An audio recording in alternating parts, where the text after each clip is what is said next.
Welcome to Stepping into Sisterhood. I'm so excited, ladies. My name is Andromeda Rahim, and I created She Wins Society because on many occasions I have had visions like this. Back in 2014, I discovered that uniting and empowering women is my purpose. So I set out on a mission to create spaces and opportunities for women to come together and uplift one another. To date, we have hosted Stepping into Sisterhood in 6 cities around the country and hosted hundreds of women virtually and in person. This event has supported several female entrepreneurs and women-owned businesses, and birthed new friendships and collaborations. What we have going is way too good to keep to ourselves. So each year, we send out a call for women who want to continue learning and improving themselves in spaces with purpose-led and goal-driven women. We're so excited that it's you who showed up. Welcome to the winning tribe. If you've been craving genuinely supportive and reciprocal relationships with women your whole life, you are in the right place.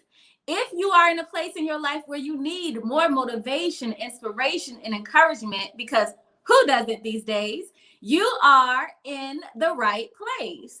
If you are in a place in your life where you are ready to learn some new tips and strategies to win bigger personally and professionally, stay tuned right here. We have an awesome program for you.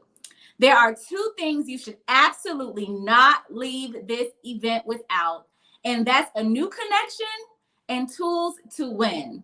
To ensure that you get both, don't be shy. You can't be shy, okay?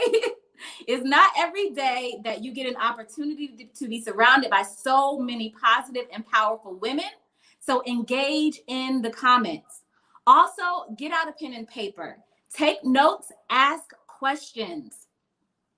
Write down the contact information of the speakers you want to connect with further.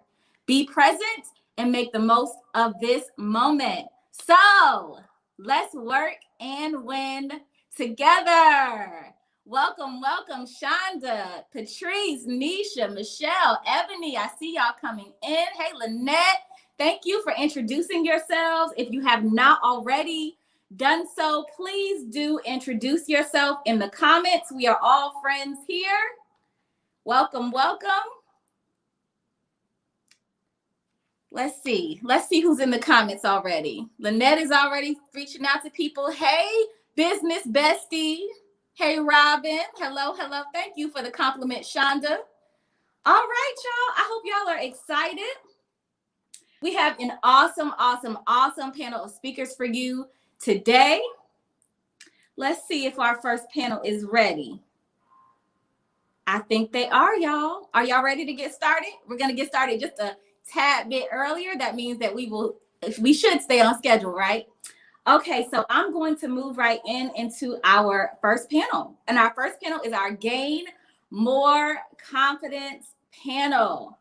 So I'm going to let these ladies come on in. Hey, Shamar. Hey. Hey, Patrice. Hey, Megan. Hey. Okay, so you guys, you may have noticed that we are short one speaker today. Yvette Dixon, she could not join us today due to a family emergency. So please do keep Yvette in your prayers. Just with life, and let's keep each other in our prayers. But specifically, let's keep Yvette in our prayers, and her family in our prayers. All right, ladies, welcome to Stepping into Sisterhood. If y'all see me keep looking over the other direction, that's because I'm working some things out over there. But this is our Gain More Confidence panel. So what I'm going to do is go ahead and let these beautiful ladies briefly introduce themselves before we get into our panel discussion. Shamar. Hey. I'm heard, right? Y'all hear me? Y'all see me? We hear you. We see you. Okay, cool. I was having some problem with my mic earlier. Hello, beautiful, beautiful women. Welcome. My name is Shamar Latanya. I am a life transformation coach, as well as an author and speaker, and I help women rebuild, transform, reclaim their power, and boldly walk in their purpose. And I am just super excited to be here and on this panel. And Drama knows whenever she asks, she don't ever get a no from me. But don't try to tell everybody. We appreciate you, Shamar. I appreciate you. Thank you so much for being here. Megan. Can you guys hear me? Yes, ma'am. Yay! Hey, women. Hey, ladies. Hey, queens. Good afternoon. My name is Megan. I am from Chicago, Illinois. I am an empowerment coach. I am a CEO. I am the ambassador influencer for foster children around the world. I make an impact, and I try to bring their future to life. That is my goal in coaching. And I am an entrepreneur. So yeah, that's it. Welcome, queens, and I am happy to be here. Andromeda, you threw me in here, girl. I had to do it. I had to do it. I'm so sorry. Robin is part of this panel too. Robin, she was hiding down there at the bottom. I couldn't see her, but she is here as well. Patrice, will you briefly introduce yourself? Hello, everyone. Can you all hear me?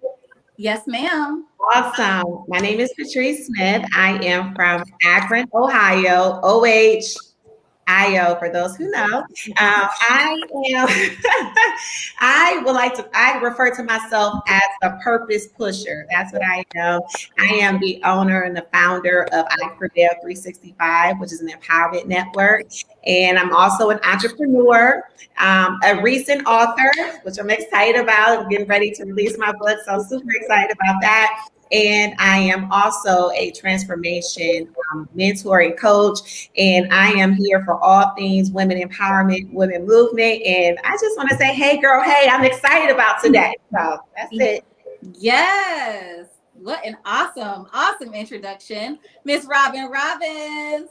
Hi, ladies. Can you hear me good? We can hear you, ma'am. All right. Awesome. Well, I'm Robin, and I'm the founder and CEO of Robin Robbins Enterprises, where I faithfully, humbly, and excitedly serve as a certified master coach, thought leader, empowerment teacher, and movement storyteller. I also serve as a mentor to many, and I'm affectionately referred to as the midwife due to my unmatched ability to help others and partner with others to produce and give birth. So that's who I am, and that is what I do in a nutshell. Yes. Okay. So as you all can see, we have an awesome panel for you. These women are all experts in women empowerment. And so with this conversation that we're going to have about confidence, it's definitely necessary that we talk to some women who are confident, right? They're out here living in their purpose and doing what they have to do and inspiring others along the way. So confidence is so important to win in all areas of our lives. Would you all agree? Absolutely. Absolutely. Okay. So lack of confidence is one thing that can definitely keep us from leveling up. What do you do to maintain a level of confidence that allows you to keep reaching for and achieving bigger goals? And I'm going to shoot this off to Robin Robbins first. Oh. Wow. just because I left you out there for a second, sis, I gotta redeem myself. You're so right. Technology things happen. What is one of the things that I do was the question to maintain confidence? Did I hear that correctly? Yeah. What do you do to maintain a level of confidence that allows you to keep reaching for and achieving bigger goals? Yes, ma'am. So I would have to say, just to sum it up, anchoring self. Anchoring self. That's super duper duper important in terms of confidence, meaning doing specific activities that keep you centered and keep you grounded. I believe that that's the key. That's the root. Oftentimes, I'm running words together, y'all. But oftentimes, we get unbalanced in terms of our confidence when we begin to look to the left and when we begin to look to the right. But when you are centered and when you are anchored, you are focused on what is at hand. You're focused on you and the things you have to do and your purpose. And so that anchoring and that centering is going to be everything. Yes. Okay. Shamar, what do you say about this? I definitely say, to kind of piggyback off, I'm trying to get my Clubhouse lingo, y'all. But honestly, I mind the life that God gave me. For real. I mind the life and I mind the business and I mind the purpose that God gave me. Because I noticed for myself that when I look too much at what somebody else is doing, then my confidence begins to go down. And when I'm focused 100% on my growth and my purpose and what God has entrusted me with, because that's the other thing. I think about all the things that God has entrusted me with, and that's an honor. So when I focus on that and growing that and making God proud, then my confidence stays at a certain level. And then also, for real, I don't think it's a bad thing for us to pat ourselves on the back a little bit and remind ourselves where we came from. Because I'm 4 years in the game, right? And I didn't choose entrepreneurship. You remember Andromeda years ago, we were at that event and you were like, who wants to be an entrepreneur? I was like, not me. Y'all can have it. And now look at me. So what God has given me, and it's 4 years in and I've grown, it's okay to pat yourself on the back as long as you're staying connected to your source, right? And think about those things and meditate on those things. But most importantly, you just really got to mind the life that God gave you and focus on that. And when you do that, Robin said this to me about a month or two ago when she had fussed at me because I was having a moment. She said to me, when you are focused on everything on yourself, you won't have time for anything else. Yes. And I remember that moment, y'all. So we're going to just have a moment to just talk about sisterhood, right? Mm-hmm. We create spaces. We have spaces where we have those vulnerable moments where we talk about times when we are lacking in confidence and we receive the encouragement from other women around us. And so that's so important for us to have those spaces, because how many of us can say that, if you felt like you were lacking in confidence or that, you just was having a vulnerable moment. Do you have a circle of sisters, of women that you can tap on their shoulder and say, hey sis, like I'm not feeling it today. Can you give me a word of encouragement? Because that's real. We're not always strong and empowered every day. So it's important that we have a support system that keeps us uplifted. And so if you don't have one, I'm going to go ahead and tell you, She Win Society is the place to be. Okay. Patrice, do you want to answer that question as well? Sure. How do I maintain my confidence? And that's something that's very important to me personally, because there was a time where I did not have the level of confidence that I have now. And sometimes, we have that phrase of I woke up like this, but that wasn't my testimony. I lived in a place of darkness for so long that I have to be unapologetic about this light, because really the light is coming from the sun, from God anyway, right? So the way that I try to center myself with my confidence, those times where I start to feel like I'm not where I want to be, is the reminder that I'm not the sum of my successes nor my failures, but I am who God says I am. And I have to check my value systems, right? Because sometimes we place values into things that are external versus the things that are internal. So that's the way that I try to remain and center myself in my confidence that,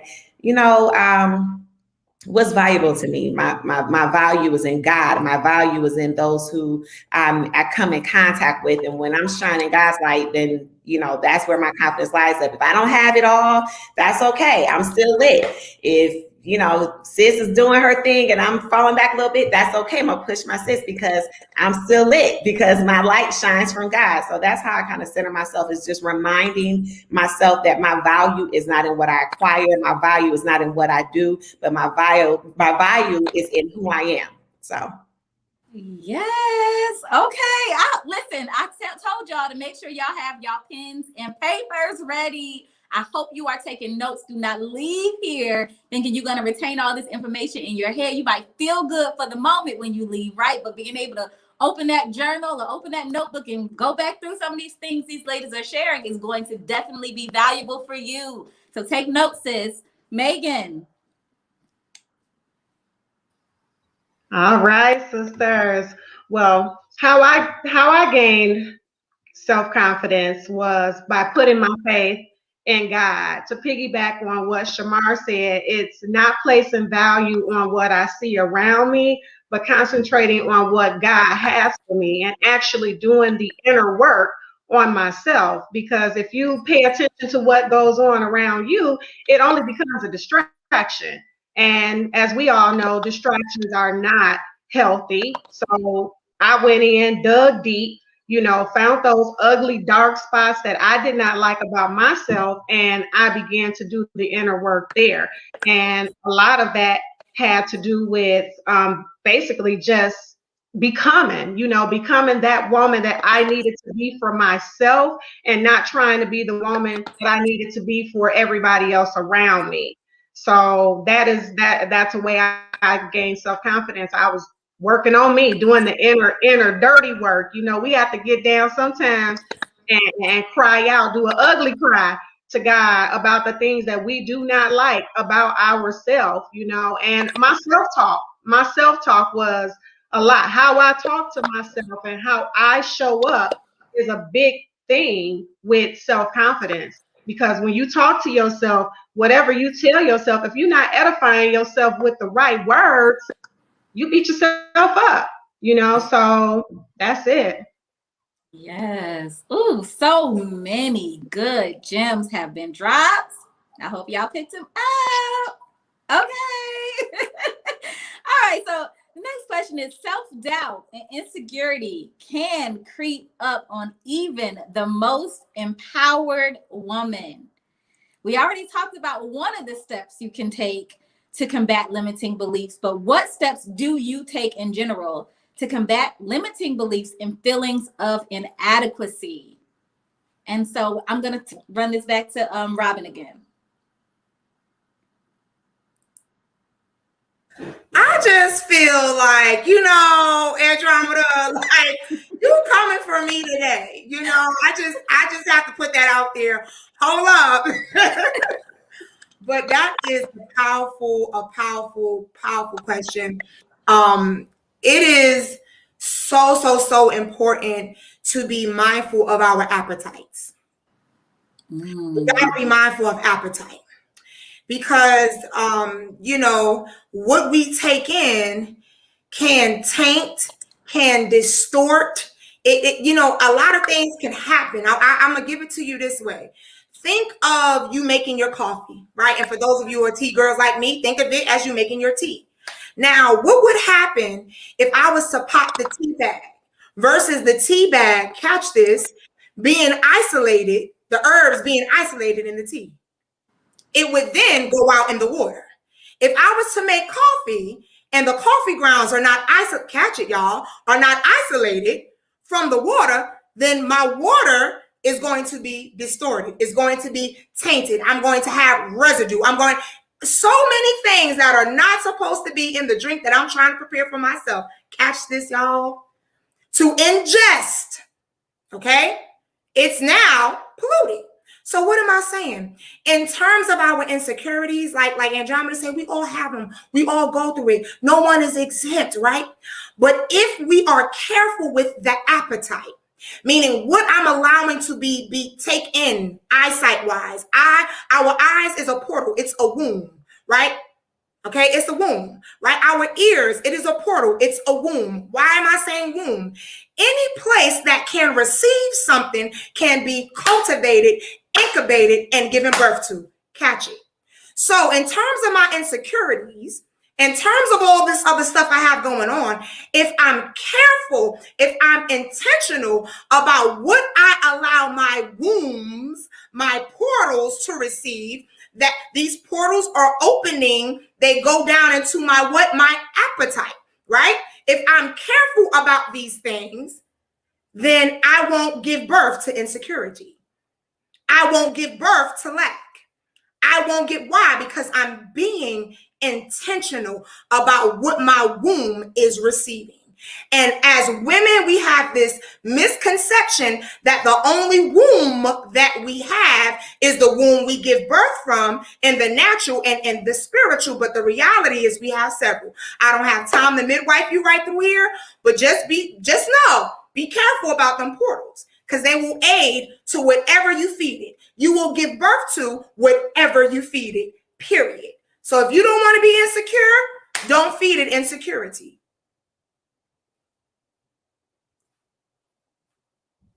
You muted, sis. Ski girl, I didn't want any feedback coming in the middle of that word. Okay, who's passing the collection plate is all I want to know.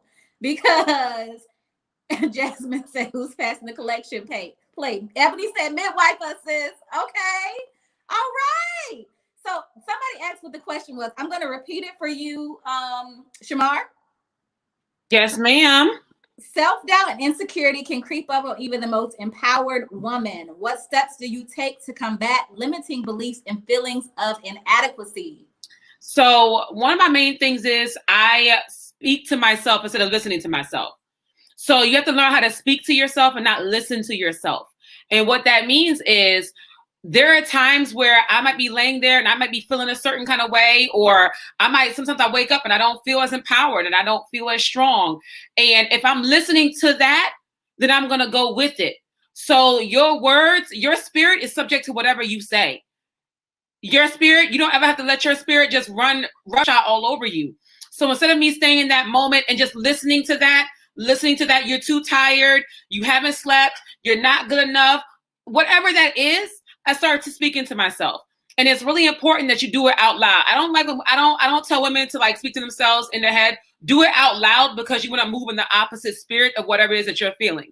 And when you speak out loud, your words do have power. When you speak, they form, they create, they manifest. So I like to speak out loud. So if y'all know me, I could be laying there and feeling that, and I'm going to get up like, no, because no, we didn't. Because no, we don't. We don't have time for this today. There's too many other things to do. And if you don't fulfill your calling and your purpose, I'm trying to get into heaven. I'm not standing before God like, oh, I couldn't do it because I felt some kind of way.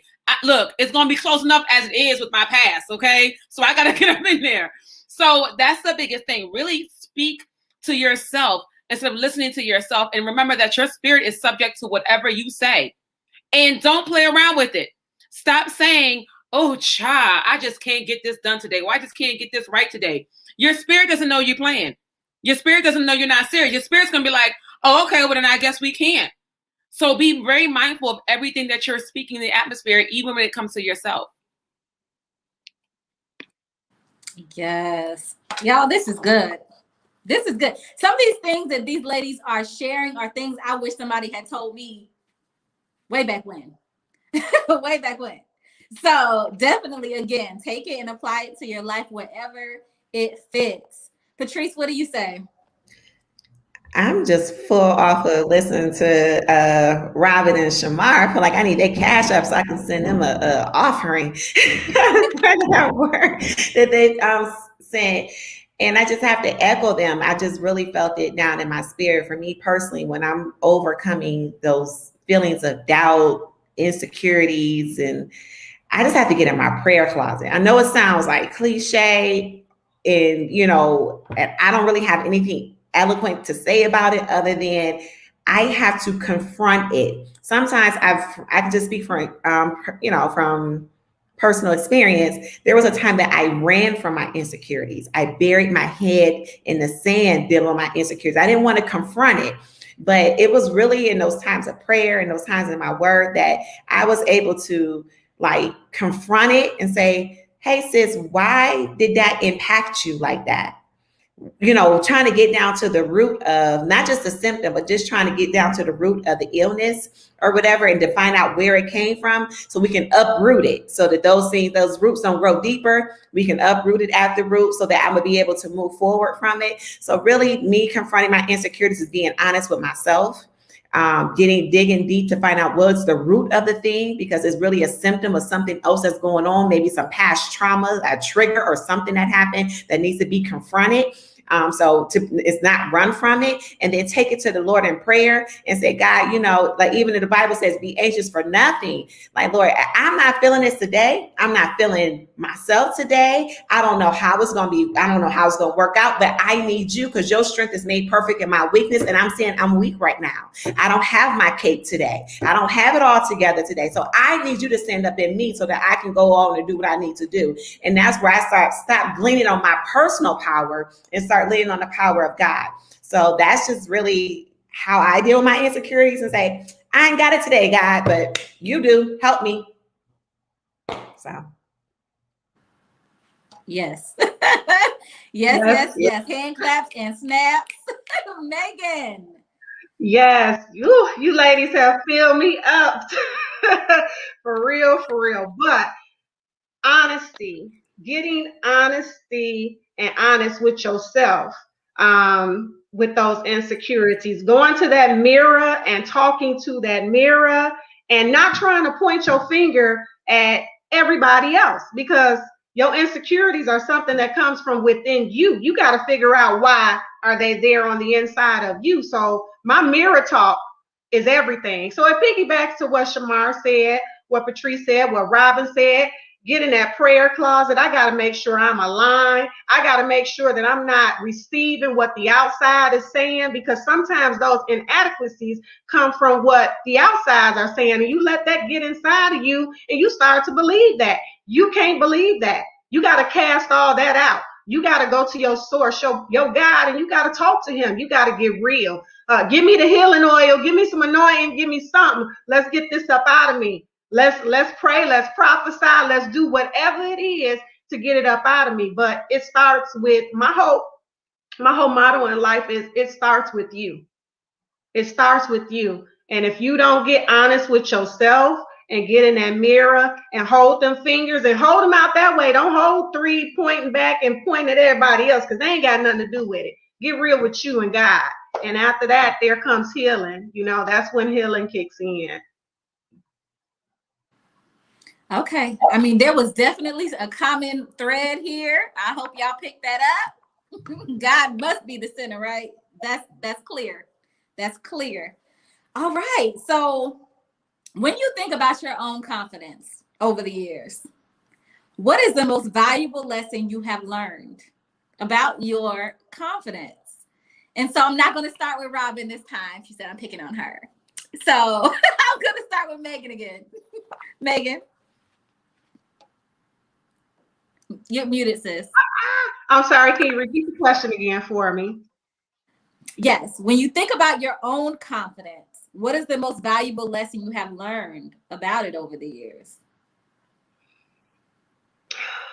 Ooh, I was a big fan of they. So my self-confidence was ignoring the they and going out there and receiving what God had for me, but not believing what I was told. So it goes back to what I was just saying. A lot of times you believe those self-inadequacies because of what somebody else told you. And that's they. And I had to work on that. That's something that I had to honestly work on, because it beat me up for a long time in life. So get rid of the day, trading on him, and focus.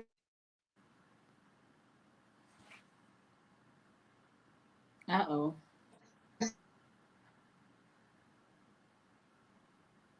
Uh-oh. Is it just me? More.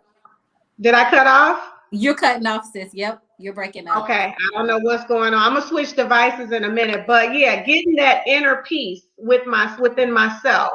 That's a huge part. But getting rid of they and everything else around surrounded around that, is how I got to where I am today, centered in me. And it sounds selfish. Sometimes it sounds selfish when you say you centered in you, but there's a lot of work that you have to do for yourself to get back to who you are and who you were called to be. So get rid of that. I stand on that. Yes. Okay. All right. Patrice. So the question is basically, how do I keep my confidence? No, when you just think about your confidence, because I feel like we all have had a journey with confidence in our lives.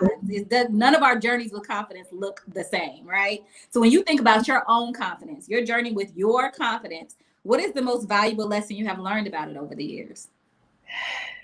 To be honest, just what you just said, that it's a journey, it's not a destination. And to be kinder to myself, and to be patient with myself. And we always talk about self-care and and also self-love.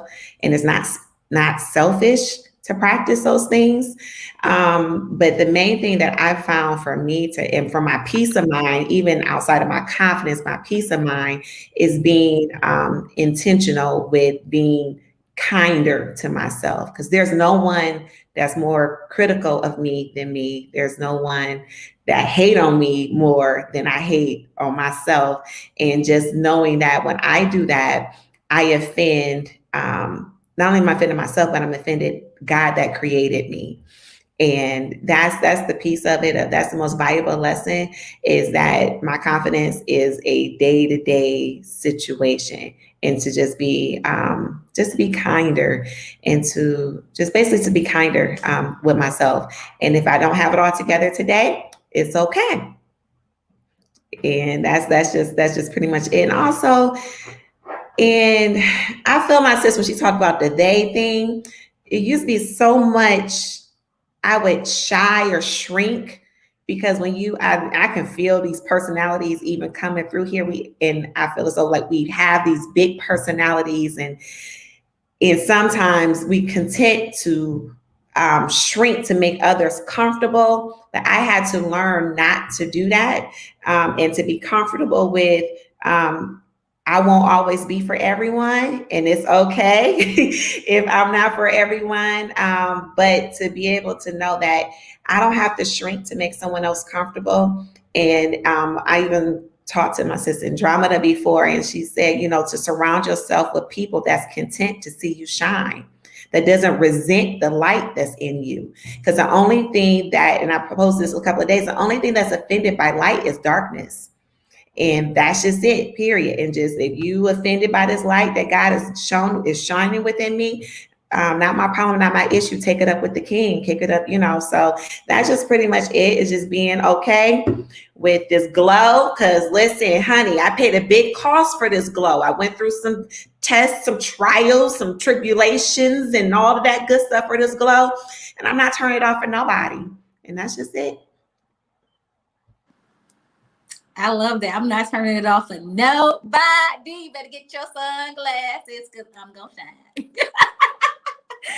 Shamar, what you say, sis?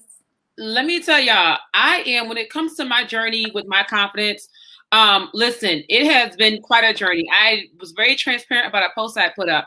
I have survived 3 suicide attempts, and the doctors each time couldn't figure out how I survived it. And it's because my confidence wasn't there. So when you survive 3 suicide attempts, these days, I'm mad selfish with my confidence. It's between me and God. Like, I'm wild selfish with it. And if I don't know you, no, you cannot speak into me. No, you cannot speak to me, because I don't know what you might be trying to put in me. So I've learned that when people say, oh, you're selfish with certain things, yup, sure is. I sure am. And what? Because I know what it's like to feel that depressed and feel that low and want to take your own life. And I can't go back to that again. So I'm really selfish with my confidence.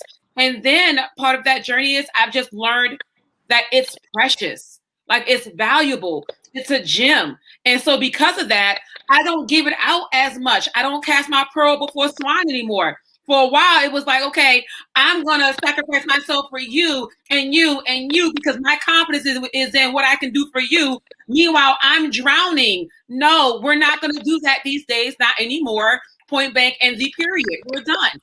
And if you're going to call me selfish, that's fine. But what I've learned is the right people will allow you to shine. This organization, if anything, if I shrink back too much, I'm getting phone calls. That one day I shrink back, Robin called me, Andromeda left me messages, Natalie called me. I'm getting phone calls. And that's what you want to be around. So your confidence is a very precious gift.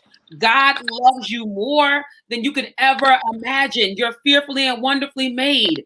So walk in that and protect that, and make sure you're keeping that connected with God. So that is like, I know I said a lot, but I'm really passionate about that journey and overcoming that. Yes, as you should be, sis. Because as we started out talking about this, you literally need confidence to do anything you want to do in life. You cannot pursue any goal and achieve it without confidence. Like, that's a key ingredient. So you have to protect your confidence, and you have to treat it like it's like one of your most valuable assets. Robin.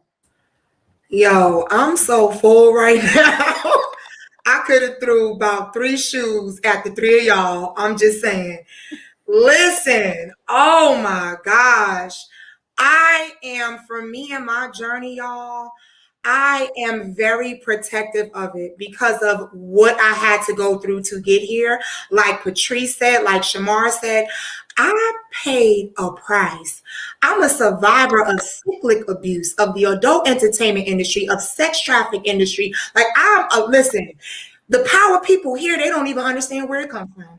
I'm a straight survivor. So I'm overprotective. I am selfish. I'm all that about what I got going on up in here. But the reality and the truth is that all days are not good. And I have to battle that thing out. And I have to sometimes jump in the shower and talk to myself, okay? And get myself together and get myself aligned. And what I learned from me is that in order to continue to protect my confidence, because for me, confidence to me is the response, if you will, of self-worth. You cannot be confident if you do not identify self-worth. So the confidence that exudes from us, that comes from the worth that we believe we have in self. So for me, I'm protective in the sense of who I'm going to be around, who I'm allowing to speak into myself, what my environments consist of, all that appetite. I'm really big on the appetite because that right there is what is going to continue to nurture the confidence that I fought so hard to gain over the years. And so for me, having this confidence, it's a very personal thing for me. And if anybody, tries to attack what I've had to pray for, what I've had to fast for, what I've had to cry for, what I've had to plead for, what I had to even at sometimes be a beg for and become desperate for, because see, you don't know nothing about coming through unless you get to a place where you're so low, there's a desperation that just belts out of you and you ain't even recognize. You're like, wait a minute, where did that come from? I had to get so low, so humble that I had to become desperate for it. So that we ain't playing with that. We're not gonna play with that, and I'm not gonna dumb it down. Mm-hmm.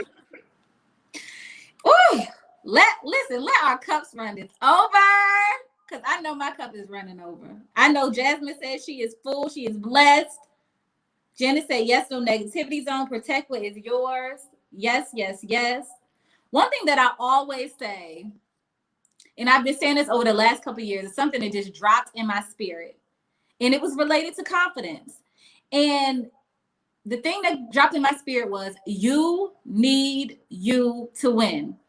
And if anybody is listening to me lately, this is something that I'm saying often. You need you to win. So that includes your confidence, your mental health, your peace of mind, all of that. You need you to win. And so when it comes to confidence, you cannot afford to play any games with yourself.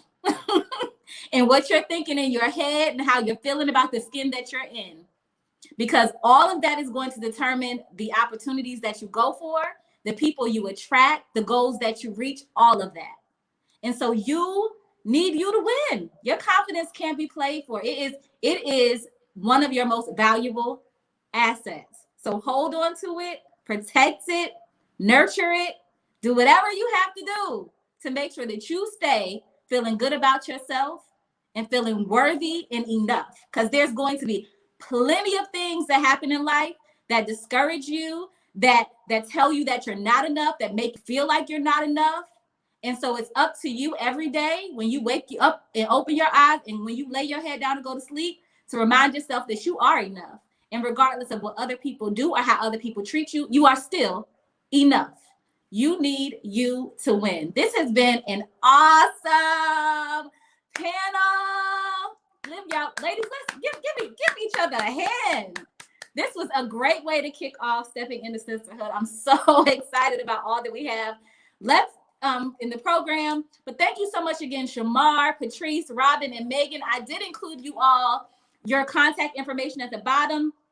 I'm going to let it keep rolling a little bit. And before we go, I'll just let you all just say where everybody can contact you. So if just in case anybody's trying to write it down. Shamar. Okay. Well, you really definitely trying to jump in. I am Shamar Latanya everywhere. Instagram, Facebook, real life. Get at me is at the bottom. I'm Shamar Latanya and you everywhere. So follow me, send me a message. I would love to connect with everybody. And shout out to my sisters here. You all are absolutely amazing. I love every last one of you. And thank you again. Yes. Thank you, Shamar. Patrice. Hey, y'all. Okay, I'm still kind of full. I want to just say thank you. Thank you, Andromeda. Thank you, Shamar, Robin, and Megan for what you all poured. I needed this personally today. And so I just want to say thank you for what you all poured today. So I know I'm supposed to be giving our contact information, but it's on social media. Facebook is Patrice Smith. Also, if you guys follow I Prevail 365, trying to get that following up. And then Instagram is Lady Patrice 1. So it was amazing being able to connect with you all. Thank you so much. Thank you. Thank you. Robin. Yes. I want to say thank you, Andromeda, and thank you, ladies, for just being you and just for coming through on that good pour. I'm always down for a good pour. This has been phenomenal. I can be reached at Robin, ROBYN, D Robbins on all platforms, Instagram, Facebook, Periscope, Clubhouse, you name it. Robin D. Robbins across social media. And I would love to chat with those of you who feel like they're ready to give birth. So if you're ready to give birth, that's why they call me the midwife. Holla at your girl. All right. I'm here for it all. Yes. Megan. Yes. I love each and every one of you. Nice meeting you, Patrice. But I love you, sisters. And Andromeda, thank you again for having me here with you guys. I needed this. This is the revamp on self-confidence all over again after all the tragedies in 2020 for me. I needed to hear these gems today. So I appreciate and I thank you all for that. You can follow me on social media networks. Instagram, it's Megan Cole _business acumen. And on Facebook, I am at Megan Cole, just regular Megan Cole, spelled a little different, MEIGHAN. But when it's ready for some empowerment, some inspiration, you can definitely find me stomping the grounds of the internet doing that. Yes. Thank you so much, ladies. Okay, we are supposed to be going into our virtual vendor spotlight with Ebony Hill. Ebony Hill to the stage, please. Bye, ladies. Thank you.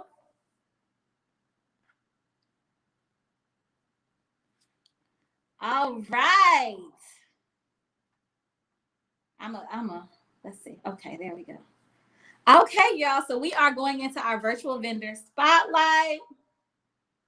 Miss Ebony Hill is going to take it away. She's going to tell you about, there she is. All right. Hey, girl. Hey. Hey, Ebony. Okay, I'm going to leave this to you. All right. Well, whew, listen, first panel, I don't know what the rest of the day holds, but I've been over here going through a whole lot of emotion. All right. But thank you so much, ladies. I am Coach Ebony. I am the dating coach. Listen, if you are single and you want to be married, you need to holla at your girl. If you don't know me, my story is this. I was 45 years old when I got married. I was single, y'all, out here in these single streets doing the thing, right? I was learning what I needed to do.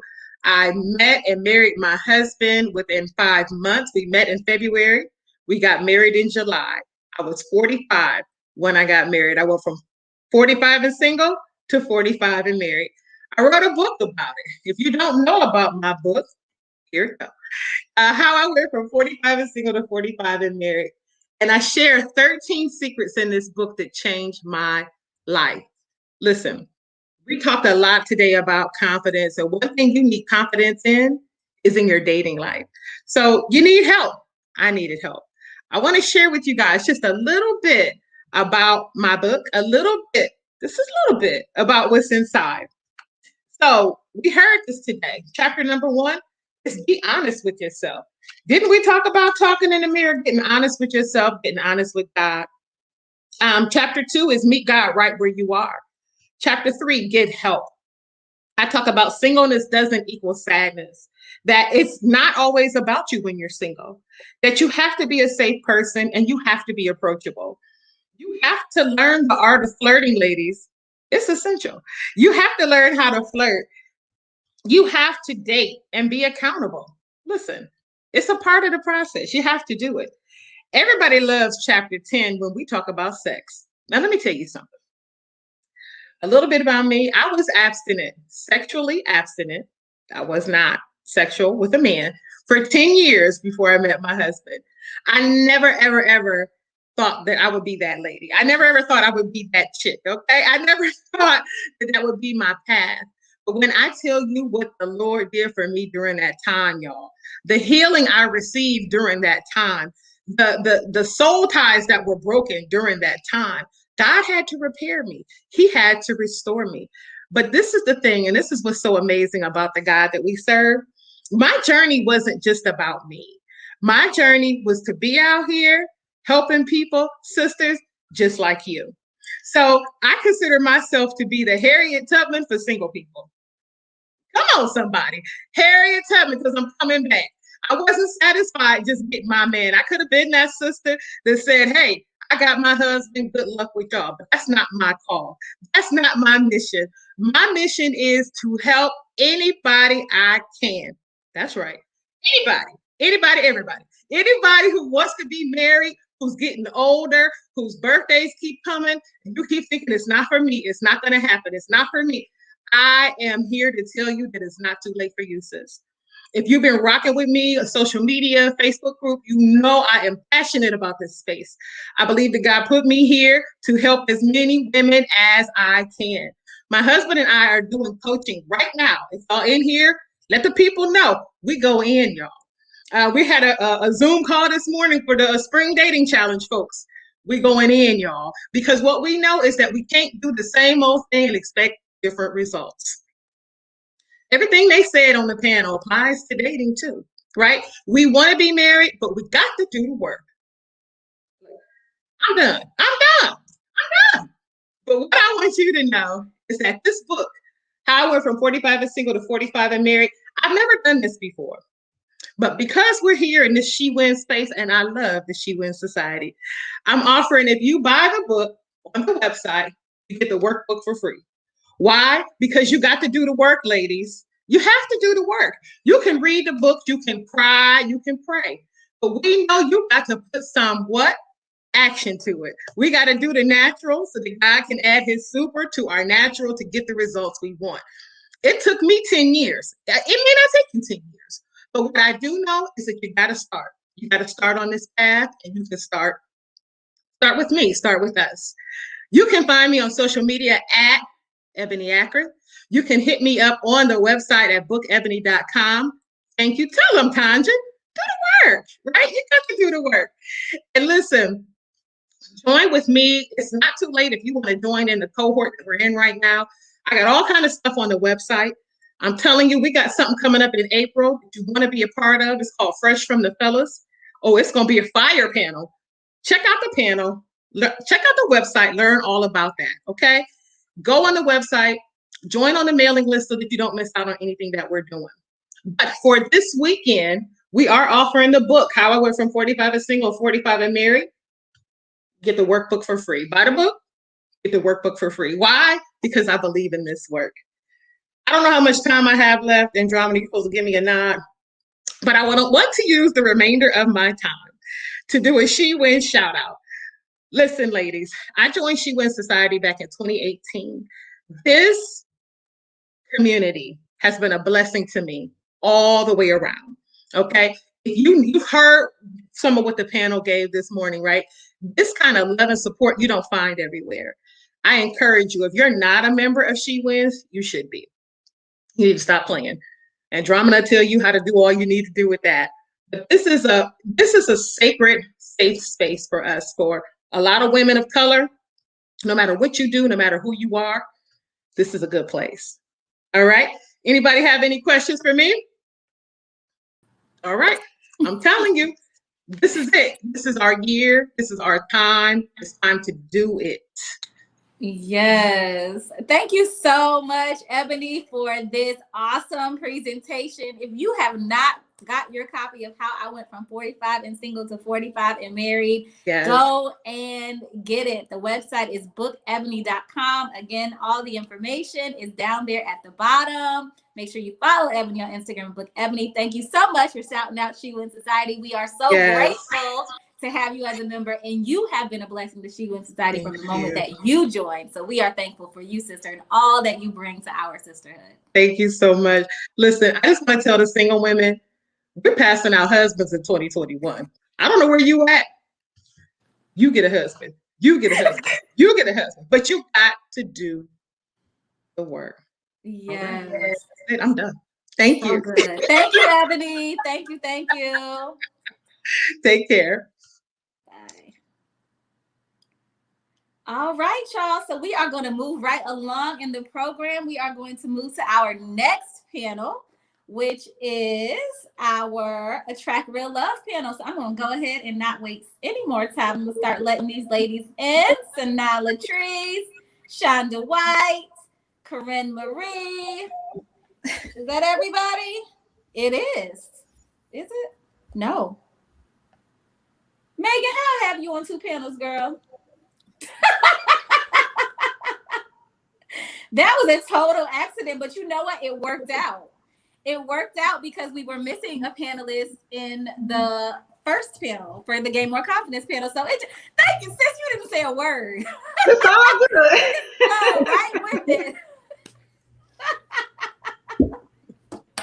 I love it. Thank you. Thank you so much. Okay. So Attract Real Love. Really quickly, we're going to let these panelists introduce themselves.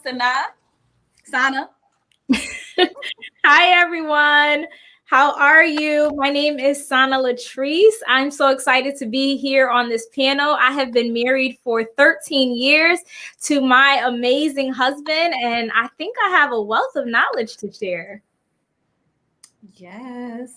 Shonda, y'all look beautiful. Hey, ladies. This has been so awesome. Shout out to you, Andromeda. Wonderful, wonderful job. I'm Shonda White. I am a content creator, an author, and a host. And I've been married for 12 years, and I love me some love. Okay, Corinne. Hi, everybody. My name is Corinne Marie. I am a goddess, a lord, and a queen. That is who I am. What I do is I write and I use storytelling to empower and inspire others to basically just show up as their best selves. And I have been married for 12 beautiful years. Awesome. And Megan, let's go ahead and get another introduction. Absolutely, absolutely. I am Megan Cole. I am your empowerment coach. I am an author. I am an entrepreneur, and I have found love for the last 3 years, and I too love me some love, y'all. Yes, yes, yes, yes. I'm so excited about this panel. All of the women who are on this panel have been in relationships for quite some time. So we want to get some tips from them, some advice from them on how they attracted real love and how they have sustained their relationships over the years. So as women in long-term committed relationships, what do you believe help you to attract the one you love and who loves you? Corinne. Yes. So I know for certain what attracted me to real love. It was undoubtedly doing the self work, which I know now as becoming love. I was becoming love basically. And what that means is I had to learn how to be patient with myself. I had to learn how to be kind to myself. I had to learn how to keep no record of wrong of myself. And once I was able to do that, I was able to do that for everybody else. So be patient, be kind, keep no record of wrong. I'm going to say that one again, keep no record of wrong of other people. And that attracted me not only to my husband, but becoming love, it attracts you to everybody that's good in your life. So I was able to attract true friendships. I was able to attract partnerships in business. I was able to attract people who just wanted to help me out for a season in my life because I had something on me, so to speak, a light. So I believe that, well, I know that is what attracted me to real love. Ooh, this is good already. I don't know. Are y'all ready? Do y'all have y'all pens and papers out? Again, I just have to check in. Okay, Shonda. Yeah, that's a great question. And I love what you were saying, Corinne. I think for me, it was absolutely like learning how to love myself. I love the quote when they say we teach people how to treat us. And so that was really important because when you learn how to treat yourself and when you learn how to like love and you know your worth and your value, then you won't allow anybody to treat you any old kind of way. So that was really important for me. I think it was also that I not only learned how to love myself, but I learned how to be me. I used to be what they call like a relationship chameleon. So I used to change up who I was based on whoever I was with at the time. So if they were into this or into that, even when I was in college, if they wanted to major in that, I was like, maybe I should major in that. Or if they wanted to drop out of school and do something, I was like, maybe I should drop out of school. Just all over the place because I didn't know who I was and what I really wanted. And so once I learned like, oh, I can be my real self with the person that I'm with, which was my husband, that's when I knew it was real love. And then I think I would also say that once I stopped obsessing about finding love, that's when love found me. So instead of me being like hopelessly trying to chase after it and trying to like make the right relationship work with the wrong people, I decided for myself that like I'm going to stop obsessing about this, and if it's meant to be, it'll be. Right now I'm going to prioritize myself and focus on what God has called me to do. So that's what kind of helped me to realize and to attract the one who I knew was meant for me. So good, Sana. So my answer is going to sound a little cliche, but it's the truth. So for me, I was able to attract real love really from the word of God, y'all. I'm just going to tell y'all, I was a hot, unholy mess before I met my husband. Literally 24 hours before I met my husband, I was a hot, unholy mess. And so for us, we had a crazy love story, but on a Saturday, God put us both in situations that could have completely altered the plan and purpose for our life. And we both ended up in situations where we was almost going to jail for the rest of our life. Didn't know each other at the time. We're in completely two different sides of the state. And that was on the same Saturday. That next day, on a Sunday, we ended up at church, at the same church, the church that his father is the bishop of. And I was visiting for the first time. And just walking up to the church, the Lord told me that was my husband. And so I stood on that word. I didn't know him, didn't know his name or anything about him. So I believe that the Lord really spoke true love into my life when I felt like I didn't deserve it. And so when I feel like I don't deserve it, even 13 years later, at times, I am reminded of that word. And it reminds me that I am fearfully and wonderfully made, and I deserve true love. Yes. Ooh, so good. Megan. Yes. You Well, need me to repeat the question? no, I got you. Piggybacking off of what Shonda said, when I stopped showing up trying to be something for somebody and I started working on being who I needed to be for myself, that was letting go of the hopelessness, the unworthiness, and really just doing the inner work and realizing what God had for me was for me. And when I let go of the thought of who he should have been versus, well, what I wanted versus who he should have been. I had this thing for y'all, listen, dark chocolate tall men. Now, if y'all been following me on social media, y'all know by no means is this man dark chocolate, moist chestnut. So I was in lust. I was lusting for a lot of things. So before I met my boyfriend now, I was celibate for 3 years. I was celibate and I was working and I was really, really doing the inner work. And I had to realize that I wasn't going to get Morris Chestnut. Those ain't the prayers when I really begin to do that inner work, those are not the prayers that I asked for. I asked God to send me somebody that was like me. Send me somebody that got a heart like me. Send me this guy, send me that. And he began to tell me at that time, he ain't gonna look like what you want him to look like. I'm just gonna tell you this. So I ended up at a disco party, 70s, 80s party, and I tell him the story too. And Morris Chestnut popped back up in my life. And I'm just gonna be transparent with y'all. That baby daddy, and I almost had a thought of going backwards. And I went to this party this night, and this is how I met my boyfriend. And I looked at him, I said, boy, I don't even like no yellow man. And, but again, just going back to doing the real inner work and letting go of the thoughts of what I could not have really attracted me to where I am today in my relationship. And it is one of the healthiest relationships that I've been in. So good. So good. I just have to chime in here really quickly because I think that we all said the same thing, but I can definitely say that as somebody who's been married for 7 years, I attracted my husband when I was not looking for him. When I was working on me, he showed up. So yes, I can definitely relate to a lot of what you all have said. How did you know that you attracted real love? Because sometimes we think that frog is gonna turn into a prince after we give it a kiss, but it's still just a frog. So how did you know that you attracted real love, Corinne? Woo! So this one is a good one.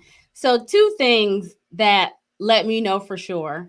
And the first thing was my spirit. Like we all know, I don't know what y'all want to call it, your intuition, vibes, energy, I don't know.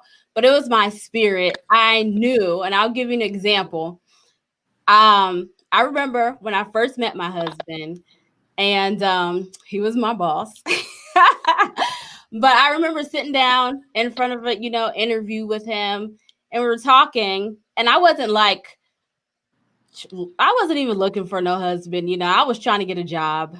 So, but I remember him, and I was like, okay, he was really nice, and I didn't forget him. And I remember one day I was driving in my car, and this is after I had been working there for a little while, but I was driving in my car and my phone was ringing, but my phone was like in the next seat. And before I even looked at the screen, I knew that it was him calling me. And I never even gave him my phone number, but I knew that it was him calling me. So that one thing right there, my spirit was telling me, pay attention. This man is something. So that was my spirit. And then the second thing was when we actually started to get to know each other, we were moving in the same direction. It wasn't like I had to change my beliefs and my values to go along with his. He didn't have to change his beliefs and his values to go along with mine. We were both moving in the same direction. If you put handcuffs on us, one of us wouldn't be going to the left while the other one was trying to go to the right. We were both moving forward. So that's how I knew for sure that he was the one that I was supposed to be with forever and ever. And it's been good. My spirit has not let me down, not one time in my life. So follow what you know that it is that your spirit is telling you. Well, that's just beautiful. I feel like I should like shed a tear. That is beautiful. But sis, how did he get your number though? Okay. Well, I told you that he was my boss. So he went into them files and he got my number out the files and he went ahead and called your girl. Well, I wasn't mad at it. I wasn't mad at it. You do what you gotta do. I know. Good thing you were into it. Yes, as long Otherwise, as he you would have speak lost to my his heavenly Father, he said, call her, then go ahead and do what you gotta do, brother. Go ahead, Lucas. Lucas is our honorary brother. Okay, he's a part of She Win Society, the only male, aside from my husband, I guess. All right, that's awesome, Shonda. Yes, I love when I get this question, and I pretty much have the same answer every time. It's 3 letters. Actions match words. Okay. I believe there's no truer sign of a man that's in love with you than a man whose actions align with his words. I remember when my husband and we first started dating. I was in Atlanta. He was wrapping up his last year of school in Columbus, and he would literally he actually had to convince me to like be his girlfriend because I was like, I don't do long distance. I don't know about that, because I had been through some stuff in the past. So I was like, nah, I'm good. Like, we just be friends. But he actually, he was a man of his word. He was like, I'm gonna come see you. I was like, he ain't gonna come see me. Like, he lied. Like, here they go again. And sure enough, he did every single month. He didn't miss a month, sometimes a few times a month. He would drive down, rain, sleet, or snow. He would drive down to Atlanta to come see me. And that for me was completely different from anything I had ever experienced, because in the past, guys would say whatever, and I would excuse the behavior, or I would minimize my expectations to excuse their indiscretions, basically. So they would do all types of stuff, to show that they didn't love me, but I would like pacify it and just be like, oh, well, he says he loves me. He says he cares. But no, sis, like, I knew when his actions matched his words. And that for me was just truly important, because it was no more like, you can get over me with that pillow talk and that sweet talk. Like, you had to show me, like, for real, that you wanted to be with me. And that's exactly what my husband did. So I'm forever grateful. And he still does to this day. Yes, y'all are the cutest. If you don't follow Shonda, then you should follow her, because she's always showing off her and her awesome husband. They're the cutest ever. Okay. And he gave her 2 colorful names. Okay. Brown, white, Shonda, brown, white. Yes. All right, Sana. So for me, of course, it was, again, the word of God, because he told me that was my husband. So I knew that had to be true love. But the other major one for me really is that with all of my mess that I told y'all I was in, he never called me damaged. Even when I could no longer keep all of my broken pieces together, when I was trying to manage and juggle and balance all these pieces, and I finally just no longer had the strength and let them go, he didn't call me damaged. He loved me even through my broken pieces. In fact, he helped me pick all of them broken pieces up and get my life in order so that I could learn to love myself. And so I think because of that, I knew that, this was real love. I didn't have to force myself into his arms. He had those arms wide open, and I fit in perfectly. Y'all are going to seriously make me cry. Like, seriously, this is beautiful. And I know everybody's relationship is different, but the commonality you hear in this is just genuine love, consistency, your words matching your actions, like finding that person who's going to love you. Because, Shonda's husband is not my husband. He would not love me the same way he loves Shonda. Sana's husband is not my husband. He would not love me the way he loved that woman. So you have to definitely find that one that is tailor-made for you. He loves you in all of your flaws and all of your perfections. Okay, Megan. Yes.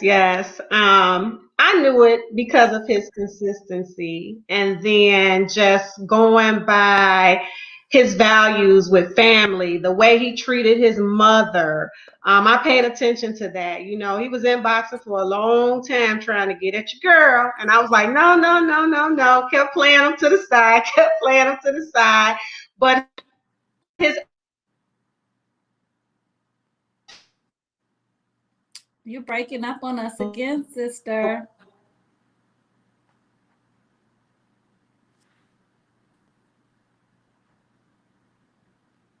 Uh-oh. I think we lost you, sis. Yep, she's all the way frozen. Okay, so while Megan works on coming back, we're gonna go ahead and uh-oh.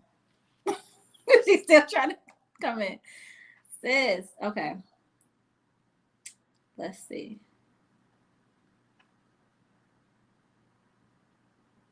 Okay, she'll figure it out. Okay, so the next question is, what is one thing you would tell your younger self to avoid on your journey to finding real love, Shonda?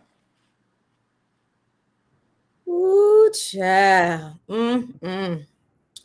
That's a wonderful question. I feel like I have a whole lot of things to avoid, but I will say this, avoid toxic situations. And what I mean by that is like, if you guys aren't winning together and you have this constant feeling of like you're losing or you're beat down or, you know, you can't be your true self or it's just not healthy for you, that means it's probably toxic. And toxic, unfortunately, is something that sometimes when you get used to something being the same way every time, you start to think, oh, that's how relationships are. Like, oh, this is normal. Nah, sis, it's not. And so that's what I would tell my younger self, because there were a lot of situations that I was in that I knew they weren't good for me, but I stayed in them because they were comfortable or because it was convenient. And it was like, but it wasn't good for me. And, you know, if a man is like good for you, he's going to be good to you, point blank, period. It's not going to be, well, he just acts like that because no, like I wish somebody had told me like, Shonda, this isn't normal. This isn't what love looks like. This is actually toxic. This is something you should not be in because it's not good for your spirit. It's not good for your energy and it's not good for your destiny. I love this quote that says that like some people are tied to your dysfunction and not your destiny. So like removing those toxic situations and not being afraid to like remove that stuff is okay, because you have to trust and believe that like better is on its way. And sometimes I stayed in stuff longer because I was that desperate, thinking, well, if I end this, I'll never have true love, not realizing that like there was so much better, but I just needed to release that toxic situation or the toxic people that were in my life. So I would highly suggest and tell my younger self, especially like, don't do it, sis, like avoid all the toxic stuff as much as possible. Oof. That's all I have to say to that, is because I can definitely relate. My younger self could have used that advice as well. Corinne, what do you think?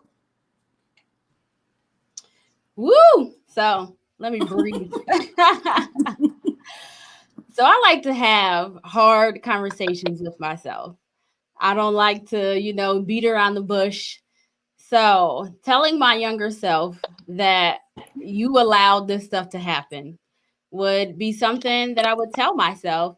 And every time I think about those horrible relationships that I was in and all the things that I allowed, because I knew what was going on. Okay. Like I'm the type of person, I have very good discernment. My spirit will tell me when something ain't right away. And even if you're not a person who think you don't have very good discernment, like it's signs there, like if bruh is gone all night long and you trying to contact him and he don't call you back until, the next day around 11 a.m. and you're like, oh, okay, listen to whatever lie he done told you, like, better. So I talking to myself, I allow all those things to happen. And it was because I didn't know who I was. I was looking for somebody to love me before I loved myself. And that was my downfall, where I went wrong. So I would definitely go back and tell my younger self, listen, you need to get this loving yourself part together first before you even get into anything with anybody else, because that's the thing that's going to carry you forward and help you find the person that you're supposed to be with. Like when I first got on here, I introduced myself as a goddess, a lord, and a queen. And I'm not just throwing out those titles. I said that's who I am, because that is who I am. I am a goddess because I am the seed, the offspring of the Most High God. And God, he only gives birth to gods. He don't give birth to no donkeys. He don't give birth to no female dogs. He don't do that. So that's who I am. I am a Lord because I am the owner of my soul. I can sell it if I want to, but I'm not. I am in charge of my destiny. That's who I am. I am a queen because I have ruler and dominion over this earth. That's what I was given when he put a spirit into this body. So I am the master of my destiny and my decisions. I rule that. So I know who I am, right? If I knew that when I was younger, I wouldn't be getting into no relationships with just any old body like I was. And that was my downfall. So I would definitely go back and tell my younger self, okay, we're going to get this together. We're going to learn how to love you. We're going to know who you are. So then when it's time for you to go get into a relationship, because it is so hard out here in these relationships, especially when you're giving up your body, like you're giving up your spirit to somebody else. You're tying it to somebody else. And if it's not the right spirit, you're going to fall flat on your face and it's going to hurt. It's going to hurt like no other, because you're out here now. You're like, I just gave up such a special part of myself to somebody who don't even really care. That's all he wanted.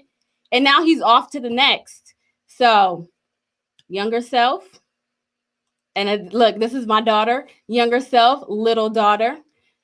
Love yourself. Know who you are. You are a goddess. You are a lord and you're a queen. And you're not going to connect with anybody that's less than a god, a lord, and a king. That's it.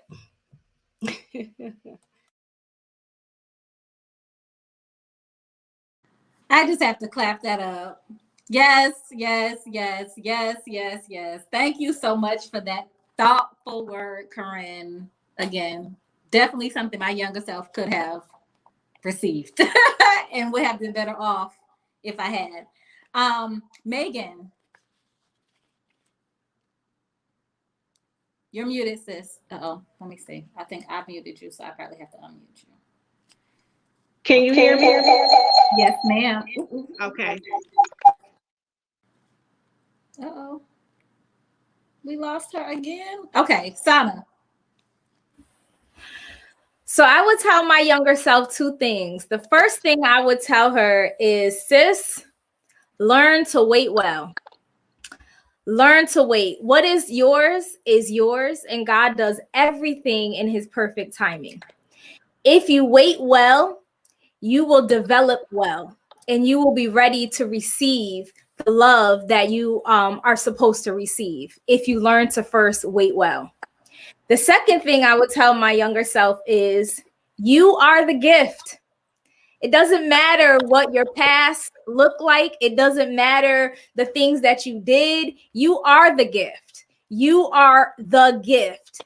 And although your past does not define you, it does make you into such a strong woman. It teaches you how to love. It teaches you how to honor. It teaches you how to obey. It teaches you how to submit.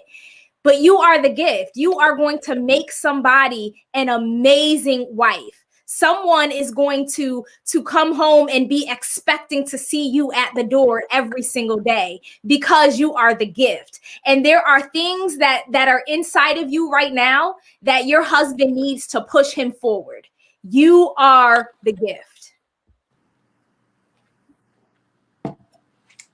Yes. This is so, y'all. I'm full. This is so good. This has been so amazing. You know, one thing, just, and it pretty much sums up what most of you have said, is that don't look for somebody to complete you. Like, you are already complete all by yourself. That's the important thing to know. And so wherever you feel voids, it's not somebody else's job to come in and fill that void for you. You have to do that work. Somebody earlier said something about the inner work that is necessary. When you have a mindset where you're just looking for somebody else to make you feel good, to make you feel happy. One thing about my husband is he can add joy to my life, but he cannot make me happy. He cannot make me happy. I have to give happiness to myself. And then everything he gives me is just like icing on the cake.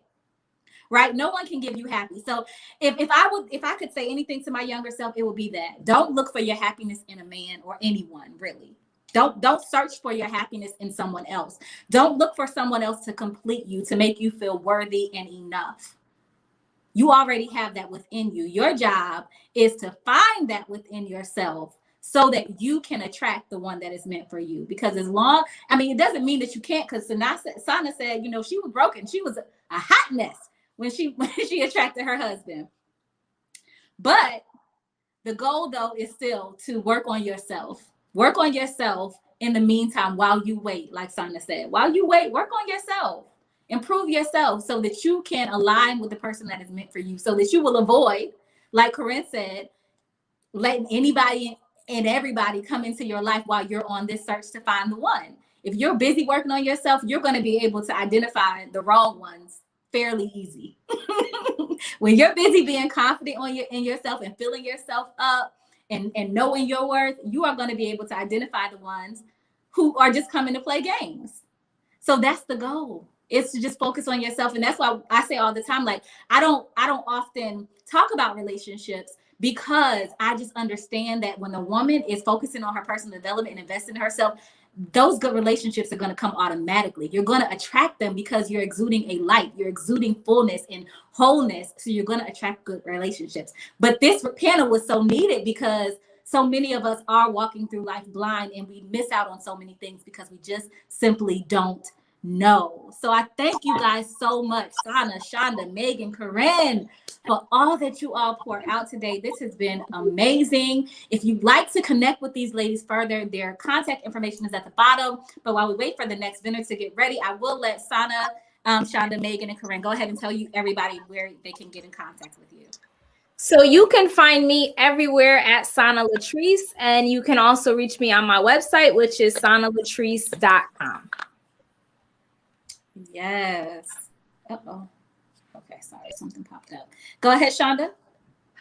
Yes, and Andromeda, thank you so much again. You ladies are phenomenal. And for those who are tuned in, like, let this be a reflection of God's love and a reflection of what's possible, and provide some hope and inspiration, because we all have a story. We all have been through it, but look at us now. And I'm sure we all can attest to those days where we thought we weren't for sure if it was going to happen, or if we was going to make it, if we was going to find real love, but it happened. So I'm so thankful. And you can follow me on Instagram at Shonda B. White, and my website is shondabrownwhite.com. Yes. Megan? Yes, yes, yes. I just want to piggyback really quick to that last question. My connection on StreamYard, I'm sorry, y'all, it has not been the best ever, but never settle. Do not settle. That is what I would tell my younger self. Do not settle, and it's okay to chase dreams, but never chase the person. You can dream of this life. You can have that life. You are in your queendom. Stay there, and never chase. It will come. Align your thoughts, your actions, and everything of who you are. It will come to you quite naturally. You can find me on Instagram at Megan Cole _business acumen. On Facebook, I am Megan Cole. My website is fostercare2ceoglobal.com. And I look forward to hearing from you ladies. And again, Andromeda, thank you so much for your platform.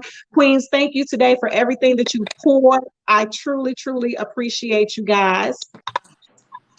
Thank you, Megan. Thank you for coming back in, even with the technical difficulties, and dropping one more gem before we head out. Corinne? You guys can find me on Instagram. That is love, and then Corinne Marie. I put it in the chat. Also on Facebook, love Corinne Marie. And yeah, find me, follow me. We got good stuff coming up. Me and my husband together, we do a lot of relationship stuff, which focuses on individuality. But we have a lot of things coming up this year. Yes. Thank you so much for having me, Andromeda. Thank you so much. Y'all sisters, I love y'all. We love you too. Thank you, Corinne. Thank you, Sana. Thank you, Megan.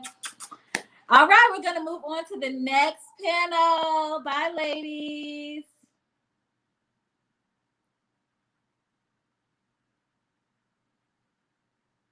All right, so we have a virtual vendor who is up next. That is Robin Robbins for London Lutress. Okay, so there she is. She's coming on in. She's coming on in. All right. So I'm going to let you take it away, sis. Absolutely. Thank you. Hi, everybody. It's Robin Robbins back here. And today I want to share with you one of my beloved babies, which is called London Lutress. As a serial entrepreneur, I've had the amazing opportunity to give birth to a luxury beauty cosmetic brand for the classy woman. This brand is an all-natural brand, and it is herb infused. So while I'm talking to you a little bit, I want to just kind of show you some of the behind-the-scenes stuff that goes on with London Lutress. So London Lutress was birthed years ago. I've been doing this for well over 5 years on the low, and I would make the product and give them as gifts and different things of that nature. And everyone was like, well, you should just go ahead and do it. You would just do it. And I'm like, I have a business, entrepreneurship is real, as I like to say in these entrepreneurial streets, right? But I really just felt like, okay, I'm ready and I'm going to do it. You know, when you love something so much and it literally pours back into you in ways you can't even really describe. That's how it is with London Lutress. London Lutress is like my modern day apothecary, if you will. It is a time and a space where I can come and create. And so all of our products are herb infused, and this is what the process looks like, right? This is a Yanni blend right through here. I have a skincare blend right through here, different herbs. And it's a process, of course, but it's made with love. And I even have a hair blend, and this is what the oil looks like after everything has been extracted, right?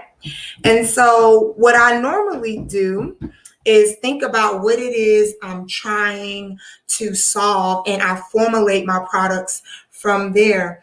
And so this is what a finished product looks like. This is our, I don't know if you all can see it, this is our 4-ounce body butter, triple wick body butter. This is how it comes. This is our 8-ounce body butter. And what's so dope, I don't know if y'all can see that, what's so dope about it is that we are having a March Madness sale. I am in the place yet again where I am upgrading London Lutress, and so everything must go. So what we've done, we have lowered the prices. And we literally have put 25% off on top of lowered prices. So you can get products for as low as $5 because it all must go. So here I'm swatching and sampling for you our body butter. Our body butter is non-greasy. It melts into the skin just like so. Non-greasy. The scents are amazing, made with essential oil. That smells so good. This is lavender and vanilla. Smells amazing. And you see how that melts into the skin? You notice how there's not really too much of a shine. There's a light shine, but not too much because it's non-greasy. It's been formulated to nourish you without the residue. That part. Okay. So we have our body butters available in 4-ounce and 8-ounce. And right now, because we have our March Madness sale, a lot of this stuff is selling. So what we have left out of our Afterbath body elixirs is our 2 ounces. We have this available in vanilla, lavender. We have it available. I'm gonna shake it up here because sometimes the herbs kind of stick at the bottom. Calming Dreams. All right. And we also have our roll-ons. Okay, so this is Dream Awaken. This is good if you want to give yourself a boost of energy. You could apply it on your pressure points. We have our Calming Dreams roll-on. This is really, really good if you need to relax, kind of calm anxiety, as well as right before you go to bed. You could apply it to your pressure points. And then lastly, we have our Moringa. I don't know if you all can see this, but our Moringa hemp moisturizing cleansing bars. And you all can shop at londonlutress.com. Okay, londonlutress.com will take you directly to my Etsy shop. Again, products are as low as $5.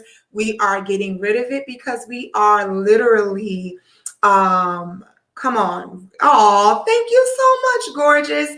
We are literally revamping and up-leveling the experience. All right.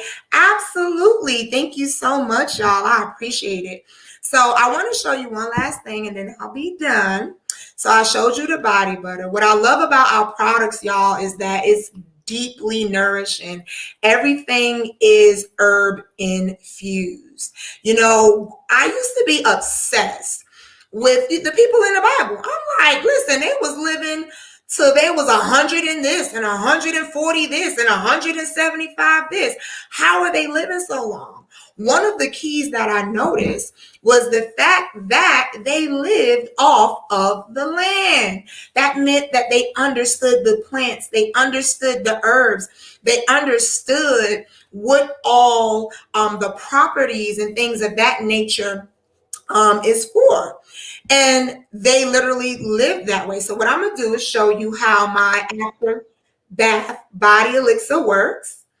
All right. So after you take a shower, after you take a bath, while your hand is still wet, while your body is still wet, what you want to do is apply the elixir. This is a tester. This is vanilla, lavender. You want to apply that and you want to rub it in just like lotion, even though it's oil and water doesn't mix. You want to rub it in just like lotion. It smells amazing. It leaves a light fragrance. It won't fight with your perfume, right? And you literally dry off like regular. And I'm going to show you what my hand looks like after I dry off.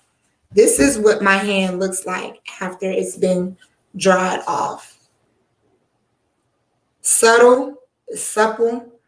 It smells amazing. And when I say my skin feels like silk, literally feels like silk. So thank you so much, ladies, for taking the time. I hope you go ahead and shop and help me get rid of these products that I have formulated, because I have some amazing new things coming. For those of you who already shop with us, a lot of these products are going to be discontinued. That's right. So shop your faves right now. Thank you so much.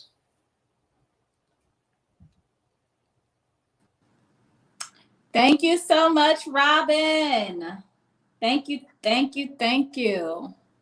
Okay, so we're going to move into our next panel. If you wanted to make sure that you get the website for London Lutress, it is down there at the bottom. Go ahead and grab it. You can also follow London Lutress on Instagram.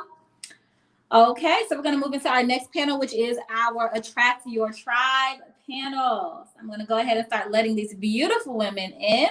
We have Miss Anissa King, Patrice Harrison,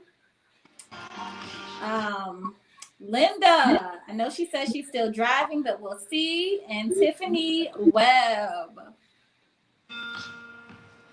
Linda. Hey, sis. Hey. Okay, she made it. Oh, you're muted. We can't hear you. So I'm still in the car, but I'm here. Hi, ladies. Looking beautiful. Thank you for joining us. Thank you, thank you. Okay, so let's get into this really quickly before we start our questions. Anissa, Patrice, Tiffany, Linda, will you please quickly introduce yourselves? Yes, hi, Queens. My name is Anissa King. I'm the founder and executive director of the Miss Mrs. Corporate America organization, and I also have a nonprofit called the Pay It Forward Project, and also a PR company called PR Redefined. I'm so honored and happy to be here. Thank you so much, Andromeda, for the invitation. Yes, thank you for joining us. Patrice. Hello, everyone. I am Patrice Harrison. I am the founder and the CEO of Miss Black International Ambassador, as well as the executive director of Ambassadors of Change Incorporated, which is a nonprofit, and as well as a motivational speaker as well. So I have been super busy these last few days, but I'm super excited to be here with my sister Dramata and Anissa. Yes. Tiffany. Hi, ladies. I am Tiffany Nicole Webb. I am the owner of Unique Occasions by T. Nicole, which is a event management and planning consulting company based in Atlanta. I'm a certified event planner professional. I also am the creator of We Thrive Women, which is a group that we come together and practice on self-care awareness. And we host different sessions around self-care and beauty and personal development, as well as we have an annual retreat. So I'm just excited to be on the platform with these lovely ladies, and of course, our sister Andromeda, and I'm excited for this panel discussion. Yes, and Linda. Uh-oh, you're muted. Is she frozen on us? I think she's frozen. Okay, Linda, if you can hear us, you're frozen, sis. Okay, so we're going to keep going. Hopefully, Linda will be able to join us. But this panel is so important to me because when it comes to sisterhood, I do believe that, we all belong to a tribe. And all of these women who have been on here today, they are part of my tribe. I'm so lucky that I have been able to connect with them. I'm so lucky and grateful for the opportunities that we have provided one another, the conversations that we have with each other. And so it's so important for women to find their tribe, right? Sometimes we go out here and we think, okay, you know what? I like that circle of women looks cool, or they look like they're making money, or they're winning over there. Maybe I should go over there. And what I know I have personally found out in my life is that attracting your tribe is not necessarily just walking into spaces or into circles and assuming you're going to fit in there. It's really about doing some other things. So we're going to talk about that today. And so first, I just want to talk about tribe, right? How do you define the word tribe in this context, Anissa?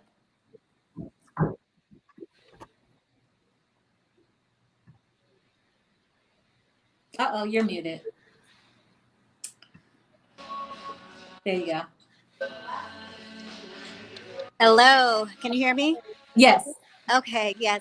I define the word tribe by anyone that you feel that is your supporters, your fans, your cheerleaders, the ones that are really in your corner. I just believe that as sisters, it's great when we can win individually, but it's even more sweeter success when we can win and rise collectively together. So those are the individuals that I believe are your tribe. Yes. Okay, Tiffany. Can you repeat the question? I went out just a little bit. So you said, how do you define the tribe? Yeah, how do you define the word tribe in this context? I define, my tribe would be, I have different tribes. So I have my personal tribe, which is, my close friends or sister girl friends that are, more of my personal tribe. Then I also have my tribe that is with my sisters in personal development, in business, in networking. So that's a tribe. I also have a tribe that, in my sorority, in my sisterhood with my sorority. So I think what I would define as a tribe is a group of women that come together with like-minded, with the same purpose or overall goal, common goal, to just support and help each other. So that's what I would consider to be a tribe. And those can come in different facets. And it doesn't mean that you have to have one tribe. I think if we talk about being balanced and as women, and I like to always, from when I am in a setting where it's other women, to focus on just self-care awareness is that, you know, you find the tribe or the women that, you know, have the heart of you so that you can balance in all areas of your life. So that's what I would consider to be a tribe. Mm-hmm. Linda, let me unmute you, sis.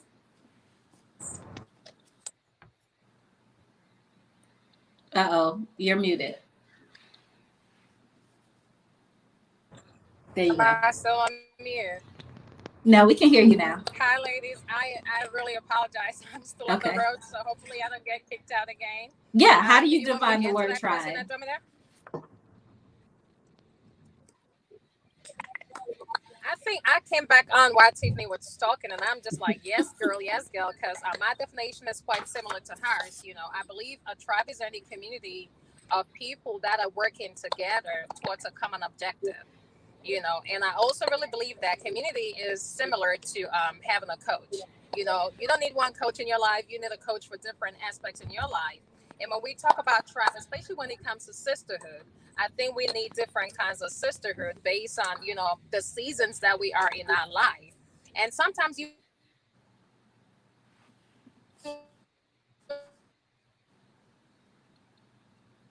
Uh-oh.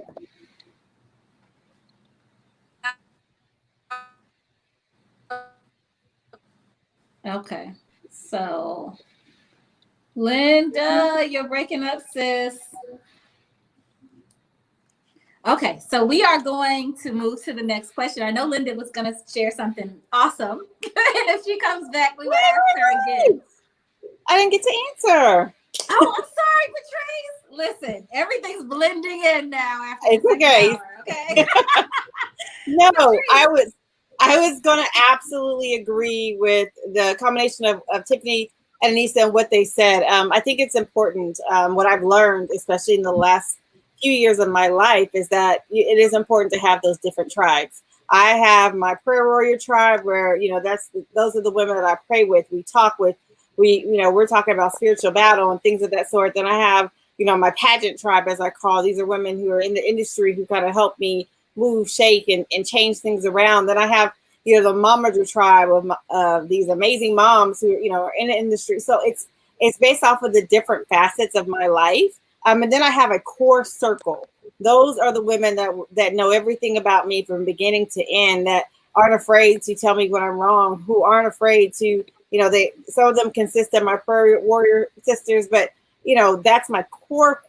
And some of those people are, you know, on the outer skirts, and some people are more of that inner core. And so it's important, you know, when you talk about the word tribe, is that it's important to have those different tribes. I completely agree, Tiffany, because that helps me stay balanced. It helps me grow. And I didn't learn that until like within the last couple of years, when I've only had this one tribe, and I was trying to grab somebody from here, there, and everywhere, and it was not working for me. And when I was falling apart, I didn't have a tribe. I had no one there to help me pull that together. So I'm thankful for the different tribes, because it allows me to grow in the certain areas and to be able to have that balance that is definitely needed for life. Mm-hmm. So good. So good. Okay, so, you know, some women may be sitting out there saying to themselves, like, I have not been successful at finding a tribe, or I once thought I found my tribe and it just all went to hell. You know, it didn't work out for me. I have not had successful relationships with women. I don't even want to continue, you know, trying to even do that. So to just provide some inspiration for why we should definitely not give up on finding our tribe, I would love for you ladies to share how finding your tribe has changed your life. Anissa? Yes, finding my tribe has significantly changed my life because it just really empowers you. And as a phenomenal woman, all of us here on the panel, and as queens, it's breathtaking when you surround yourself with positivity and women that are like-minded, that are doing awesome things, because it helps to just kind of motivate you to just continue to grow and excel and mature into everything that you're doing. So I think it's just been an amazing ride, just encountering and fellowshipping and being that support system and giving as much as you receive, not just, taking, but receive within your tribe of ladies. So it's definitely impacted my life, and I hope that it also has impacted everyone that I, encompass as well in my tribe. Yes, yes, yes. Tiffany, how's finding your tribe changed your life? Well, I can contest to some of the points that Anissa made. I definitely think, and also what Patrice said early on when it came to just talking about what a tribe is to her. I think, I was in, those shoes before, I could actually relate to her when she said, I wish I would have known early on the importance of having a tribe or having multiple tribes, and not just think that the friends that were your childhood friends that would be, your that goes on through your life. Because I think Patrice or Linda said that you have seasons in your life. And so I think to the woman that may be in a space where she feels like I haven't found my tribe, or I've realized that the tribe that I moved with before is we don't think alike, we're not on the same path. I think that's time where, as a woman, tribe, when you find your tribe as you grow as a woman, it has to be authentic. It has to be a divine connection. So I think when you're in that space where you don't know what tribe you're going to be connected with, you have to probably do some soul searches internally. You may need to take time to work on yourself and see, okay, what are the things that are important to me at this point in my life? Let me do some research to find in the area that you may, or the region or the city, where I could probably meet those women, or talk to somebody that's close to you, another woman, and say, I'm just looking for, a group of women that kind of think like me, or are doing some of the same things that I want to do. Do you have any references for a sister that I could connect with? And then you don't know who that sister is attached to. I can just speak to being a little transparent on how I got connected with She Women Society through Andromeda. And that was through one of her good close friends. And I just happened to, her close friend in Atlanta, Stasia, hosted a actual event through there was women by choice then, but through She Wins Society, and they hosted at my venue, and I was just supposed to be there just to open the venue up, and they were going to set up and have their event, and I just felt a need to sit in that room, and I met some of the women that are still a part of this She Wins Society, and it was just empowering. And just sometimes you have to put yourself in you don't know, but sometimes you have to put yourself in certain environments, or you may meet a woman that you connect with who would have a wonderful tribe. And I feel like the She Wins Society is one of my tribes that you can connect with. So sometimes it may happen through a connection through another person that you're connected with. Oh, these are so good. Listen, take y'all notes. I'm gonna keep saying, take your notes. Patrice, how has finding your life? Absolutely. So I think that I've gone through those seasons. Like Tiffany said, you go through a season where you feel like the people you grew up with or you've been with for a very long time, they have to be part of your tribe, or your friends and your family have to be part of your tribe. They might be like on the outer skirts of your tribe. They may be like in a village somewhere, right? But that doesn't mean that they're your tribe. That does not mean that they're the people that are going to uplift you and help you go. Sometimes those are the worst critics. They're the ones that are not in line with the vision that God created you to be. And that's kind of where you have to go, is that it's important to know that you have the right people. The wrong people will steer you in the wrong direction. They'll do the wrong thing. I remember one day when I said, I'm just going to give up on everything and I'm going to quit and I just cannot do this anymore. And I remember there were some key women in my life. They were like, you don't do what? God didn't tell you to quit. He might have told you to sit down for a second, but he didn't tell you to quit. And I had to have those people in my life. And I had to realize I have the wrong people around me.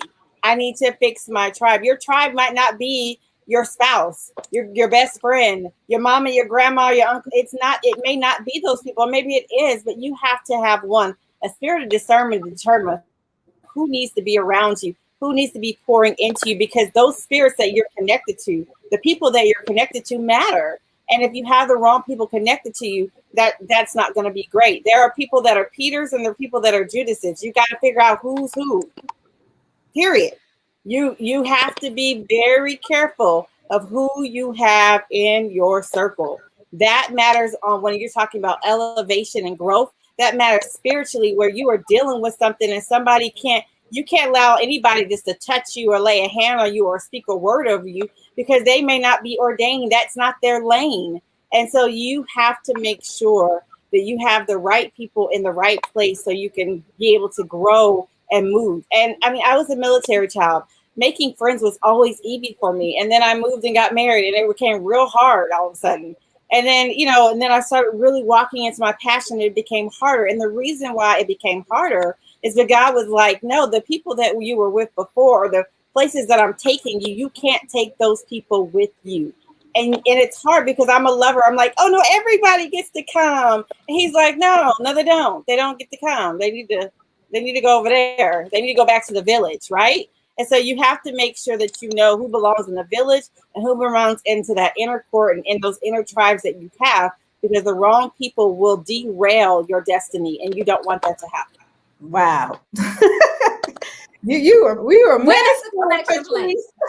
Sorry. Where is the collection place? Next time I'm gonna find some kind of way to do something where we can go ahead and take some collections, because honey.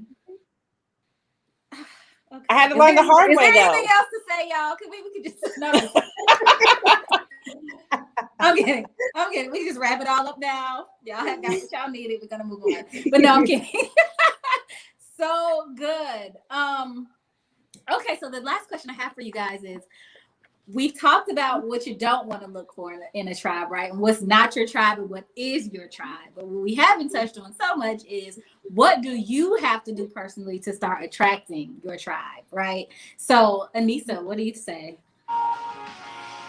Yes, well, this is something that I've been the majority of the time that I have, been a leader, is just being authentic, being genuine, being, just someone who is about keeping their word. Do what you say you're going to do. Keep your promises. Treat people the way that you want to be treated. I mean, these are like some of the basic essential points, but they're so real and they're so true. And sometimes we have to go back to the basics to really remember what's important. So for me, that's what would be my answer. Agree, Tiffany. Yes, I agree with Anissa. I think sometimes we forget about the basics. Like, we know that whole saying, you treat people like you want to be treated. But the reality of it is, sometimes you need to check yourself and be like, are you treating, especially if you're talking about somebody that is connected to you or in your tribe, are you treating them the way that you want to be treated? Because I think when you think about any relationship, whether that is a friendship, whether that is your relationship with your significant other or spouse, it shouldn't be a give and take type of situation. It should be that even when you kind of think about your tribe, it shouldn't be like you're just connecting to that tribe based on solely on what you can get from them. So, or once you get it, you're like, I don't need to be connected to them no more. That's not being real. That's not being authentic. That is actually being very selfish and not in a acting in a very nice way. So you have to whatever you put out there, you need to be willing to receive the same thing. So if you're not putting out good energy with your tribe or with the people you're connected with, you can't expect it to be the same in return. So I think you have to create what you want in any relationship or any tribe or situation. You have to be willing to do the work to make that tribe work for you, because it can't just be you just sit, and you need to do some work too, so it can continue to develop and you can continue to develop with that connection. Listen, better testify, sister. That is nothing but the truth. Patrice. So I can definitely piggyback on what both women said about being reliable, being on point as far as giving out and what you want to get back. We all go through seasons where we've had our rough times and our hard times and things like that, where we have seasons where we're not the best person. I mean, I've had those seasons, and it's like, oh, okay, now I'm gonna look back in the mirror and say, oh, that was not really good, Trace. Right? So I think that one, it starts with internal reflection. Is that, are you the person that you want to be? Are you the person, are you in line with where God has called you to be? Who are you? Look yourself in the mirror and say, what do I need to change about myself? What actions do I need to change? Because ultimately, you're right, you attract what you put out there. So if you're negative Nancy, or woe is me all the time, or you're just a taker and not a giver, and there's no ROI there, then of course that's not going to be healthy for your tribe, anybody's tribe at all. And so sometimes it starts with you, that inner reflection, that time that you have to look at who you are. And then after you fixed you, and you've really kind of pulled yourself together, because sometimes those moments of solitude where you're like, I need to try, but maybe you got to say, no, I need you to fix you first. Then you can get your tribe, because you're going to be toxic to the people that are going to be around you. I can only speak for myself, because I was very toxic and I didn't even realize it until God was like, hello, get it together, ma'am. And so with that being said, sometimes that solitude, that time that you're by yourself is what's needed. Internal reflection first. Then after that, that's where that spirit of discernment is. That's where you start praying for God to provide and move those people into your life that need to be there, and making sure that you have the right people around you. And that's really how you start attracting, because what you fix that inner core of what was going on with you, so that when you do attract the right people, you're attracting the right people. So misery loves company. If you're miserable, you're going to get miserable people, and you wonder why nobody's growing, is because you all are miserable. And so again, fix you first. Fix that internal piece of what's happening with you, so that you can be a woman that's dependable. You can be a woman that gives that ROI, and that you guys are bouncing things off each other and you're growing, versus you're just taking. Again, I only speak from my own experience, because I've been there. I've been that toxic person, and I didn't realize it. Mm-hmm. This was so good.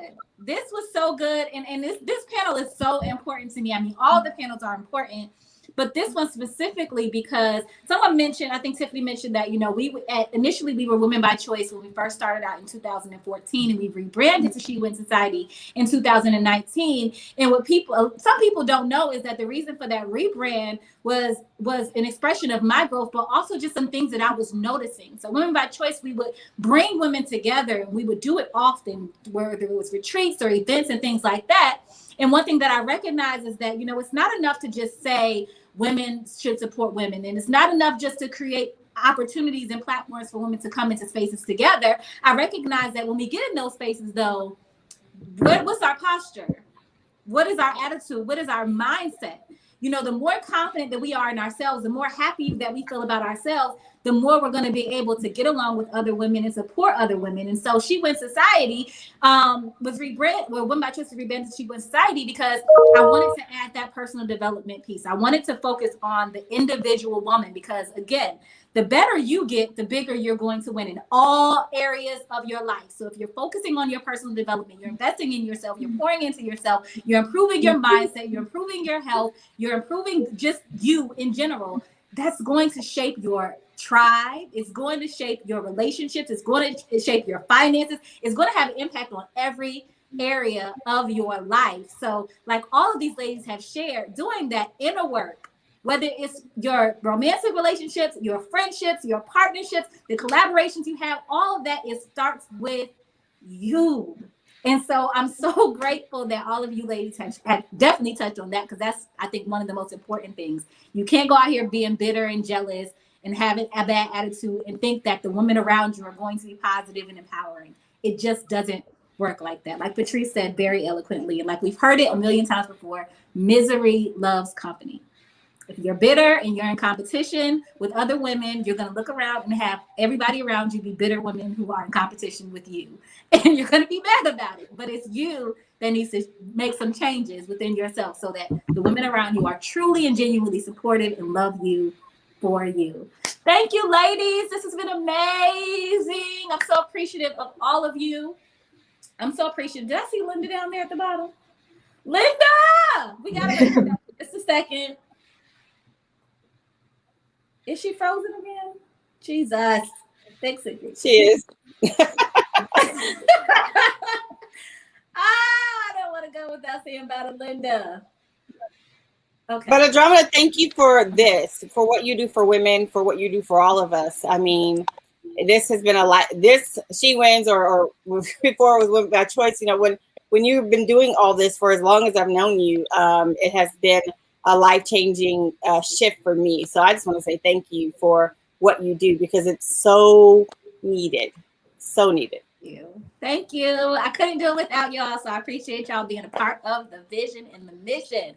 Before we go, guys, make sure that you get the contact information of these panels. What time do we have? 3 o'clock. Okay, so I'm not going to hold anymore. I'm going to move into our next vendor, but make sure, again, you get, Patrice, I have the wrong contact information down there for you at the bottom. Can you tell them what the right information is? Because I don't want it. Sure. You guys can follow me at Patrice Empowers. That's on Instagram. That's on Facebook. That's on Twitter. And yep, I think that's everything, right? Instagram, Facebook, and Twitter. Yeah. Yep. Patrice Empowers. All right.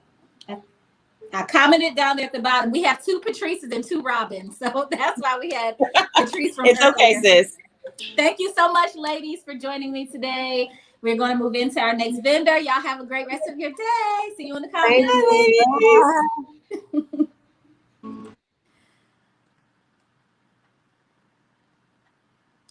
All righty.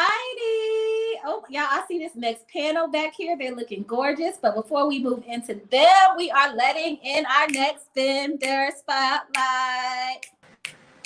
Hey, friend, can you hear me? Hey, yes, ma'am. Which is Kanisha McIntosh for My Tribe Essentials. And I'm going to let her.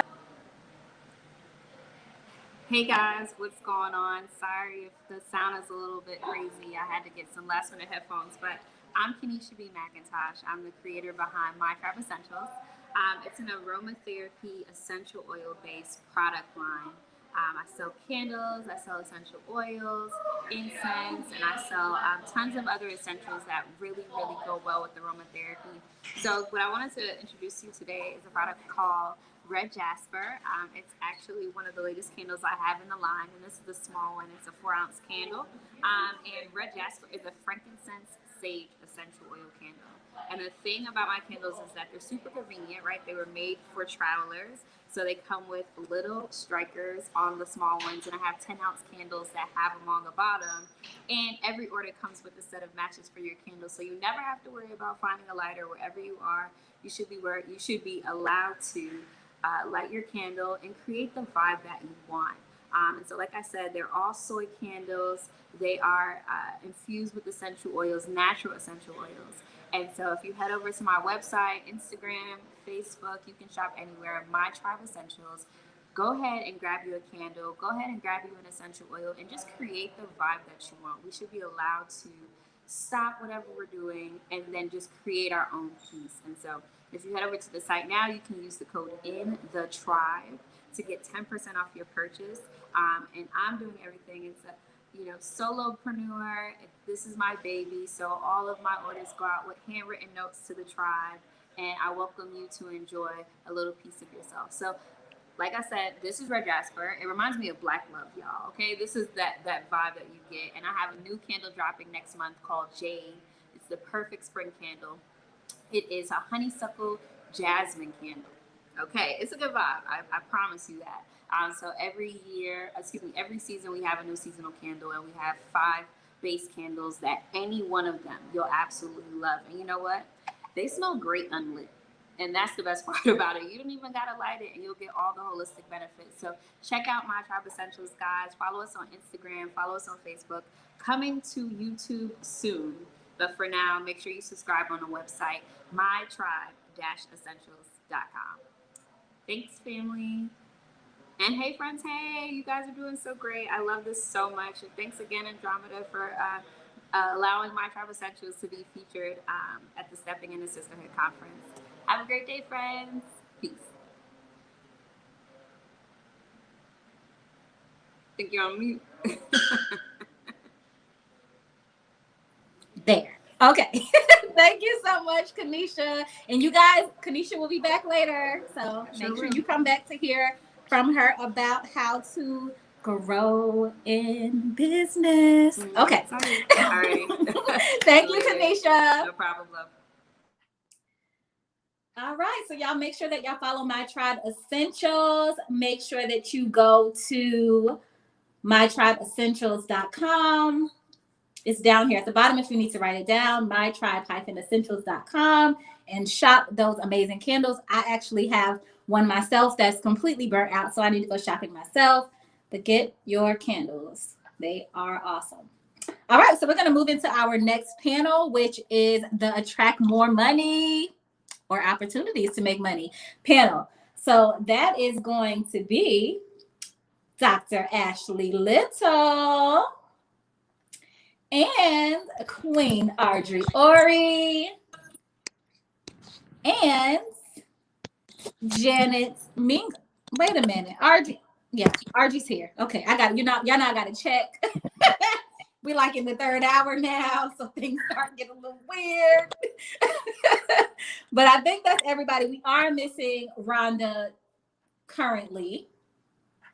Rhonda is moving today into her brand new house. She told me that she was going to try to be here. She don't have any Wi-Fi there yet, but she was going to try to log in with us. So hopefully she will pop in. But if not, we're going to make it do what it do with these fabulous ladies. So before we get into these questions, Dr. Ashley, Janet, and Archie, will you please quickly introduce yourselves?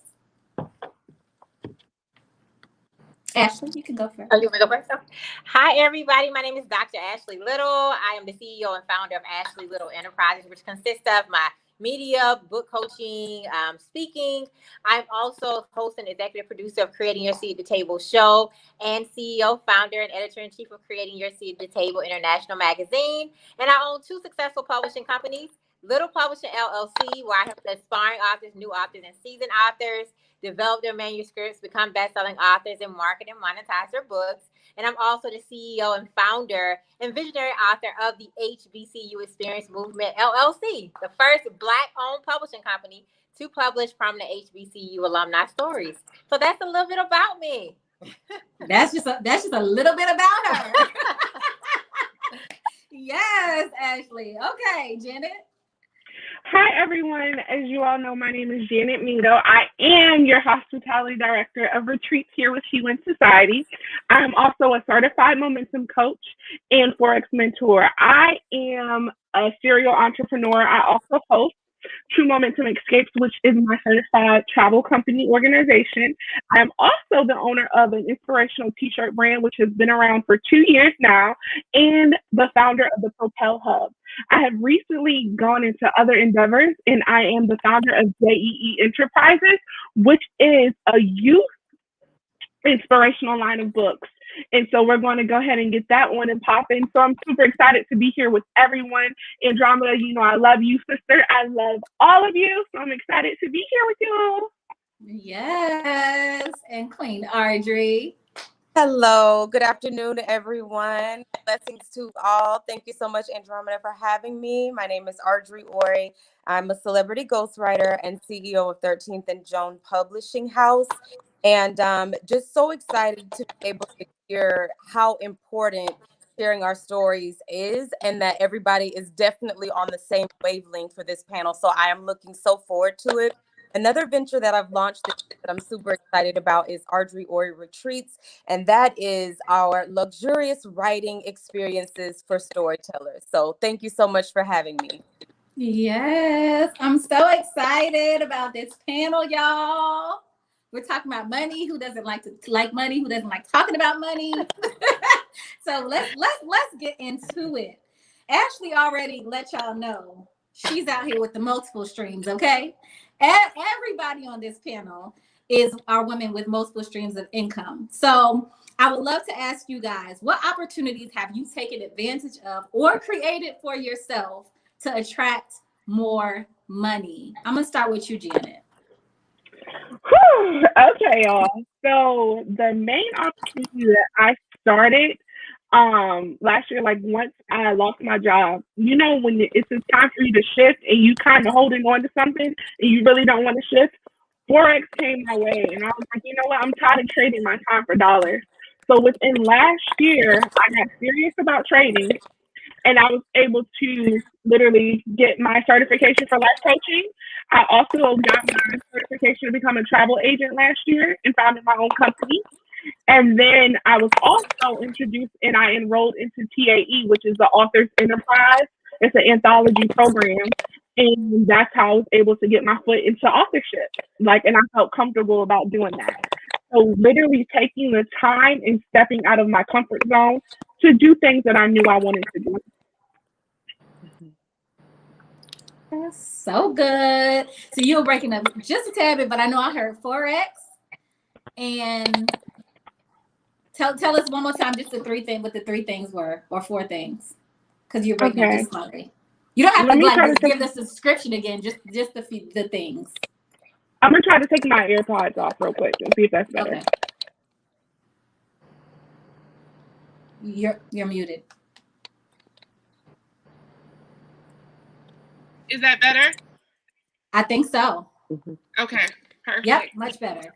So basically I was saying I got into Forex, and this was the opportunity that allowed me to go after the things that I really wanted to go after losing my job, and I just felt like I was stuck. And so when this opportunity fell on my lap, I was like, I need to go hard, not necessarily into things that I want to do, but go hard into something that could provide the platform for me to be able to do what I want to do. So that's when, after I was able to stack my money back up, I went hard on my certifications to create the freedom that I wanted to sustain and show up how I wanted to show up as the woman I am today. Awesome. Okay. Again, I hope y'all have y'all pen and paper out for these notes. Ashley. Absolutely. So I'm going to talk about from the mindset of just attracting it, right? And so first, doing the work. That's the first thing, is doing the work and executing. Also collaborating, building genuine relationships, not just networking, but actually building those relationships, right? So I'm coming from that standpoint because relationships have opened up so many doors, because relationships is currency, right? And so building those genuine relationships has really opened up a lot of doors, as well as referrals. It's important that you treat your clients, giving them excellent service, right? Going over and beyond the call of duty, because they will send people to you, right? So referrals have definitely been a big part of mine as well.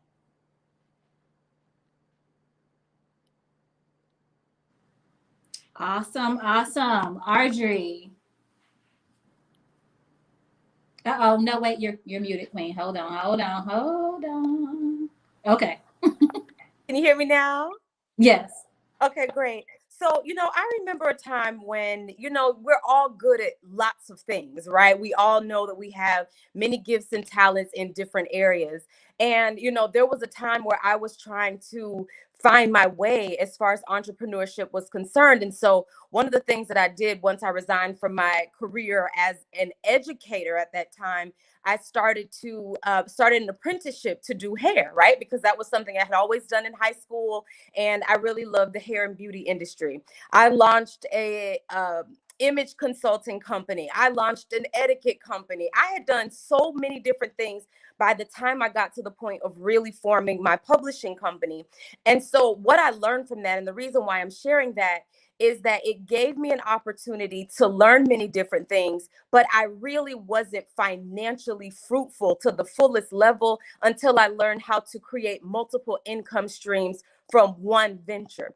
And so I had all those different ventures that were kind of going in different directions. It didn't work for me. And I'm not saying that I'm not an advocate of it. I would still be doing hair and doing a bunch of other things, but I did not become truly fruitful, not on what I refer to as fertile ground, until I started to divide those income streams based on the one pillar of storytelling. And so in the storytelling industry now, I've been able to say, okay, I believe that writers need opportunities to create, to get away from the norm. And so I launched RG Ori Retreats, which is a writing experience. I keep it in the writing sector, and that is what we focus on doing. So I just want to share that sometimes we kind of feel like we're losing an audience, or we're losing ground if we don't hone in and be very specific. But I have discovered that sometimes the riches are in the niches. So that is just one key piece of evidence, or one key piece of information and wisdom that has worked for me. And I also think just because something is one person's journey, it doesn't mean that that is your exact journey. So as we listen and we, talk and we engage, we all have different paths. That's the way that it is supposed to be. And so we have to truly do and find what works for us, what is supposed to be unraveling for our individual stories. But for me, God told me to just bring it on down, bring it on in, come on to one space and go to storytelling, and then branch out from there. So that is where I am.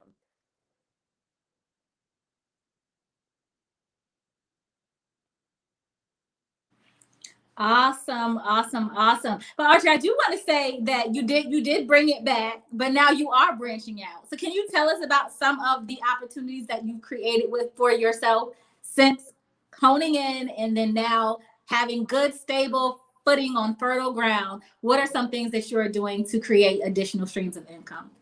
Sure. So one thing is I have always enjoyed writing plays, theatrical productions. So I've been working on some additional theatrical productions. Those are ones that can be converted into books as well. So I have that. I've also launched, not officially, I'm saying it here, but all the paperwork is done, but I've launched Ink of Ann Productions, which is our book to film unit. And what that consists of is that the books that we create for this particular realm are only books that we intend to have reproduced in other formats, whether that be film or media. So that's really, really been something that's essential. The other thing that I've done is I created, for me, COVID was a time where I had to do something else with my creativity. You know how if you're a creative person, you're always creating. You can't even turn your brain off, which is a blessing. You wouldn't want it to.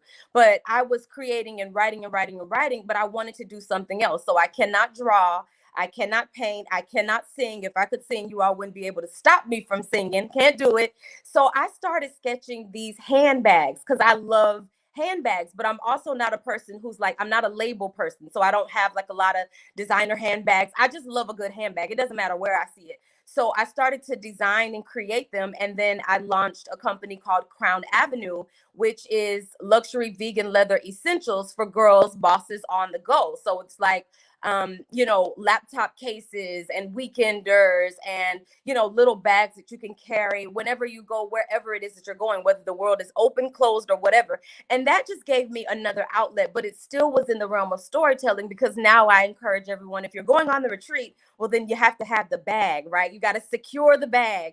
So I'm trying to bring it all back to one message. So those are just three of the things that I've done in 2020 to expand the brand.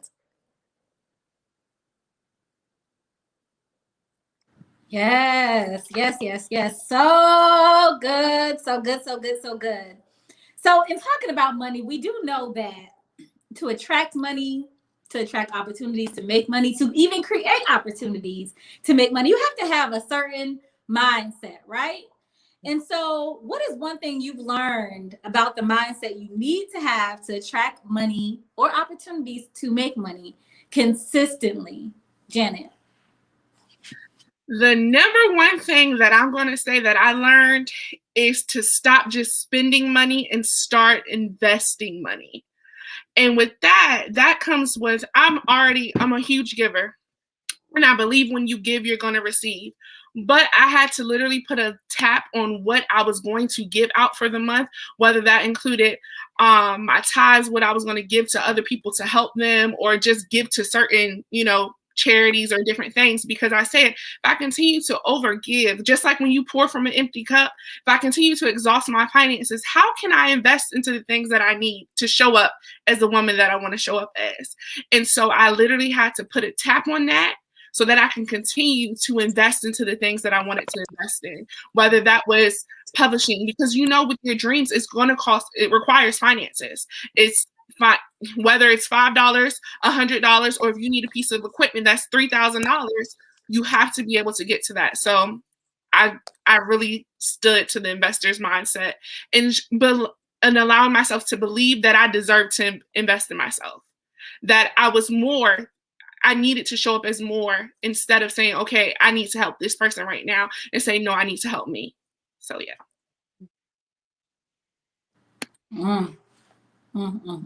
Okay. That's good. That's definitely good. Ashley? I would say success is an ethical duty in making sure that you invest in coaches that are where you want to be, that are 30 steps ahead of you, that already have done where you're trying to go, right? That is so important, because understanding that our mindset is key to making more money as well. It's all about your mindset. So invest in yourselves, invest in those coaches that are where you want to be, because that personal development is important.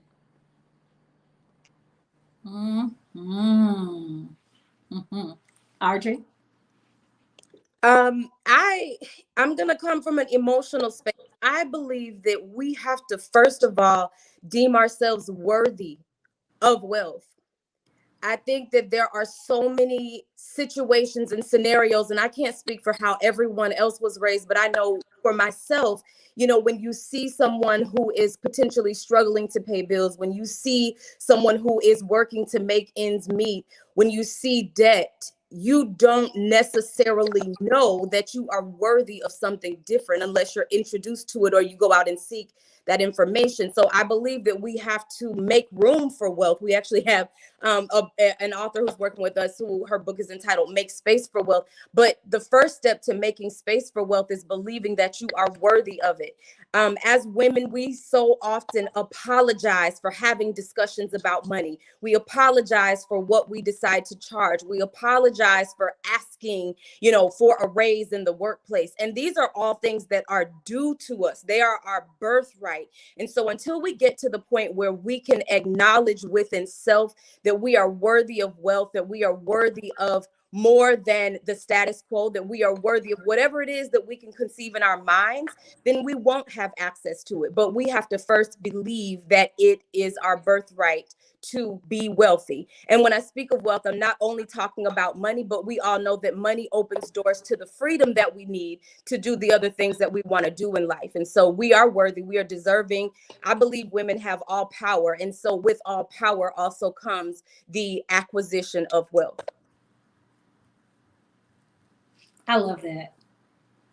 I love that. I absolutely love that. It's absolutely a mindset for sure. You have to believe that it's possible for you before you can achieve it, period. So I saw somebody in the comments said, we have to break that poverty mindset, that undeserving mindset. If you really want to be wealthy, like, do you really want to be? That's the question, because you say I want to be a millionaire, like, what does that mean? Do you understand the mindset that has to come with that? And are you making room for it? I love that. That's so good. Okay. So what are some things that most people can do to attract more money or opportunities to make more money? And I know that Archie's already told us that, that's different for everybody. But if we even want to reshape that question, what should somebody actively start doing in their life, in their own life, regardless of where they are, what they're doing? What should they actively start doing to make more money and attract more money? And so, Ashley? I'm gonna go back to what I stated with relationships. I think that's so key to attracting money as well, building those genuine relationships. Also, being consistent, right? Regardless if you have a bad month or a good month, being consistent, right? Being consistent on what you want to do, being consistent, as well as creating your own platform. Don't wait for people to give you a seat. Create your own platform. Create your own seat there. Build your own table. So those will be my nuggets for attracting more money, because it all lines up. Yes. And Ashley talks, she has a whole magazine, if you didn't catch it earlier on, called Creating Your Seat at the Table. And I have had the pleasure of being featured. Thank you so much, Ashley. That's what Sisterhood and Relationships is all about. Yes. And oddly enough, we talked about money, right? Yeah. Future Millennial Millionaire was the feature. And so Ashley did ask me some questions about money and how to start paving the way towards becoming a millionaire or gaining wealth. So I appreciate that for sure. And I definitely co-sign with the idea of creating your seat at the table, or building your own table if need be. So thank you so much for that, Ashley. Janet? Perfect. That was such a great answer, Dr. Ashley. First of all, I would just say show up. Show up. Put yourself in spaces where you're not comfortable, because guess what? Where you're comfortable doesn't mean money is going to be there. So you're going to have to shake some things up and move out of situations where you are extremely comfortable, whether that's the networking event, whether that's the human society stepping into sisterhood event. You're going to find connections in those places. And then start exactly where you are. When I got started 2 years ago, I didn't know what path I was going to be on. All I did, I told Andrew, I was like, I want to be a public speaker. I want to be a motivational speaker. From that, like literally showing up, you can do 1-minute videos on Instagram, just go live, start where you are, and you can improve action, but you cannot improve in action. Find a mentor. You have several mentors that you can find here in this sisterhood. I also would definitely say state the self-confidence formula every day by Napoleon Hill is going to help you see and do all the things that we've talked about with your confidence, understanding that you deserve that and you attract that, and start going to those places where you desire to see yourself at and actually visualize yourself there. Because I always say self-care is loving yourself the way that God loves you. And half of the time we know that 87% of our thoughts are coming from limited beliefs. So we have to train our mind just like from the Big Leap, which was the book that we read last month. We can't allow those upper limiting beliefs to hold us back. Every time we get into a positive something, it's like, okay, how long is this sensation gonna last? Like, no. Visualize yourself there, staying there, understanding that that's where you belong, and just go to those places and start where you are. And if you are afraid to start where you are, get you an accountability partner, sis. Get you an accountability partner, because they're going to hold you to what you said you wanted to do. Accountability partners have helped me tremendously. And when you find a mentor, find you someone that's going to push you. You're going to do it scared, like literally, because if you don't do it, you don't want to be in the same place 5 years ago when you're looking like, oh my gosh. I remember when I said I was going to start a podcast, and so many people say, oh, I want to be a speaker, but I'm afraid of speaking. How many times do you speak in public, whether it's the mall, whether it's on the phone? Change your perspective of how you're doing stuff, because you're already publicly speaking. So just get into that mindset, y'all. You got this. The wealth is yours. You just have to walk in it and believe in it. Y'all got me dancing in my seat. This is so good. So good. Okay, Audrey, let me unmute you, sis, before you go. Okay. Yeah, I would say to wear blinders. I think that right now we are in, social media haven. We're in a social media haven, and that's a great thing. There's nothing wrong with social media at all. What it does force us to do, whether we will admit it publicly or not, is it forces us to engage in comparisons.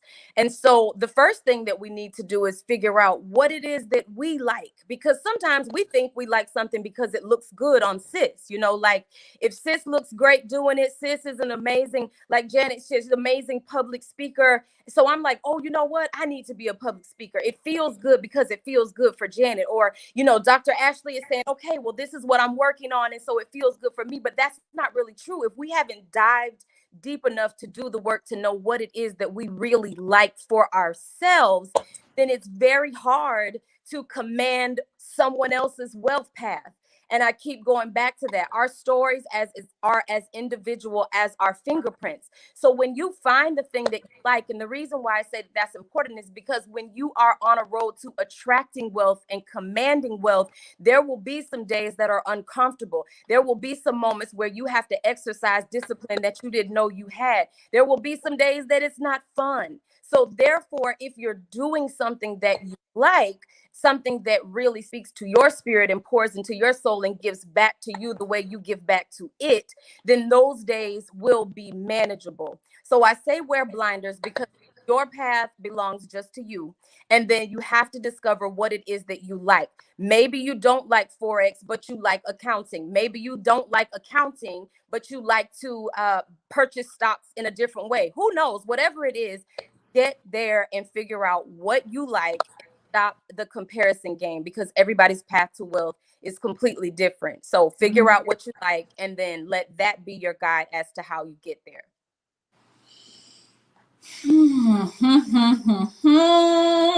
Did y'all get y'all notes? I just want to know, did everybody get their notes? That is perhaps definitely one of the most important lessons that we can learn when it comes to increasing our income or building wealth, because all the ladies on here can I'm sure can agree that in order for you to continuously earn money and consistently do something, you have to love it. In order to be able to build upon it, you have to love it. If you just like it, like Argy said, because Janet likes it, and you realize once you get into it that you hate it, even though you've invested in it, it's going to be so hard for you to continuously build on that and earn income from it. So, this has been such a good panel. Oh my goodness. Oh my goodness. Oh my goodness. I also want to say too, that, when it comes to multiple streams of income, I think every woman on here has talked about books in some shape or form. Everybody. Janet has talked about becoming part of an author anthology. Ashley is a book publisher. Audrey is a book publisher. I am an author. And so one thing I love Audrey so much, but one thing she says is we all have stories to tell, right? And so if I had to answer that question, what is something that most people can do to increase their income or to earn passive income? Because I wrote my first book, She Wins. She Wins. I wrote this back in 2017, I believe. And as of 2021, I'm still receiving royalties from my book. So the work is done. I've done the work, but I'm still getting paid for work I did years ago. So if, we all have stories to tell, which we all do have stories to tell, I definitely encourage you to tell your story, whether it is through writing a book, whether it is through speaking, whether it's through something, because I personally believe that our lives, our experiences, everything that we go through in life is for a purpose, and it's meant to in some way touch the lives of others. So if you can figure out how to wrap up your story, how to help other people with the experiences that you've had, the challenges that you've overcome, that is a great way to make money. And it's something that you don't have to spend a whole lot of time thinking about, because it's your story, and it makes it your niche, because nobody else has your story. No one else is you, and that is your superpower. So if you can find, like Audrey said, like all the other ladies said, find a way to be yourself in this world and share your gifts with the world, you're definitely going to be able to increase your income and to make more money and attract opportunities to make money. And to Ashley's point and Janet's point as well, mentorship is so important. Surrounding yourself with the right people is so important. All of these women who are on this panel, or who have been a part of N2 Sisterhood, at some point in my life, I have connected with them, and they have provided opportunities for me. I have provided opportunities for them, and that is the way sisterhood works. Your connections really are your currency. I believe somebody said that earlier on as well. Connections will get you through doors that your experience won't, that your money won't. So it's so important that you make connections with women who are working to win, because they will open doors for you as you can open doors for them. I'm so grateful for this panel. Okay, so what time do we have? 3:33. Okay, so we have a next vendor coming up. Before we leave, though, I definitely want to allow Ashley, Janet, and Audrey to tell you how to get in contact with them. And if there are any parting words that you all have for the listeners, please do share that as well. Well, I would say my last words would be execute, execute, execute. Okay. And you all can find me on Facebook at Dr. Ashley Little, on Instagram at _Ashley A. Little. And my website is www.ashleylittlenterprises.com. Thank you for this amazing opportunity, Andromeda. I love you. You always are creating tables for others and building tables. And she is the definition of building relationships, not just networking, but building relationships. Thank you, Ashley. Janet? All right, everyone. So I go by Janie True. Janie True, and because that's find the power of what you are. Find the power of what you believe in, because what you say about yourself, it's what's true to the world. So that is my tip for you. You can find me on social media under Janney, JANNEY. TRU official. And also, if you need any type of encouragement or momentum in your goal setting, you can also join my Facebook group called the Propel Hub, where you get inspiration every week and we attack goals. Accountability, y'all. Accountability. I love it. Audrey? Yes, thank you so much again for having us. This has been really, really enlightening. And Dr. Ashley and Janet, thank you all so much as well. I just want to say, we have to remember, we've done a great job. I feel like this Women's History Month has been such a great celebration. Your timelines are filled with encouragement and everybody's in a good space. But as we enter into April, let us not allow this to die. As they say, keep that same energy, sis. We need to make sure that we are still pumping each other up and we are still pushing everything that and into one another, because we girls hold up this world. So I want us to remember that and to keep going. And thank you for the tables you're creating. Everybody at She Wins, you guys are amazing. You can find me on Instagram, and I dare you to follow me at the Queen of Storytelling, because if you come to that page, you will be inspired to write a book. So if you don't want to be inspired, then don't follow. But I'm telling you now, you can find me there at the Queen of Storytelling. My old page got hacked and the party did not stop. We are still going. The story shall be told. Yes. Oh, so good. So good. I just wanted to put up these comments. Yes, yes, yes. Thank you so much again, ladies, for your time today. We're getting ready to move into our next virtual vendor spotlight. Love you, Janet. Love you, Ashley. Love you, Audrey. Love you. Bye, ladies. Make sure y'all follow them. Their contact information is at the bottom, scrolling at the bottom. So write it down before we switch it up. Bye, y'all.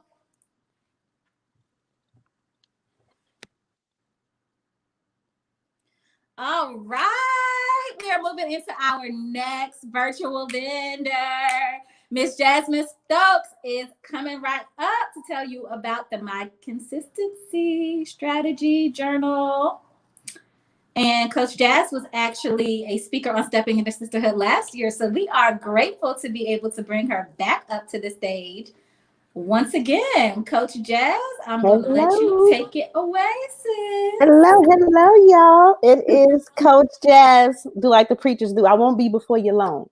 I am Coach Jazz. I am Master Life Coach of the Greater Me Consulting. So when you're looking for me on social media, Instagram, Facebook, it will be under the Greater Me Consulting. Today has been mind-blowing. I'm surprised I still got my lashes on. I had to take my glasses off. When your spirit is getting fed, Master Coach Robin said it, I'm always good. I'm ready for the pour. And from the moment we signed on, I have been tapping the screen at these ladies, saying all kinds of thank yous and hallelujahs. So just super excited to be here and share with all of my sisters, my queens, whatever it is that you go by. So I am just really excited to come after all of these great panels. We've been talking about confidence, talking about love, talking about attracting money. And I agree with every woman that has spoken today. Literally love each and every one of you sisters. Sometimes I say sissy, but I know how it can be a little sensitive. So I just wanted to come and talk to you guys about the My Consistency Strategy Journal. Everything we're talking about today, right? How can you do anything if you don't be consistent? And how many times have you created a goal? You started it, you set it down, you forgot about it. Let me try to pick it up. In order to get anything done, you're going to have to be consistent in life. So whether it's that confidence, whether it's that love, whether it's getting that money, you're going to have to be consistent. And so what I did was I created the My Consistency Strategy. Let me show you what it looks like on the inside, because you got to see some of the goodness, right? We all like to think, well, what does it look like on the inside, Jazz? So each week you're going to get an affirmation. You go through every day of creating your consistent goal. It teaches you how to work it from having a yearly goal to quarterly to monthly to weekly to then your daily focus, your daily grind. And this is important. So with this strategy, I don't teach what I don't do myself. Just last year, I paid my car off. I saved over $5,000 in cash, and that wasn't for my business or for a specific thing. You ever just have something that needs to sit in savings? I also created 2 different certifications. So I got one within my business and one on my 9-to-5. I am a corporate bae. Just got promoted on Friday. So that comes from the consistency strategy, and just really took it to another level. So today I want to offer that to you. It doesn't come with, but I just got new merch in. The consistency pin. Consistency is key. Consistency is me. You can pair the pin with it. I have discounted it today. The strategy journal is $20. So if you go to the website, I didn't even do a whole coupon. I thought about it. I was like, nope, I'm just going to mark it down. At thegreatermeconsulting.com, you can get the book for $20 today. And you can start your consistency strategy. It is a 4-week, 1-month journal. I am real big on creating your habits, right? And sometimes you get too far into it. So let's just start with getting in the groove, day to day to day to day. Okay. And so this journal has helped me to do all of that. And this year I'm on target. I'm hitting my goals. I'm hitting my financial goals. I'm hitting my personal goals. I'm hitting my prayer goals because I am being consistent. So I offer that to you. I love all of you ladies. Yes, you can catch me at thegreatermeconsulting.com. Sign up on the website. Follow me on Instagram and Facebook. And I look forward to talking with you, connecting with you. All my She Wins ladies, I love y'all. I can't wait till we connect again really soon. And y'all have a blessed day. Thank you.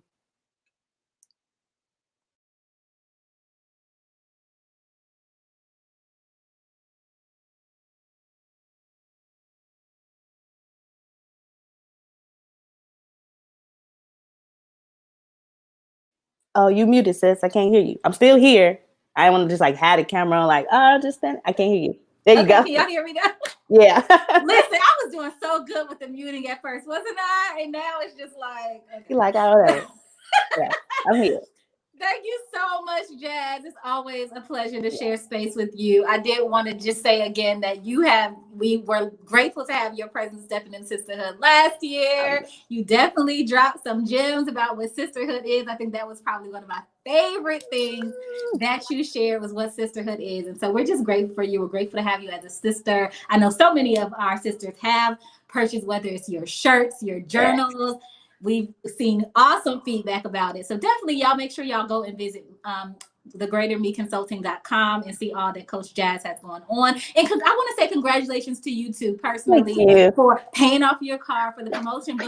But even bigger, because I know this is in alignment with your purpose and what you truly love to do. Congratulations on graduating your first coaching class. Yay! Oh man, don't listen. I've cried enough. Okay, seriously, I have shed enough tears. It had to be another panel, y'all.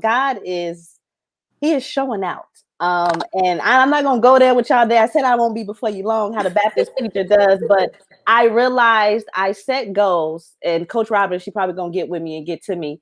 And I didn't even honestly believe I could meet them, y'all. I'm gonna keep it real with you. And he has super exceeded. You know, on the job when they say meet expectations, exceed expectations, I'm on the super exceed with God right now. And I have graduated the first class, and I am so excited for what's to come with those coaches and all those that God will assign to me. So I thank you, sis. And I thank all of you and She Wins. I love y'all. I promise you I do. Yes. Thank you, sis. We love you back. All right. All right, y'all. We're moving into our next panel. Are y'all ready? I see all these congratulations out here for Jasmine. Oh, the love is so beautiful. It's so beautiful. Okay, so we are moving into our next panel, which is our Grow in Business panel. Are y'all ready? All right, I'm moving these ladies in. We're going to start with Dr. Shamika Dean. Woo woo. Lee Whetstone. Kanisha McIntosh is back with us again. And we have Miss Crystal Day all the way from Jamaica, y'all. We're getting international up in here. Okay. I'm so excited to have you ladies. Everybody looks so beautiful. Thank you for being here. Thank you for your patience. So before we get into these questions about growing in business, can you guys briefly introduce yourselves? Shamika?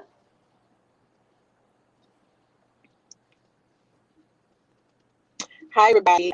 Can you guys hear me? We are traveling, so I'm actually in a vehicle, but I want to make sure you guys can hear me before I start talking. Yep, we can hear you. Okay, good. So I'm Dr. Shamika Dean, and in short, I am a thought leader and I am a transformational teacher. So I help women and men around the world activate the power of authenticity, cracking that code of confidence, and helping them to live the life that they desire instead of the one that they think that they deserve. Good. Lee. Hello, everyone. Thank you for having me here today. My name is Lee Whetstone. I am the founder and editor-in-chief of Leading with Lee magazine. I am also a purpose and brand marketing coach. So with the magazine, we promote and highlight and support Black creatives, Black and brown creatives and entrepreneurs. We promote their businesses and we celebrate Black excellence all day, every day. You see Black stories, you see people, we give a voice to the voiceless. So I love it. And in addition to that, I also help purpose-driven women build their businesses through systems, organizational development. Yes. Crystal. Hi everyone, so I am Crystal Day, and as she mentioned, I'm from the beautiful island of Jamaica.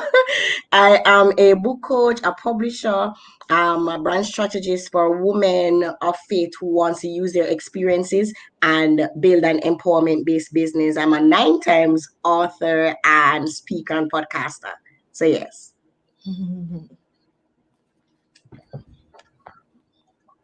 Awesome. And Kanisha.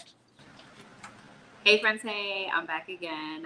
For those of you who I didn't get to introduce myself to earlier, I'm Kenesha B. McIntosh. I'm a certified life and business coach, which is where I got to meet Andromeda and get involved with the sisterhood here.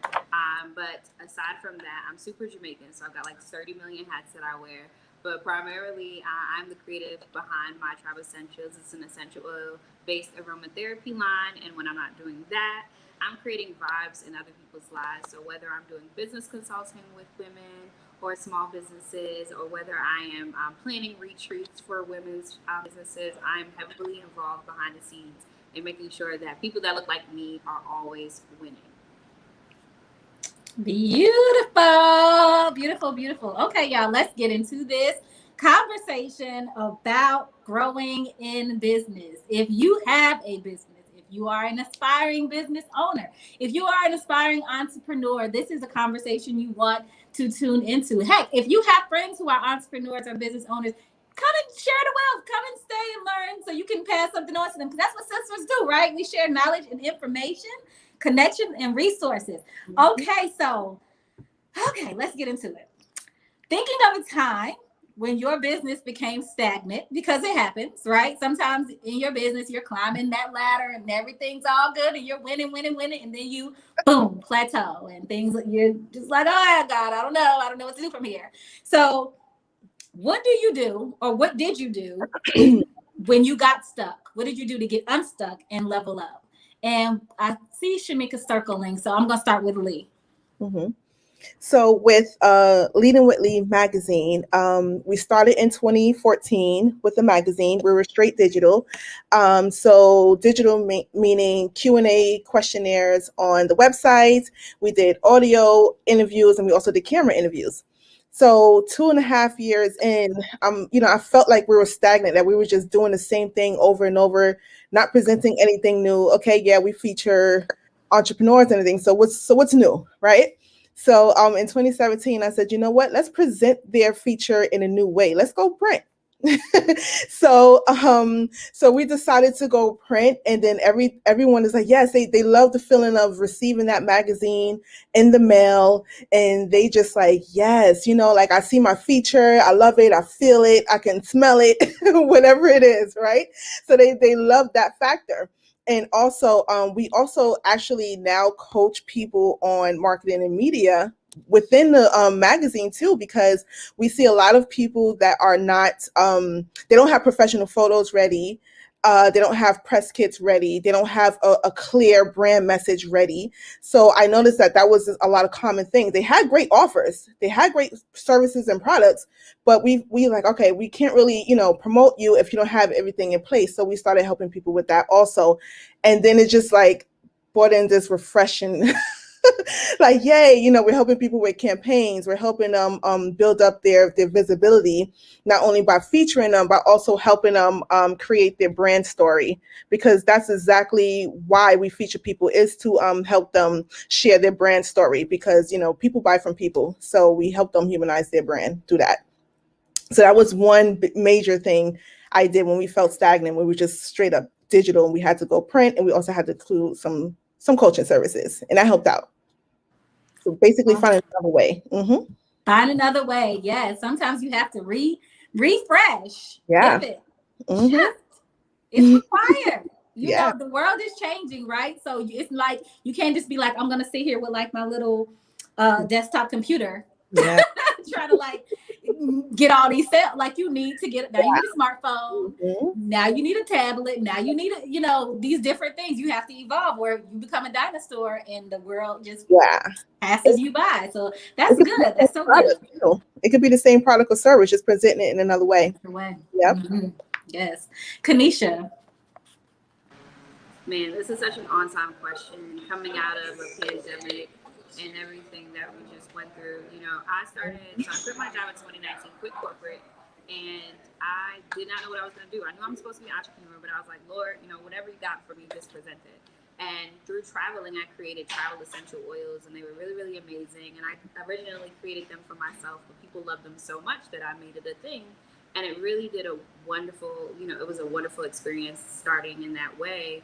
And I got an Essence feature in 2019 for the holiday season, and it took off. And I'm like, oh shoot, like, I figured my zhuzh out, right? Like, I'm doing oils for, however long I can.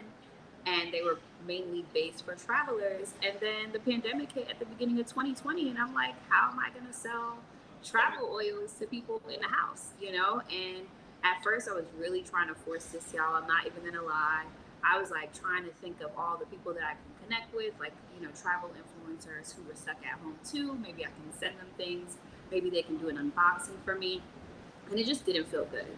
And so in that season, the crazy thing about it was my word for 2020 was pivot. Before the pandemic happened, I established that in January. I'm just going to pivot all year, no matter what it is. And so I had to reflect on what I promised myself I was going to do for the year. And I was like, okay, so clearly I'm forcing something that's not going to work. So I need to figure out how I can continue to do what I'm doing, just pivoting. And then I thought, like, man, well, if people love the oils, maybe they'll love the oils in a candle, right? And then I just put the same oil blends in candles. People were at home. It just flowed so well. And so, if there was anything that I would remind people, when they're having to embrace change and it's hard, don't force, just flow, right? And just ask for the space to figure out which way you're going to go. Because if you continue to force, it is going to be the most rocky, like uncomfortable road ever, because you're doing something that's not innate to you, and you're doing something that's not purpose filled. You're doing something that's deviating you from alignment, and it's always awkward. So, remember your promises to yourself, but also just flow. Don't force, and it'll happen. That's good. I'm a true believer in flowing, not forcing. Okay, attracting, not chasing. Absolutely. Shamika's back. Dr. Shamika. I'm here. Did you hear the You're gonna have question? to. I did not. It cut out as soon as you started to ask the question. Okay. So thinking of a time when your business became stagnant, what did you do to get unstuck and level up? Oh my goodness. I have had my share of stuck moments. But whenever, I'm stuck, when I know everything that I'm doing, when it no longer works, I know that God is trying to stretch me. So I always understand that. And so whenever I feel stuck, I really just have to take a step back and, ask him, what is the direction that you want me to go? I think the biggest thing for me was when I said, God, this is your business. You are the CEO. So whatever moves you tell me to make, I'm going to make those moves. And for me, understanding that the assignment does not dismiss your purpose. I think a lot of times when we understand what our purpose is, and we get that first assignment, we're really good at it, things are going great. And then when we do get stuck, we feel like we are being pulled away from our purpose, but that's not the truth. We're really just being expanded. And so when we're stuck, that's where the expansion is happening. It's, God's way of saying there is more in you and there's more for you to do. And so I always just take a step back, and not being afraid to shift when it's time to shift. She talked about, Kanisha, I think, talked about pivoting, right? Not being just, don't be afraid to shift when it's time. Sometimes that season of that particular assignment has run its course, and it's just time for you to expand into the next level of what it is you're called to do. So I'm always just I'm open to change. I know that in any given moment, God will throw a whole monkey wrench in there. And he's like, yeah, you were comfortable, so let me shake you up a little bit. So I always just think about it like that. What is he trying to do in me, through me, and for me? And so I just go like Khadijah said, I love what she talked about, the flow over the course. So I'm in alignment. I'm in agreement really with what she just said. That's so good, sis, talking about those comfort zones. And it's easy to get comfortable in business when you say, oh, I want to make this amount of money. And then you get there and then you get comfortable. You're like, oh, okay. But then you get uncomfortable again because it's just like, okay, I want more. And God wants more for you. And you are intended for more. So you got to get pushed out. I love that. Say that again, sis. What is God doing in me, to me, and for me? Is that what you said? That's a gem. Yes. What is he doing in me, through me, and for me? Yes, to change your perspective around what's happening instead of what's happening to me, right? And say, what are you doing in me, through me, and for me? Because it's all that's really what it's all about. There's a change that needs to happen inside of you. There is another level of people that you're supposed to reach. And so if he doesn't allow you to get uncomfortable and shake you up, then you'll continue to cater to who you're no longer called to. So, I'm gonna stop right there because y'all know It's good, sis. It's so good. It's but so that good. part. Not what is happening to me, but what is God doing for me, through me. What's the last one? I just forgot. See, I'm getting old. In me. In me. In me. In me. In me. Y'all got it. Y'all got it. Y'all got it. Y'all got it. I'm gonna go back and take my own notes. All right, I'm gonna watch the replay. That's so good. Okay, Crystal. Hi. So when I think about stuck, one of the things that came to mind was a lot of times we think that we get stuck when we are, in business for a long time. But what I found for my journey, even in the beginning, many people feel stuck to where I get started, right? Because you have these ideas, so many ideas bouncing around, so many things coming at you. Where do I get started? And I want to talk to the person that is just beginning, because between the powerful gems of Dr. Dean and Kenisha, I feel like if you have been in business a little while, you would have gotten so many gems. So I want to look at the person that fairly new in the space to say, in the beginning of getting stuck, there's an acronym that came to mind is ACT, right? One, A, assess. Assess, where am I right now? Assess what's happening right now? Assess, who am I right now? Because a lot of times we're stuck because the vision that we have personally, our character is unable to bring us to that place, right? What we know right now, who we are right now, is unable to bring us to this vision that we see for ourselves. And the truth is, we can't go further. Like, our business can't grow more than we do, right? So we have to do that assessment, self-assessment, business assessment, but also, as we have been going on and on, the tribe assessment, right? Because the truth is, you can't build a business on your own. You need some help, some pouring into. The next thing that came to mind is AC, the clarity. Now, once you start to assess, then this is where the clarity comes in. You know where I need the help right now, right? Not necessarily to buy another course, right? But have I acted on the courses that I've already bought, right? Have I taken into consideration the things that I've already learned, right? So that clarity to know how do I proceed is important for us to get unstuck, because we can get unstuck and pursue something that we are not in alignment with. And Dr. Dean mentioned it also, right? We just get carried away doing everything that everybody else is saying or how other people say we should do it, but we need a clarity how we should go about. And the last thing was that came to mind was a timeline, right? The truth is, if as an entrepreneur you can't wait for motivation to get the work done, I'm sorry, right? You just have to set some goals, especially if you're full-time and you got those bills to pay, you have those children like, mommy, yeah, I need money. You ain't got time to wait on motivation. You have to set goals, and this is how discipline, consistency comes in. So I don't feel like, but guess what? I have to still promote myself. I don't feel like, but I have these bills to pay. I have these people to follow up on, to talk to. And so that's the timeline is, bracket goals. What are the goals that I'm setting and going after them? Mm-hmm. Okay. I saw somebody ask, is there going to be a replay? Yes, there will be a replay. Okay. Because if you, like me, and your mind don't catch up. So sorry, I saw something. If your mind doesn't retain all information that you hear, there's going to be a replay, so you can go back and take some more notes. So the next question is, what is one of the most profitable investments you've made in your business? I think this is such an important question because so many, especially aspiring entrepreneurs or new business owners, run into that. Like, what actually is good for me to invest in? If you are starting a business with limited funds, let's just say you have $500, what should I invest in? What is going to give me a return on my investment that is actually going to allow me to grow? Because I don't have time to give money to a coach that may not be a good coach, and then I'm just stuck out here and I can't grow anything. So what are some of the most profitable investments you've made in your business, Lee? Okay, well, one, I guess one of the most profitable. Okay, one, because I have a few.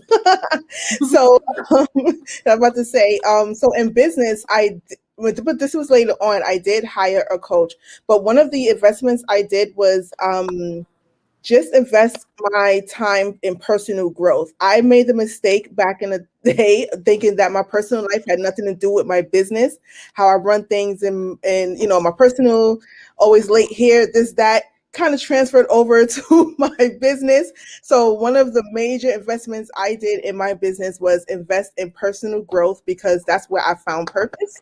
I found purpose in personal growth. And that was just my investment, because I found out who I was. And that's how I got to go about my business. If for someone is beginning, you can invest in, a website. You can invest in a book. These are like small investments if you're talking financial wise, but I invested in myself. I invested in myself, and I invested in great relationships. That's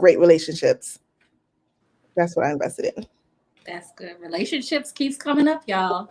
It just keeps coming up. Kanisha? I'm going to have to piggyback off of what Lee said. Personal investment for me has done amazing things, but I think the most valuable investment that I've made, hands down, is always tech for me. And I'll tell you why. I'm a person that truly believes, right? Like, I don't know what day I'm going to die, so every day I'm going to live like that, right? And so a lot of the times in our business, especially when we're just getting started, we have to do everything to make sure it's perfect. And the perfectionism will catch up with you later on if you continue on thinking that you're the only person that has to do all these things. And at the same time, you're realizing that you're not great at all of them. We're not great at doing everything that we're not supposed to be. So what I did was I invested in technology that allows me to have some of my time back, because I value time more than I value things and anything in the world. My time is invaluable. And so I had to find what tech worked to help give me back some of my time so that I can learn to manage the business hands off, right? And I would love to remind anybody starting off, teach yourself how to do everything, but don't try to do everything, right? Just teach yourself how it's done so that when you hire people, you know what they're talking about. When you have to find software, you know exactly what it's saying. And you know the behind the scenes so that if it breaks or if it doesn't work, you know exactly how to fix it. But don't try to be everything as an entrepreneur. That's burnout. That's going to cause so many rifts in relationships. It's just going to deteriorate the business before you even get it up and going. So invest in tech and invest in yourself, and then get your time back so that you can live the life that you want to live, so you can be better in your business. Yes, yes, yes. Dr. Shamika Dean, what is one of the most profitable investments you've made? The most powerful investment I've made, and I believe that everyone needs to always make, is in your mind, the mindset. Because where the mind goes, the woman or man follows. Your mental health is affected by your millions. It impacts your millions. So my mindset is everything. I have invested in marketing. I'm in branding. I've invested in, every other thing that you could think of. I've invested in system software. But the thing that really matters the most is mentally, because success is 80% mindset. 80% mindset, and 10% strategy, 10% skills, because you can get skills all day long, but if your mind is messed up, then your money is going to be funny. If your mind is messed up, you will not be able to create covenant relationships, covenant connections. And one of my quotes is that covenant connections are currency. So if you're messed up in the mind, you won't even be able to receive the instruction that you need. You're not going to be teachable, and you're just simply going to be stuck at whatever level your mind is. So mindset is number one and always when it comes to business. So good. Again, one of those things that's been coming up, relationships and mindset, when it comes to your money, to your business, to everything. Crystal. Yeah, I'm in total agreement. So initially, when I thought, the truth is, I think I spent a lot of times investing in learning different tactics. And it was like later in the game, I realized tactics and strategy is different, because you can have the best social media tactics, the best email marketing tactics, but if you don't have a strategy of how you're going to use them, then it's in vain. And the truth is, I spend most of my time investing in tactics. So I totally agree with Dr. Shamika to say it's recently, probably the last year, I've been being very intentional about my mindset, knowing that I'm good at what I do and I should be paid. So I think the mindset, but one of the things I think I definitely did right initially was connecting with the right people to help to build my business. So for me, when I realized I was building a publishing company, and anybody that publish a book, there's so many things. You have the cover, you have the graphics, you have the formatting, and I would have been tempted, which is what I saw a lot of persons do, tempted to learn all of these things, right, so that they can do it. After that, I got a good editor, I got a good designer, early in my business, I realized my strength was marketing, social media. So I spend time now on my strength, which is getting the clients and then outsourcing quickly what other persons were good. So I was able to grow at a rapid pace based on the fact that I didn't try to do everything by myself. So I think connecting, depending on the kind of business you have to, connecting with the right people that would help you to make the process the process easier for you. But I would definitely say that mindset piece is very, very important. If it's books, if it's podcasts, if it's connecting with the right set of people, go with the mindset, because once you believe that you can, then you already have. Yes, ma'am. Yes, ma'am. Yes, ma'am. Y'all are preaching on this panel. This is so good. Let's see if we got Shamika back. Oh, not yet. Okay. So we're going to move into our last question, which is, what is one thing? Sorry, I thought I saw her. Nope. Okay. What is one thing you know about business now that you would have appreciated knowing when you first started? Lee. One thing, so many. It's so many. But I definitely just to say what I said before, is to build that connection with people, not just network, but actually build relationships. And I would say that what I know now is to not rush everything.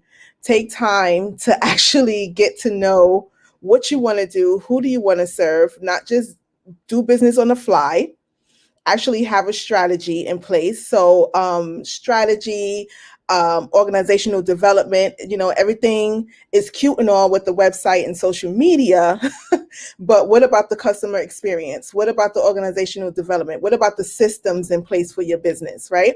So I had to learn all of that. So that's what I really think it would help me from the beginning, is to develop that background so that, I don't always have to always work in my business, but I can work on my business. So that's where the automation comes in, and that's where the strategy comes in, and that's where the systems comes in. So I really wish I, have known all of this instead of just creating a social media, a website, and say, hey guys, look what I have. Right? It had to be a whole process. And just research everything, research what's in your industry, do your SWOT analysis, do your business plan. It doesn't have to be written out overnight, but it's a helpful guide. It's a helpful guide to know where you're going. Know your numbers and set goals. That's good. That's good.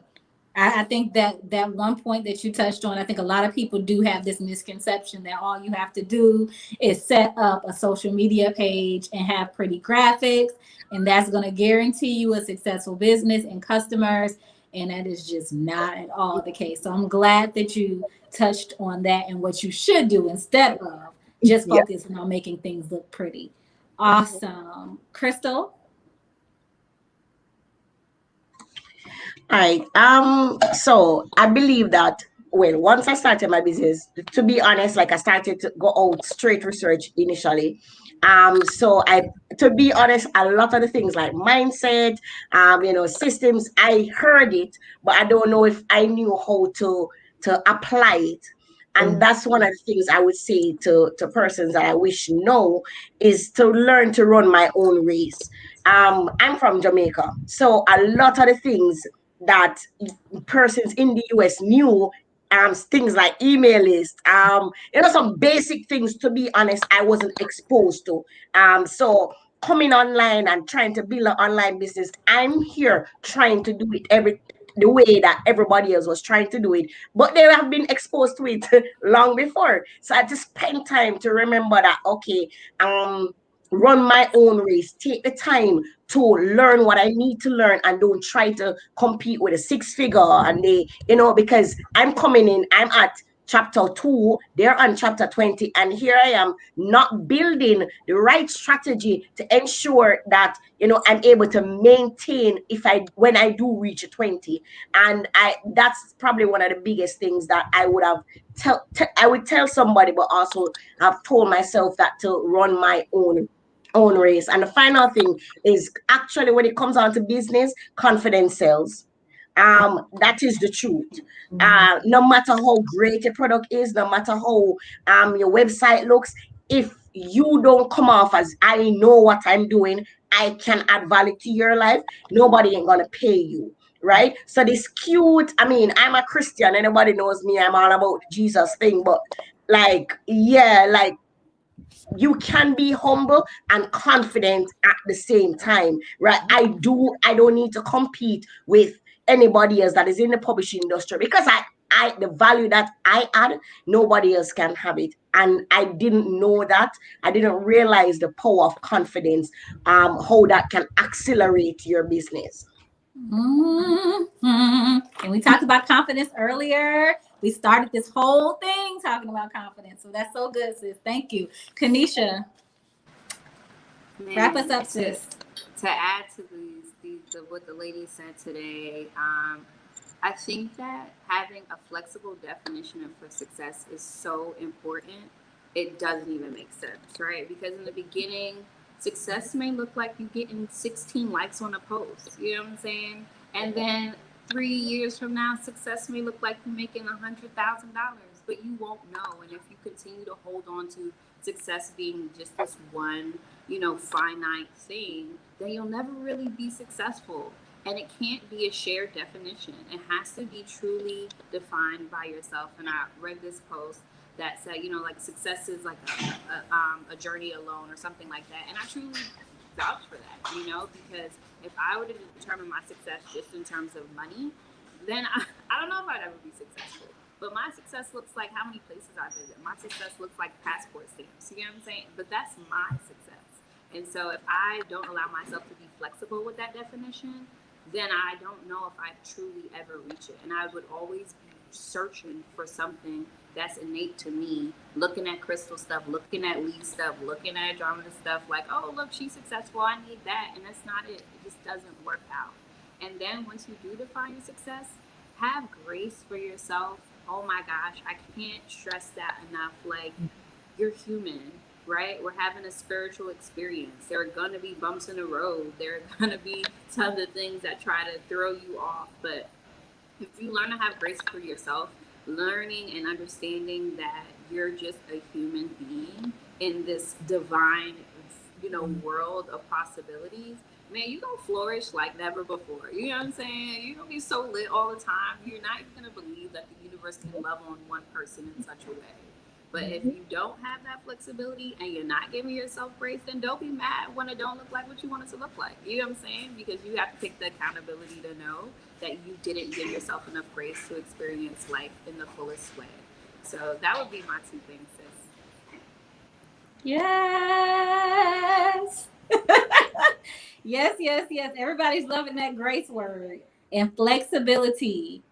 Yep. Yes. So important on our journey in general, because life changes. And the more grace we learn, just in talking about sisterhood, I think someone else also said this earlier on, but the more grace you learn to give to yourself, the more grace you can extend to others. And that's a huge gem. That's life-changing once you understand that one. But thank you so much, ladies. This has been such an awesome panel. I'm sorry we lost Dr. Shamika Dean, but listen, when you're trying to do stuff online, we got to just give grace, right? Because stuff happens. Before we go, though, ladies, really quickly, just shout out your contact information. Everybody's contact information, go ahead. It's down there at the bottom if you want to write it down. But I want you ladies to just go ahead and tell us really quick before we move on to our next vendor spotlight. She's here. All right. Okay. Sorry. So Lee, you can find me at Boss Lady Lee _ on IG. The magazine is LWL Magazine. And then my coaching service is the Purpose Builder, but you can find all of that on Boss Lady Lee. And I just wanted to leave you guys with, just find out who you are and be that. That also goes with the mindset. That also goes with the possibility, your own definition of success. I love that question. We ask everyone that we feature, what is your definition of success? Everyone, because it's always different. So I love that. So just find out who you are and be that. And within finding out who you are, you like your dislikes, you like your likes, that's how you can really grow in business. It's like, all right, I'm this person one day, but the next day I'm this person. So it's just, just find out who you are and be that. And then that's how you can grow in business. You find purpose and personal growth. Yes. Thank you, Lee. Crystal. So I want to say thank you for this panel. It's just a blessing to be a part of the She Wins Society. It's just an awesome experience for me. I really wanted to connect with people outside of my geographical location, and this society has definitely done that, expanded my knowledge base, but my brand, and also just the sisterhood that I receive in this group. So I really appreciate that. So I'm Crystal Day, SDADAYE. So you can follow me on Instagram, Facebook. I'm always on Facebook, always on Instagram.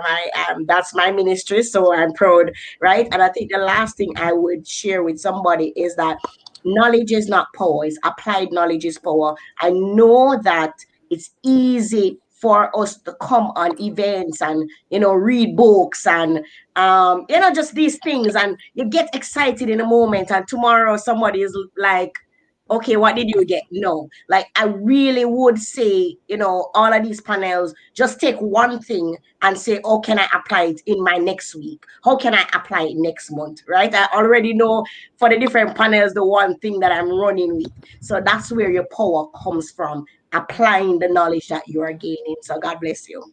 Yes. Thank you, Crystal. I've been telling y'all, take y'all notes. Kanisha. Man, I can't thank you enough for just always inviting sisters to come together and do amazing things. It always feel good. I always get goosebumps when I'm around you, and that makes me like, I'll remember it forever. So grateful for this experience, sis, really, and all of you. You can find me on Insta or Facebook at Kanisha B. McIntosh. And like I said, my brand is called My Tribe Essentials. So you can find me on Facebook and Insta, same name. And mytribeessentials.com is the website. And if I could leave with parting words, I would definitely say, coming out of this pandemic, remember what you learned in it. I don't want us to move too fast when we get out of it just because the world is opening up. But I really want us to remember the shadow work. Remember that inner, reflection that we had to do. Remember the reasons why we actually got into a pandemic to begin with, and all the things that you've done. Because those things should not go in vain. Those things should be celebrated and appreciated. And take your time, man. I mean, if there's one thing that I learned sitting in my house for a year, okay, it was that I can do whatever I want to do as long as it's feeding my spirit and my soul and it feels good to me, even if it don't look good to everybody else. I'm just going to do that because time is truly of the essence. So as you come out of this season, remember what the pandemic taught you. Have grace for yourself, have grace for other people, and just take it easy. Life is a race to the same destination, y'all. Okay, we all get in there. So I don't know where you rush it to, but take it easy, and it'll all happen in divine time. Oh, my cup is running over, y'all. I'm so grateful for all of you and all that you have shared. Thank you all, ladies, so much. We are moving into our virtual vendor, our last virtual vendor. Thank you again, Kanisha, Crystal, Lee, and Shamika, wherever you are. Safe travel, sister. And love y'all. Bye. Good luck. All right. So let me tell y'all right now, your Maintain Your Peace panel is back there looking gorgeous and being patient, and I appreciate them so much. I see big hair and smiles. Ooh, and a nice little pixie cut. Let me tell y'all, they coming. They cute back there. Okay. All right, so before we move into that, though, we are going to have our next virtual vendor, which is Designed by Nikki. Can you hear me? We can hear you, Awesome. sis. Can you see me fully? Okay. Well, good afternoon, everyone. Good afternoon, sisters. I'm Nikki. Firstly, I'd like to just say thanks to all the sisters who've shared their experiences and their knowledge and insight today. I've gained so much value in being in this Stepping into Sisterhood event today. It's just been such a great value, and so I'm so appreciative. And also thanks to Andromeda for this wonderful platform of She Wins Society. Since being a part of She Wins Society, I've grown so much personally, and so I'm just so grateful for that. So today I'm presenting you with Designed by Nikki, an e-design service. So Designed by Nikki is an online interior design service that works closely with you to create the perfect space for you, whether it be your living room, your dining room, your home office, or your kids' playroom. We got you covered.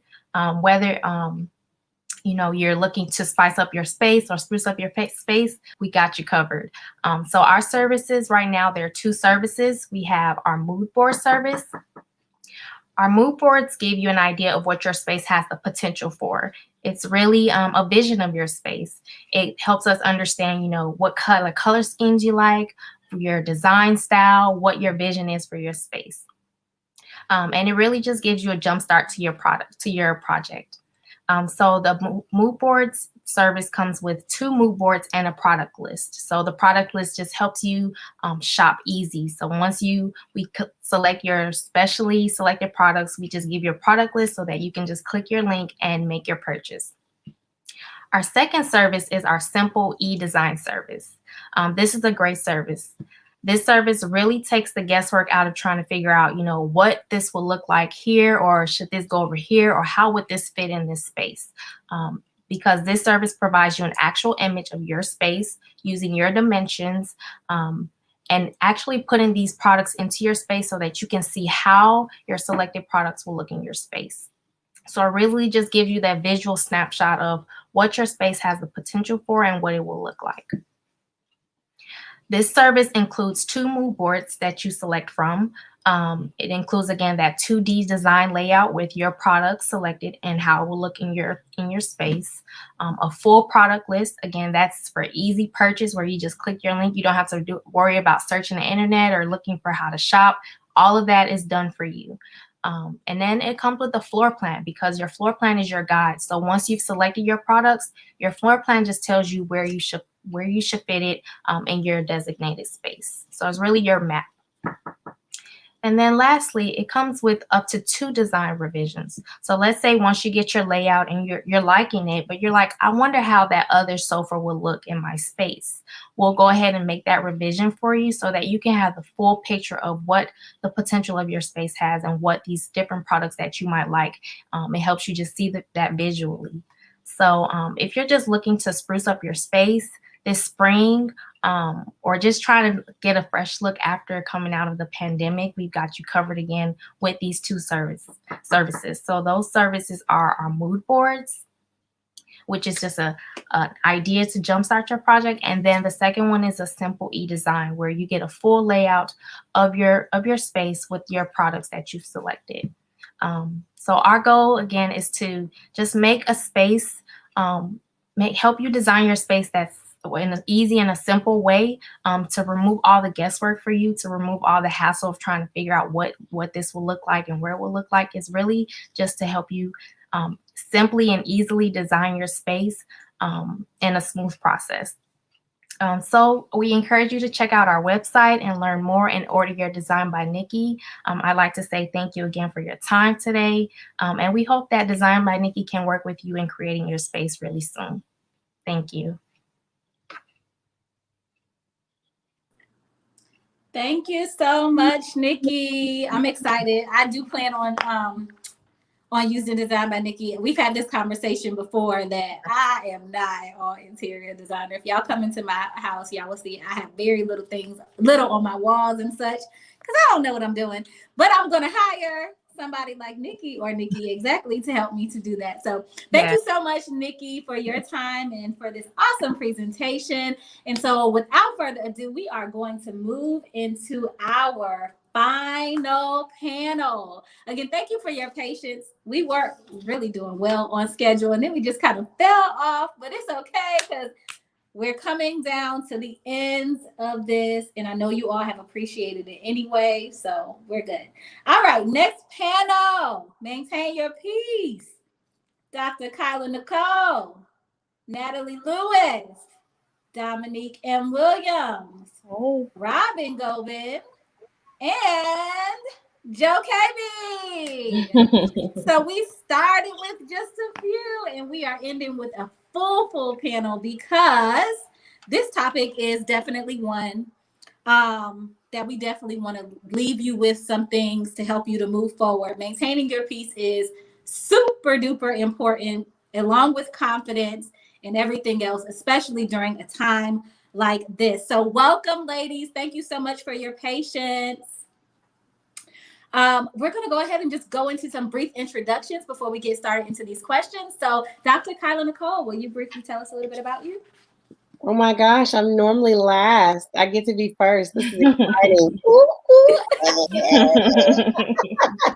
Thank you so much for the opportunity, Andromeda, and my beautiful panel co-host. Y'all look amazing. My name is Kyla, Dr. Kyla Nicole. They make me say that, by the way, guys. I know that. people get on me when I don't say it. So I don't feel like being tried today in text message form.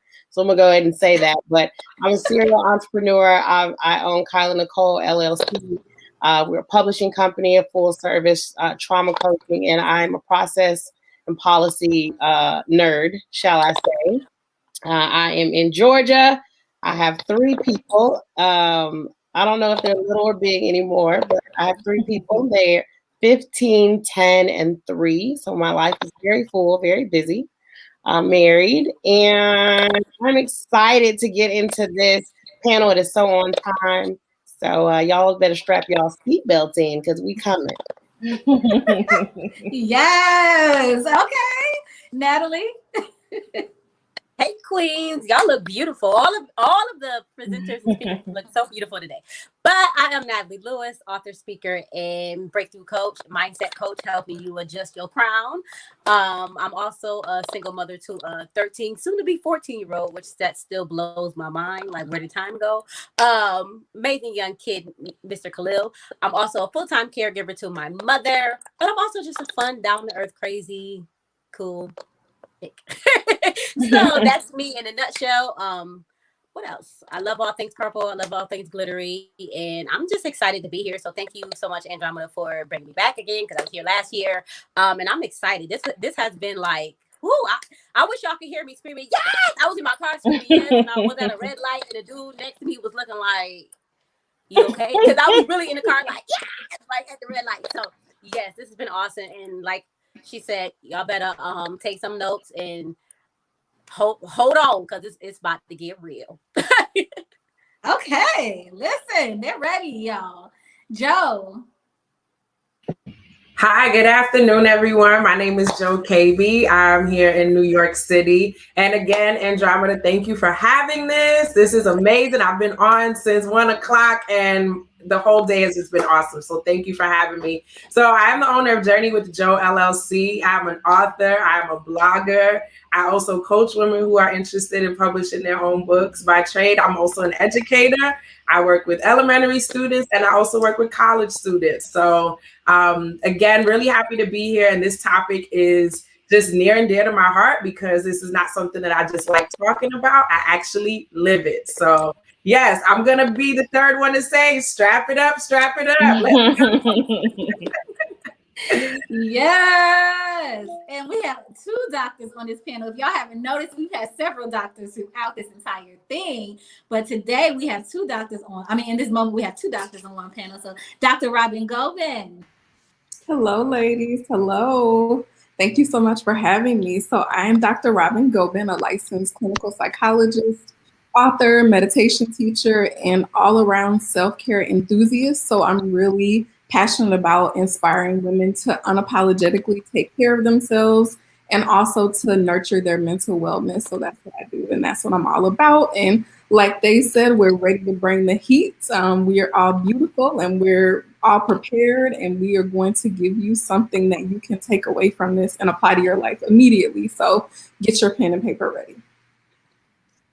Y'all, I don't know what they have coming, but get your pen and paper ready. Dominique.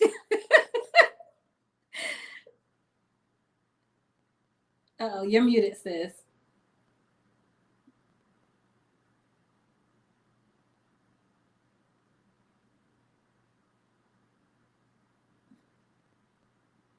We can't hear you, Dominique. It says that your mic is not connected. There you go.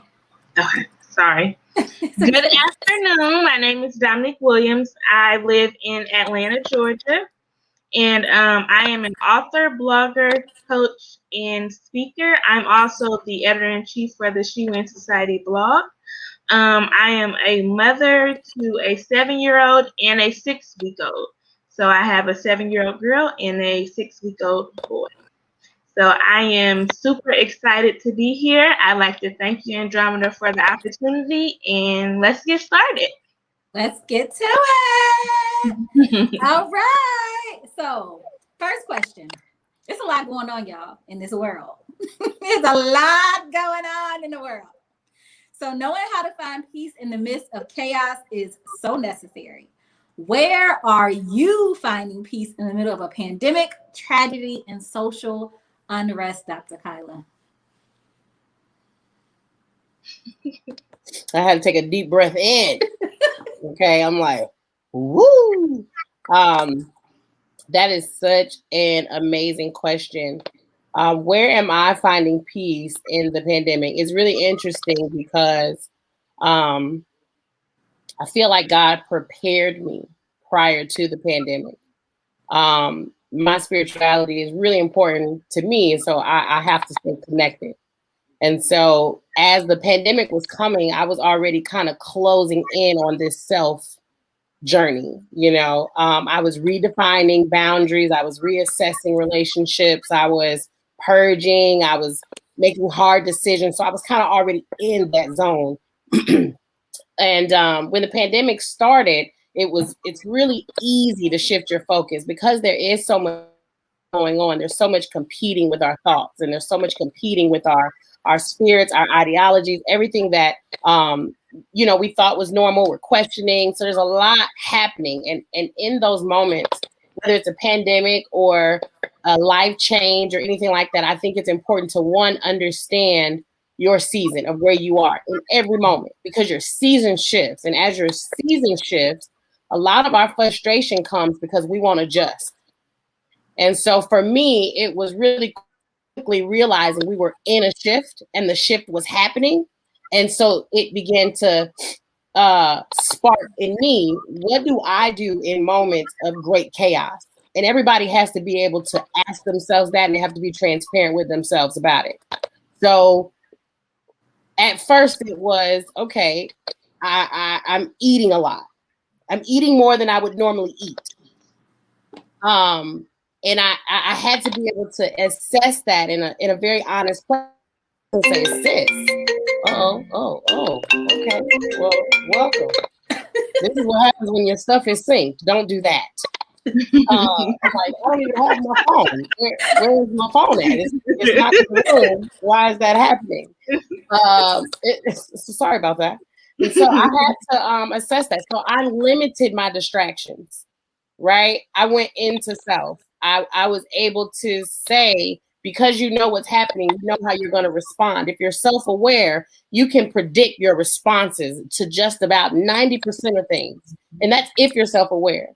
And so I would say for me, I'm finding peace in self, limiting my distractions, asserting my boundaries, being very clear about what I think, who I am, what I want, how I want it, focusing on my immediate space, because that's what's going to maintain your peace.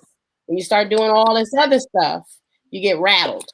You can't properly filter through things. So I'll pause there. That's good. Nat? Well, that was a whole word. A whole word. But I feel the same way that I was kind of prepared pre-pandemic because the year before, that's when I started full-time caregiving for my mother. So I was already in the house, not really going nowhere, Instacart and all that stuff. So that didn't really bother me. But when it started, it was just like, discernment and spiritual. Like, God is, okay, I heard in my life that you're gonna come, but you coming out? Like, what do I need? What do I need to do? What's happening? Just let me know and take me up the first trip. I don't want to wait. It was just so unreal. It was just quick, and just seeing how multiple people were affected, seeing how just the whole entire world changed, seeing how everything was shut down. And I was like, okay, God, what is this? But if you're allowing this, I trust that you got a plan. If you're allowing this, I trust that you're going to take care of me and my family and my friends and everybody connected to me. I'm just going to trust. So that was the first thing, is stop trying to figure out like what's happening and what should I be doing, and just pause. Just pause for a moment and breathe and figure it out. So that was my first thing. The other way is just really being appreciative of the moment. I think so many times we are so, and I don't know if it's been embedded in our heads that we have to go, be on go mode all the time, or be on all the time. I don't even know what that means, but I hear that a lot. Just being present in the moment, being okay with where you are. And as she said, what season are you in? Maybe it's not your time to be out and about speaking on everybody's platform or, you know, doing everything. Maybe it's not your time to launch that thing right now in this moment. So you also have to be aware of what season you're in. What is God telling you to do right now? And guess what? It's okay if he's telling you to rest. Mm-hmm. I think so many of us are so focused on future and goals and I gotta get it and I gotta go that you're not resting. Mm-hmm. And how much of an impact can you really make when you frustrated and you don't have peace within? So I had to learn to master peace because I was allowing situations and people to continue to leave me in pieces. Mm-hmm. What you say? I said I had to master peace because I was allowing people and situations to leave me feeling broken in pieces. So I was frustrated, I'm mad, I'm angry, I'm all these different emotions, but it was because I didn't have peace within. So I had to learn how to pause and be aware of what am I feeling right now? Where is this coming from? Where is the source of this? And let me deal with it. And if that meant take a rest from what I thought I should be doing or what other people think I should be doing, that's okay. It needs no explanation. So just pause. That's the biggest thing that's been helping me. So good. Joe KB. Yeah, so how I'm maintaining peace in this pandemic, and I even think about, you know, over 365 days ago when it started, is just really trusting God and not just saying it, but actually saying, you know what? I really don't know what's going on outside. They're telling me to stay inside. So I'm going to stay inside and I'm going to trust you. And what I had to realize was I've been through a lot of bad things, right? But I'm still here.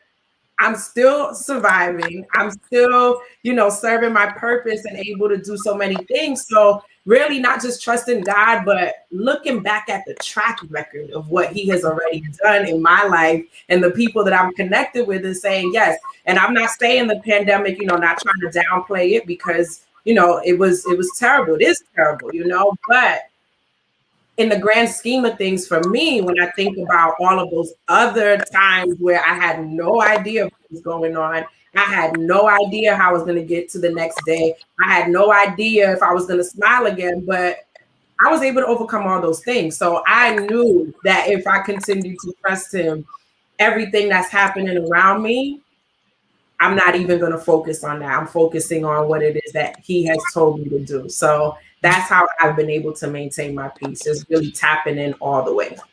Mm-hmm. Yes, ma'am. Dr. Robin. I agree 100% with everything that's been said so far. God is the plug for sure for peace. Definitely. But I'll say another thing that's been helping me to maintain my peace throughout this time is community. And one thing that God has really put on my spirit to share with everyone that's here today is refuse to suffer in silence.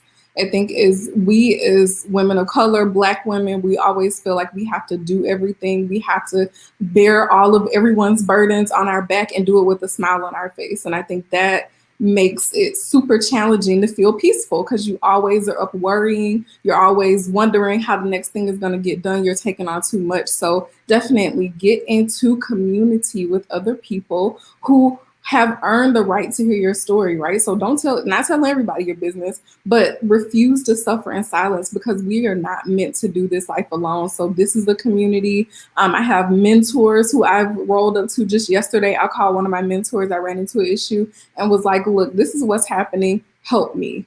And sometimes we feel like we can't say that because we are brands ourselves, right? And we're telling people what they should do for other, for self-care or whatever it is. And so we feel like, oh, we can't look weak. But it's not about being weak. It's about knowing that you don't know everything. And it's about discernment and it's about wisdom. And so I think being in community with other people and refusing to suffer in silence has really helped me to maintain my peace so that I don't feel like I'm carrying everything myself, in addition to handing situations and things over to God and letting him deal with it and handle it. But definitely refusing to suffer in silence has helped me to remain peaceful. That's a good one for sure. For sure. Which is why we have these spaces right here to be able to have these very real and vulnerable conversations, because it is very often that women suffer in silence because they don't feel safe to speak out and ask for help. Dominique? Yes. So I would say I've definitely been resting since the pandemic has happened, quieting my mind, just basking in silence. Definitely tuning in with God for sure, because I feel like basically during this time, a lot of us needed to surrender whatever we were doing or whatever we had going on in the moment. So when you surrender, you give it all to God and you relinquish control. So I feel like that's really what we need to do. That's the purpose, not the whole purpose of the pandemic, but that is definitely a huge portion of why we're going through this. It's unfortunate that people have lost their lives because of it, but definitely the life lessons were to surrender, relinquish control, allow God to step in, and for sure, intimacy with self. Because I feel like when you are aware of your surroundings, who you have around you, just your family, friends, immediate circle, children, all of that can disrupt your peace and can distract you from what's really important. So I feel like we often get distracted with bigger things, our goals, our dreams, our visions, and we forget to have that quality time with ourselves, have that quality time with God, have it with our family, our children, our spouses. So definitely in resting. I feel like we often say, oh, rest in peace when someone has died. But I want to rest while I'm living. I want to have peace while I'm living. So that's how I've been maintaining my peace through the pandemic. Sis. Listen, Kyla Finnan is about to jump through the screen. I heard you too, sis. Listen, I want to have my peace while I'm living. Yes, I do. Yes, I do. Say that, sis. Listen. This pandemic definitely has taught us some very valuable lessons. If you've paid any attention, you should have been learning something. And I love that you said, Dominique, focusing on what's most important. This pandemic has definitely made us focus on what's most important, because so many things have before we were just on the go, busy, we were neglecting some really, really important things. And I think our health is definitely one of those things Kyla touched on, just like eating more and things like that. Like, now you got to kind of look in the mirror. You can't rush past that mirror out to work anymore. Now you got to kind of stand in it a little bit.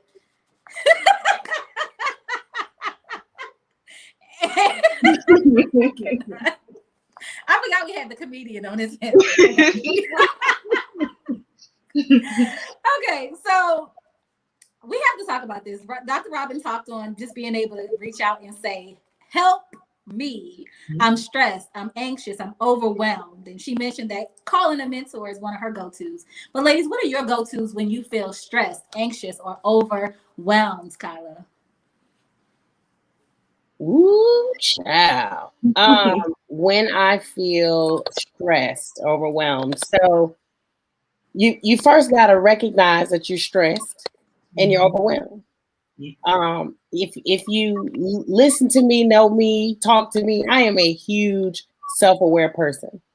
I feel like knowing yourself really has the potential to put you in just about a better position for most things. And it'll help you avoid a lot. It'll help you reconcile a lot. There's just so much power in knowing yourself. So when I'm stressed and I'm anxious, after I've identified my root, because we often deal in symptoms.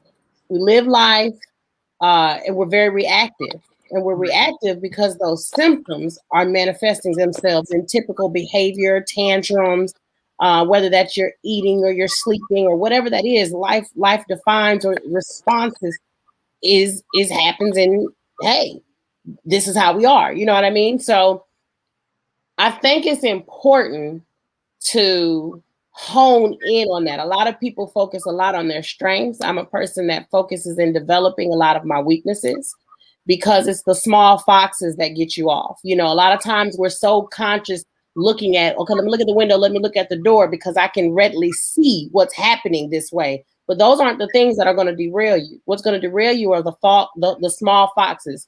The doors that you refuse to close, the cracks that you leave open will be the things that disrupt your soul and your peace. And so I think that that's important to know, because you can essentially identify that stressor from the top and how I need to respond to it. You get what I'm saying? So for me, as I said earlier, I was eating a lot. You know what I mean? Like, I just realized I was like bored. First of all, y'all know I like food anyway, right? Like, that's my thing. It's like, hey, what's going on? You want to make something better? You got that plate? Let's get it cracking. So in knowing that, you know, I called my dad and I was like, yo, I'm throwing down cupcakes like it ain't nothing. And first of all, I don't even buy, like, it was strange that I was buying all this stuff because I don't even normally buy those things, right? So I'm like, before I had identified that I was coping, sometimes we get out of sync and we get out of pattern and we ignore or we justify. Because we'll say, oh, well, you know, I'm eating this cupcake because I'm tired, or I need some sugar, you know, or, well, you know, I got to get this thing done because I got a deadline. But that's what you tell yourself to pacify yourself, to basically excuse what you know is inexcusable. So as I was sitting there throwing them cupcakes and them cookies back by the pack, I was like, man, this ain't gonna be good for my waistline. Let me figure out what I'm going to do to combat that. Okay, well, I've been going to the gym 5 days a week since January, because what I know I'm not going to do is stop eating. Right now, I can make better decisions about what I'm going to eat. I can choose a better time in what I'm going to eat. But what I know about myself in this area is this is a thing that I enjoy. And because I enjoy it, I'm not going to stop. So if I'm not going to stop, then I have to do something to combat that thing. So when you're stressing out in your life, you have to immediately identify that root issue of what this is. Why am I stressing? Am I overwhelmed? Am I doing too much? Am I talking to the wrong person? Am I watching the wrong thing? Am I reading the wrong thing? Am I talking to myself crazy? Because there is absolutely 100% something that you're doing that's triggering your stress levels, right? If, oh my gosh, we're in the pandemic, I can't go anywhere, I can't do anything, I can't this, I can't that. Well, that's like Dr. Robin said, are you suffering in silence? Where are your relationships? Because what the pandemic did was force us to evaluate all the broken parts of our souls that we left unaddressed and we covered by being busy, by moving around, by, you know, shaking and shucking and jiving and let me collab and let me do this. Well, the pandemic said, you can't do that no more. So the pandemic said, listen, I don't care what you had going on, but you're going to be pressed. And so now there are things that are happening in your world that you've not addressed. Why am I eating more? Why am I cussing more? Why am I listening to T.I. every day? When I ain't heard Boosie in 10 years. And every morning I got to set it off in this mother blanket before I get on a conference call. We got to address what's going on. You know what I'm saying? I went from worship and praise with Israel. You know what I'm saying? You want to do it? When you want to do it? Y'all want to meet at 12 o'clock? Because we can talk about this conference call. You know, I got to address it. So identifying my stressor was key, because in that moment when I was able to identify it, I could say, okay, this is what I'm not going to do. I can't watch the news all day. I can't have y'all calling me, telling me what's going on. I can't have you bringing attention to the death count, because I'm an empath and I feel that. You know what I'm saying? I can't have y'all taking up my time, because I got to reposition self-time. I got to focus now.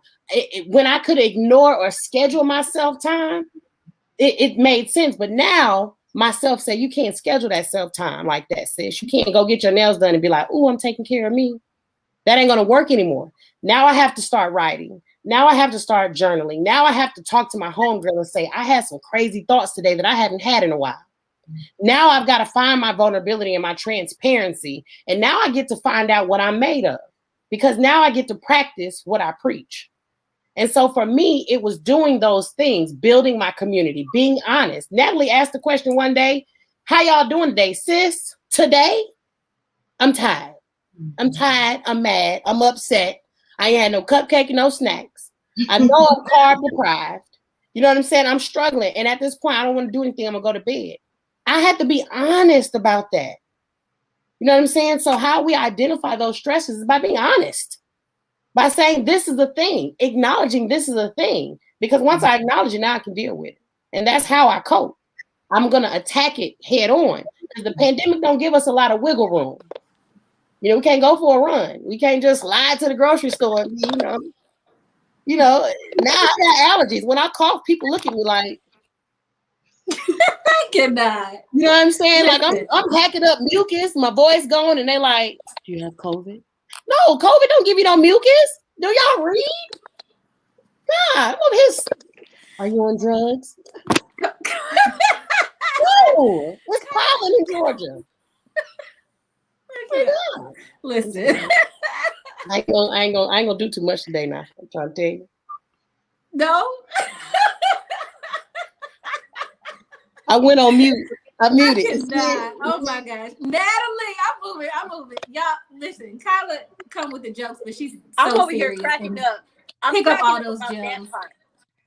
Oh Yeah, my God. those were some definitely some gems. Thank you so much, Kyla. Natalie.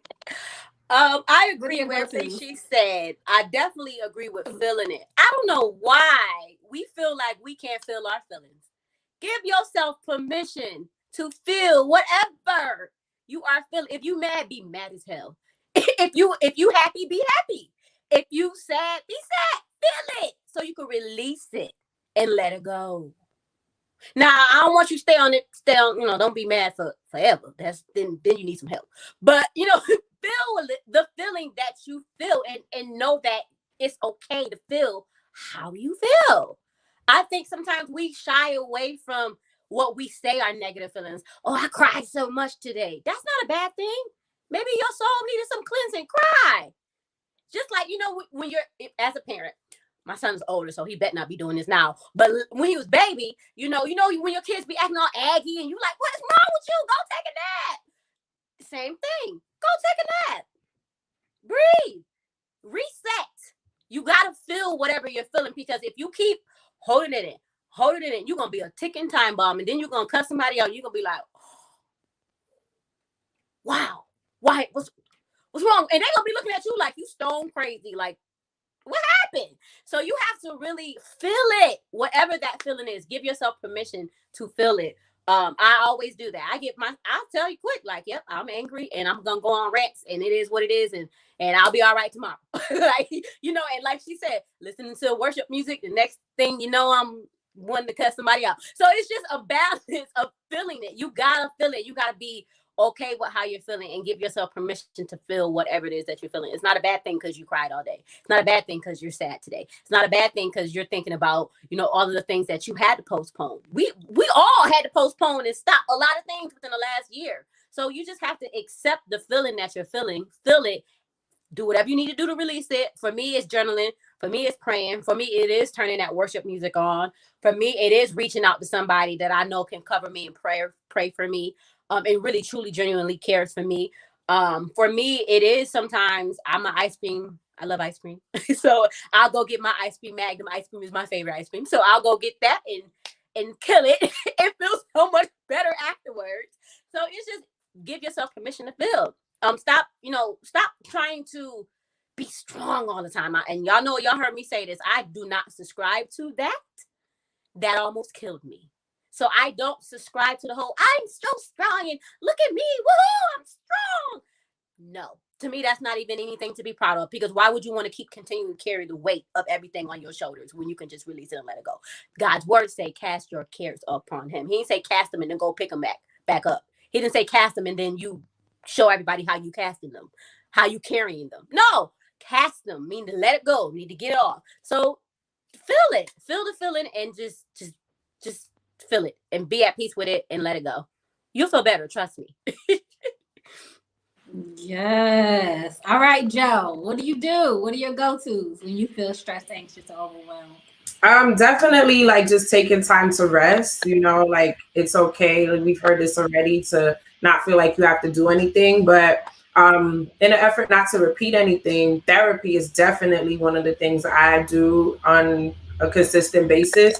I don't go to therapy as much as I used to when I first started, but it's something where if I've had like a couple of weeks where things are still not looking right, I text I have two therapists. So if one is not available, I go to the other and I get a session in so that I'm able to talk to them. So I'm able to get resources. I think therapy is a wonderful resource for women or people who just want to continue evolving themselves, especially from the inside out, because, you know, if the inside is not right, the outside could be beautiful, but it really doesn't matter, right? So that's something that I definitely am an advocate for, and highly encourage anyone that, you know, if you feel like you're at a point where those things that you're dealing with become too much, there are people who have studied and went to school and have devoted their life to helping other people. And it is okay to seek out outside help, outside of God, outside of yourself.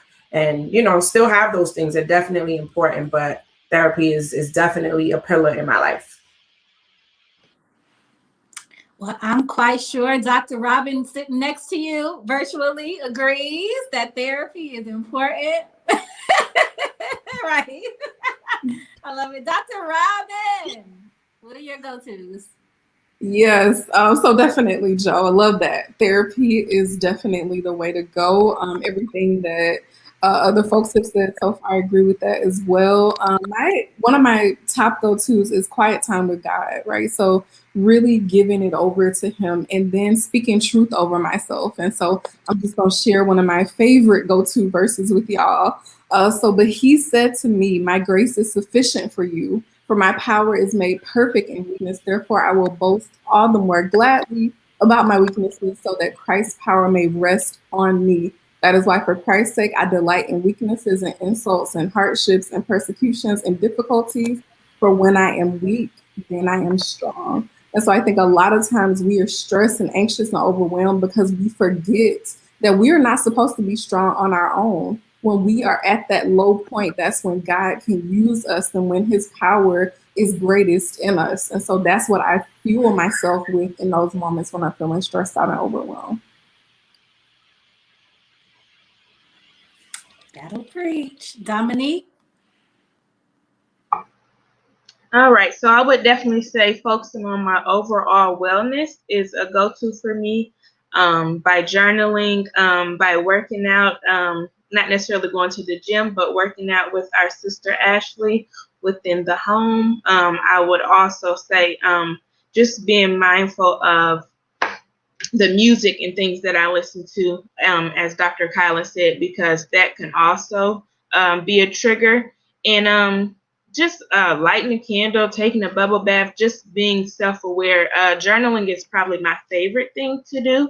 Definitely listening to some soft music definitely will help, because lately we've been seeing people saying, "Oh, I shot and killed these people because I had a bad day."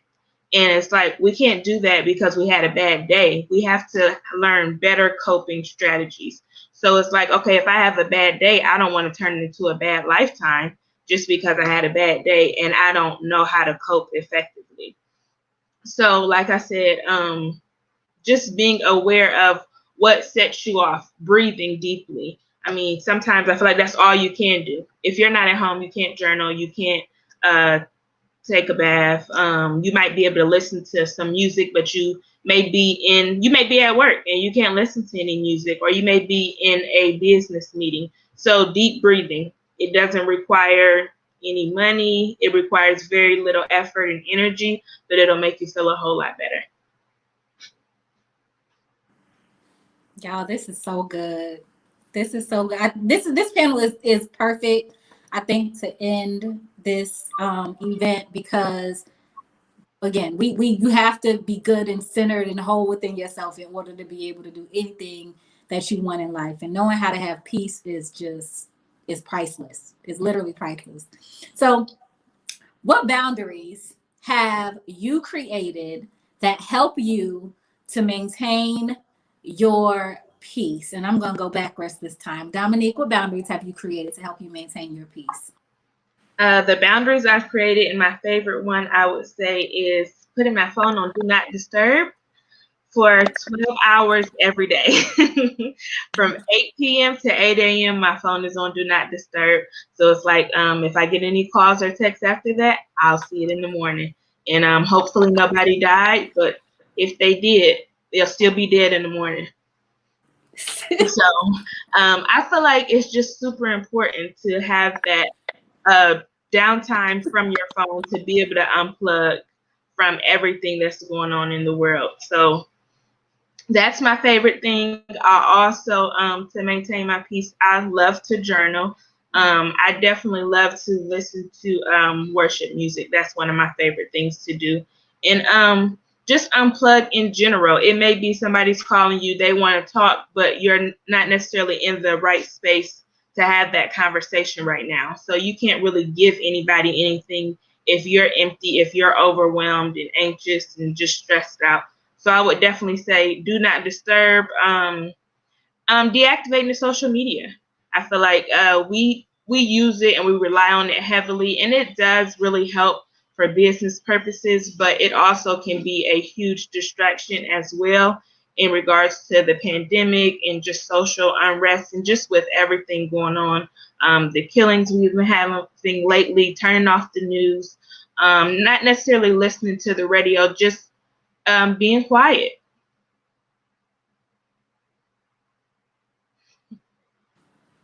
Yes, Dominique. I'm sorry. Listen, some of the things that have been said today on t-shirts. Okay, y'all hear me? Dominique, that was so good. But like Denisha said, they will still be dead in the morning. Don't kill my vibe. Y'all are just, I'm cracking up. Lord help me. True. It's true. We feel like because we have these things in our hand, we always have to be available to people. And people think that we always have to be available to them because we have these things in our hand. And so it is important to set that boundary for sure, to know that no, I deserve time to not have to respond to every text message, email, whatever comes through my phone. And it's true. It can wait. It can wait till tomorrow. It's okay. So I'm with you on that, sis. Robin, Dr. Robin. So how am I supposed to go after that? I was still But yes, I agree with that 100%. And part of what I was going to say is really, I set boundaries by determining who's going to have access to me and when they're going to have access to me. Like, I'm not going to let other people decide my availability. And I've seen that in this pandemic, because people know you can't travel and because they know you're working from home, they feel like, oh, we can just meet on the weekend or we can just do these evening meetings and all these things. And it's like, no, even if I don't have anywhere to go, I get to decide when I'm going to set a meeting and I get to decide what type of access you're going to have to me. And so the thing with that, the most practical tool is just being willing to say no and let the chips fall where they may. Like, people don't know what you have going on in your life, and you deserve to have boundaries with your time and your energy and your peace. So definitely exercise that muscle of saying no. Yes. Joe KB. Tell us about what boundaries you've created. Well, definitely, Dominique, I'm gonna give you other way, a little high five over there. I do that as well. I actually keep my phone on do not disturb during the day so that I can focus on my work. But in addition to that, I've just been very, very particular about who gets access to me. At the beginning of the year, started cleaning out my contact list in my phone. I knew for a fact I do not have 1,000 friends. I do not have 1,600 friends on Facebook. Why was that number so high? Last Sunday, actually, I sat in this bed and erased 700 people from my friends list. And I think I have probably like 500 left because I know I don't have 700 friends, right? That should have that type of access to me. The business page, that's one thing, but just the personal one, I think I just really have to be protective of myself because I've also realized and I've come to see that there are people who are disguised as friends and people who are disguised as, people that were good to us in one season and who no longer are those same people.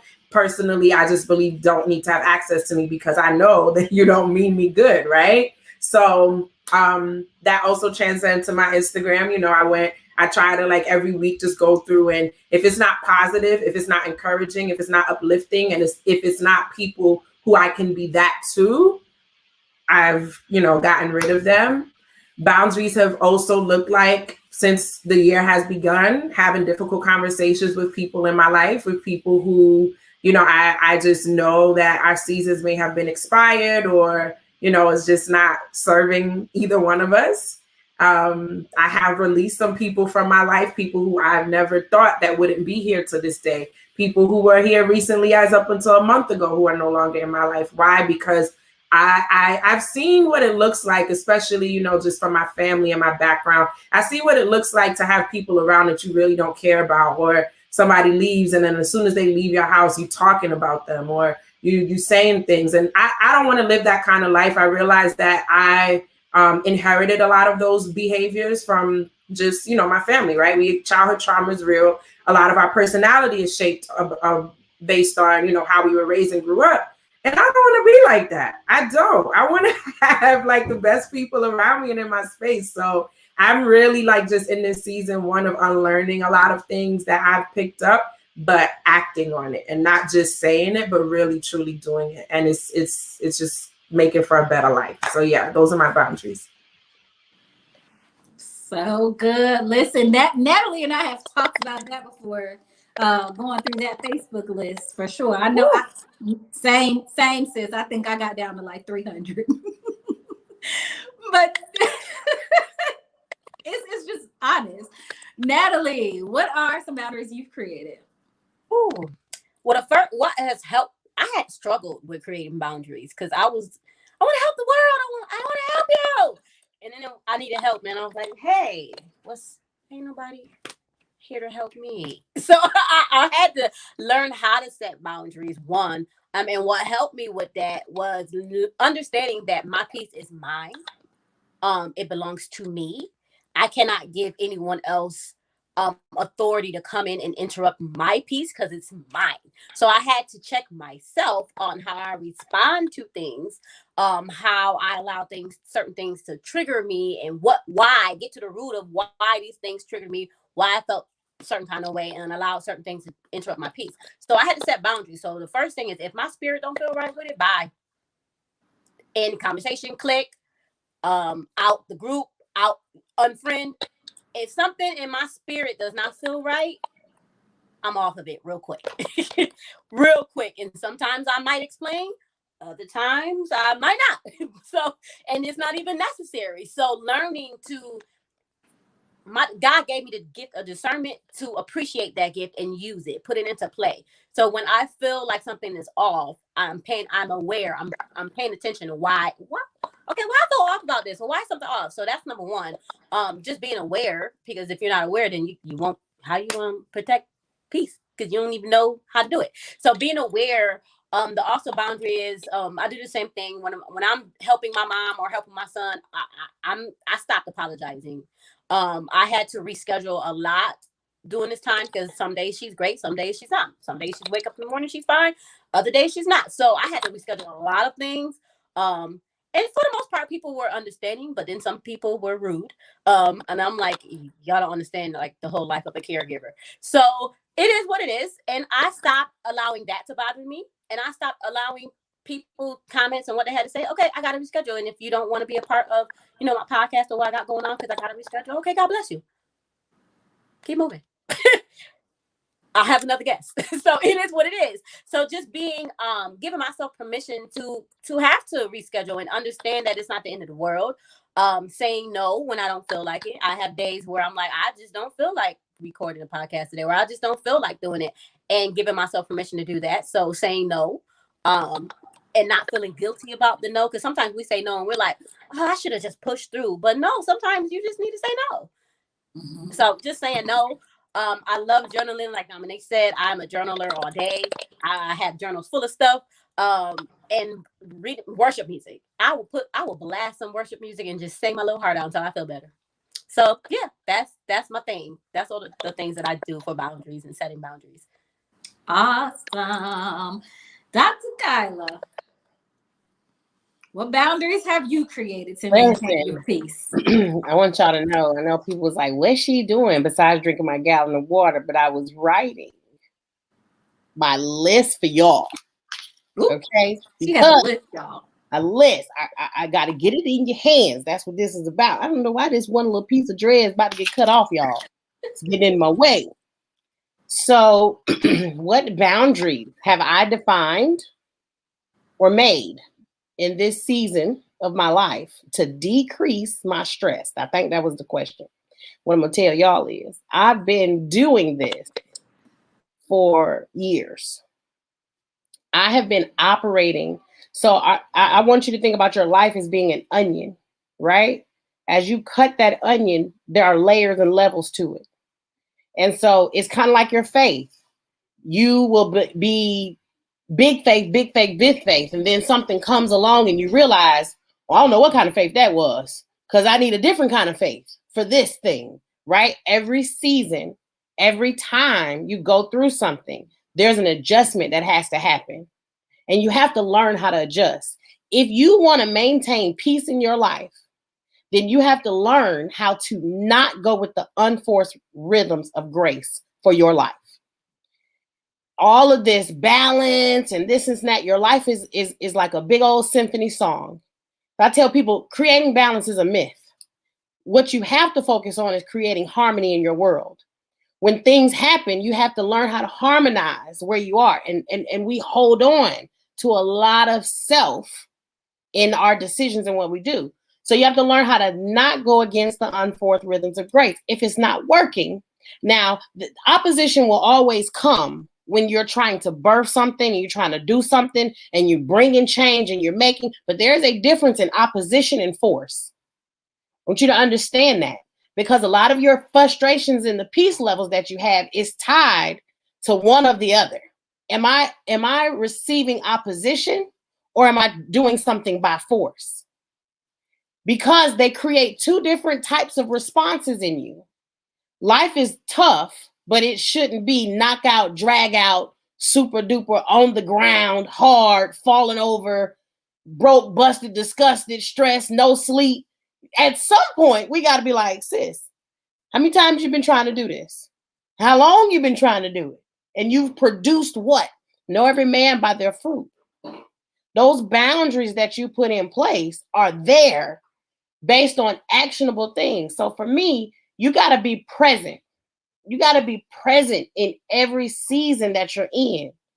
What does that mean? What does peace mean in this season? My peace in this pandemic is not the same as my peace when life was flourishing, right? When I was out here in these streets, my level of peace was different.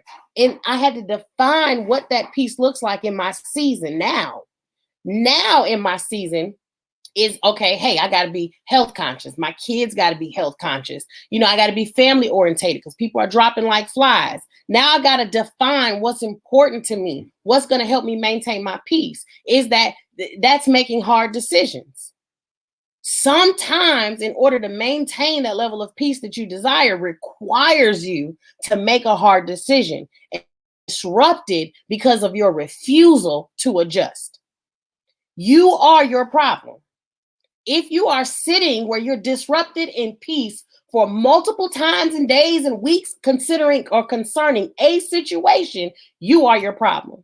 It is your lack of decision that is stressing you out because you have complete control over that. So you have to learn how to be present. On top of that, you have to learn how to understand what that peace is and define it for your life. Not allowing people to project on me, I'm telling you, was a game changer. Because when you think about when you're young and they say, oh my God, you're just such a good teacher, you'll be a great teacher. And you grow up thinking you'll be a great teacher until you become a teacher. And then you realize, I don't like this. These kids got snotty noses and that made me sick to my stomach. I don't want to do this no more. But now I can't do this. Now I can't not do this because y'all always talk, because I allowed y'all to project on me without defining what it was for me. Who am I?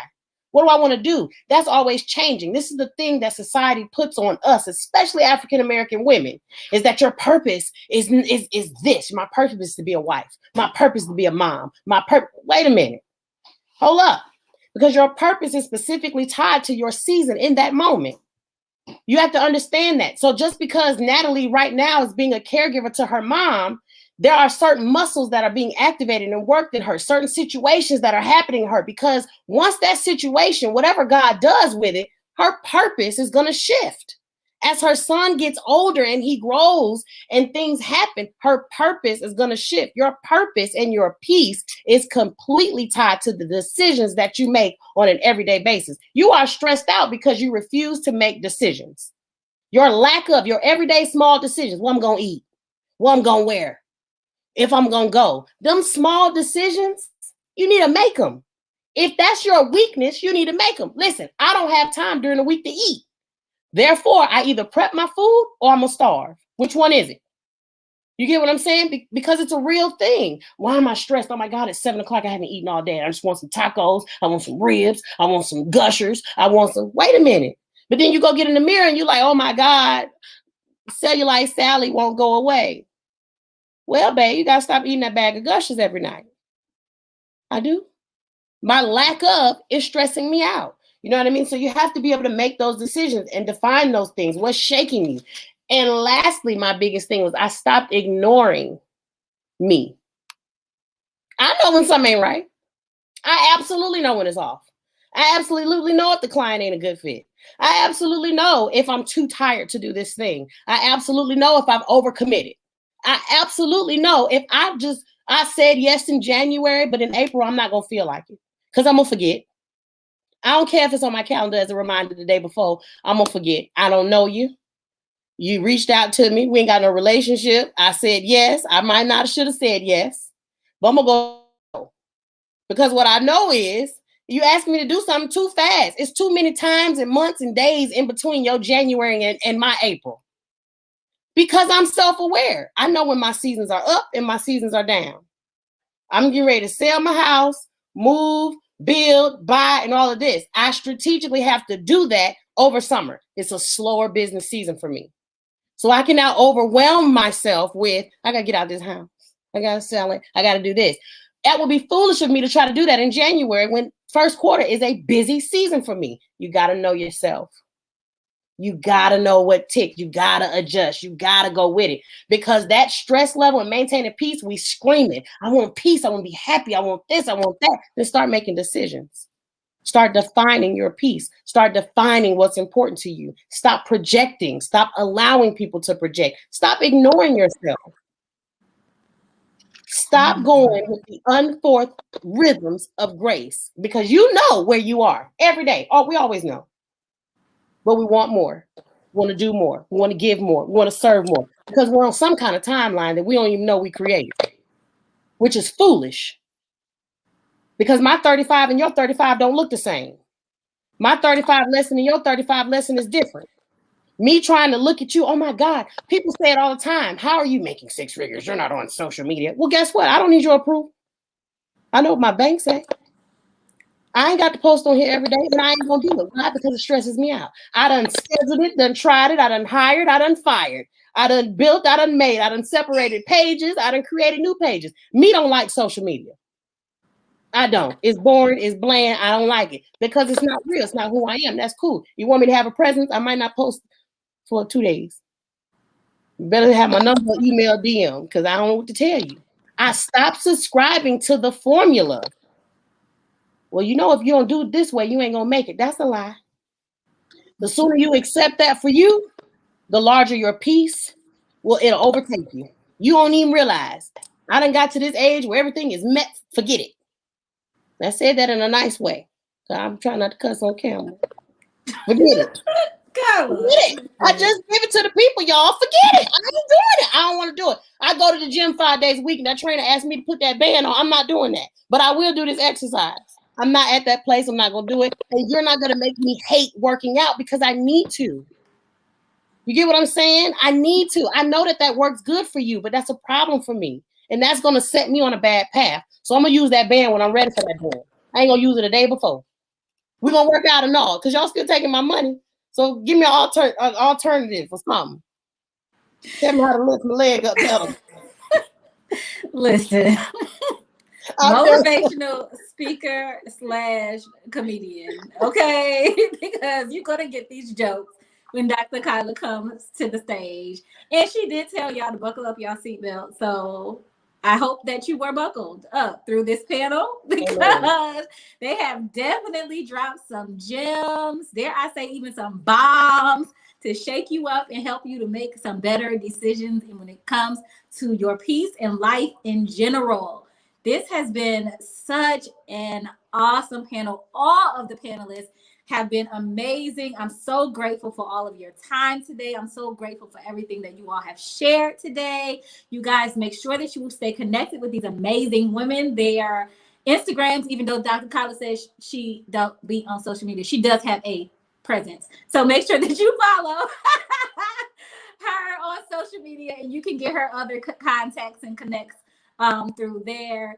I think that is going to do it, ladies. This has been amazing. So we're going to move into our giveaway portion, and then we are going to get up out of here, ladies. Thank you so much again, Dr. Kyla, Natalie, Joe, Robin, Dominique. Y'all have been amazing. Thank you, thank you, thank you, thank you, thank you. Yes, let's give everybody a round of applause. All right, ladies. So thank you. We're going to give away some giveaways, and I'll see y'all in the comments. Bye.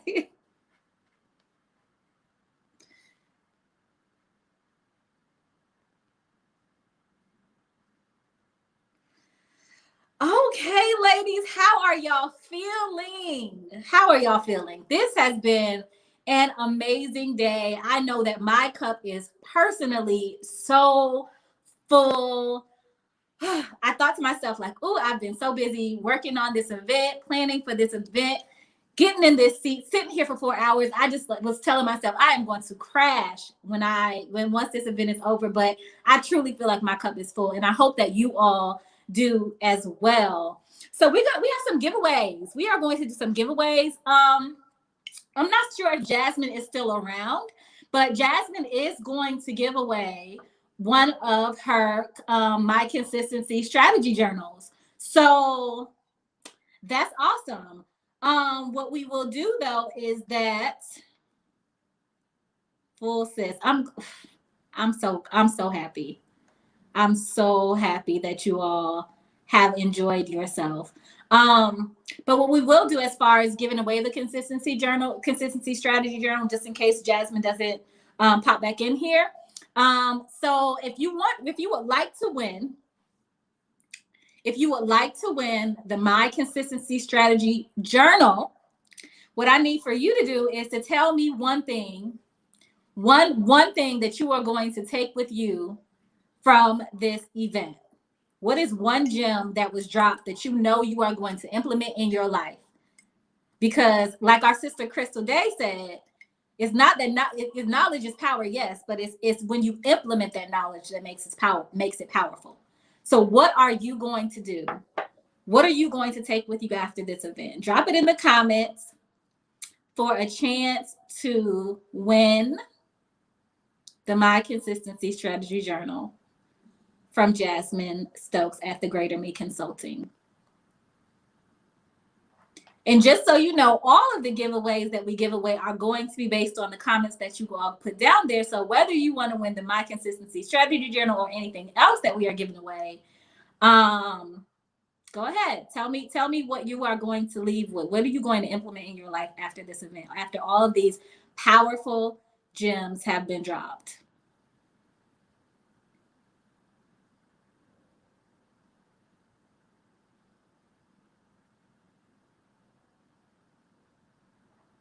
Oh, y'all are amazing. Y'all are so amazing. All right, Eureka said, know every man by their fruit. I love that. Denisha said, relationships and networking are not the same. Finding my tribe and going in rooms that make me uncomfortable. That's good, Jay. Have multiple tribes. What? That's good. That's good, Sylvia. My peace is my peace. Absolutely. Oh, these are so good. These are so good. These are so good. Stop ignoring me. That's right, Tanya. Dr. Kyla must be real myself. I know what will service me and must act on what's best. Okay. Being flexible with the definition of success. Yes. Okay, so LaShonda Evans. Refuse to allow the projections of others. Ooh, these are popping in. Y'all are coming in fast. Y'all coming in hot now. Refuse to allow the projections from others. I love that. So LaShonda Evans, you will win the My Consistency Strategy Journal. So what I need you to do in order for you to receive your journal is to email hi@shewinsociety.com, or you can just reply back to the email you received to get to this event and confirm your email address for me, just so that I have you and know where to tell Jasmine to contact you at. All right. Awesome. Y'all, these are so good. These are so good. Okay, so better express yourself and let it go. I'm gonna do the ugly cry and get it out, Phil. That's right. So this is what we're giving away next. This is the She Prays, She Works, She Rests, She Wins mug. You can find this at shewinsociety.com. If you just so happen to not be a winner, you can still get this mug at shewinsociety.com. So to win this mug, I want you to tell me what winning means to you. What is the definition of winning to you? And while you're doing that, I'm going to tell you about the next giveaway. The next giveaway is for the She Is Me tea.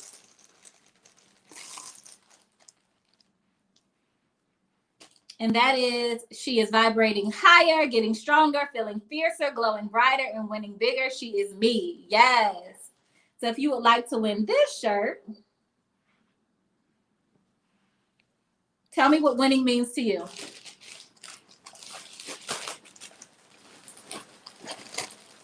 What does winning mean to you? Go boldly in what God has for me. Is that your definition, sis, of winning? There's always room for a cute mug. Yes, there is. Yes, there is. Winning is fully embracing God and walking in my purpose for life. That's beautiful, Sylvia. My happiness on all levels, achieving location and time freedom. Absolutely. My happiness on all levels. Absolutely. Absolutely.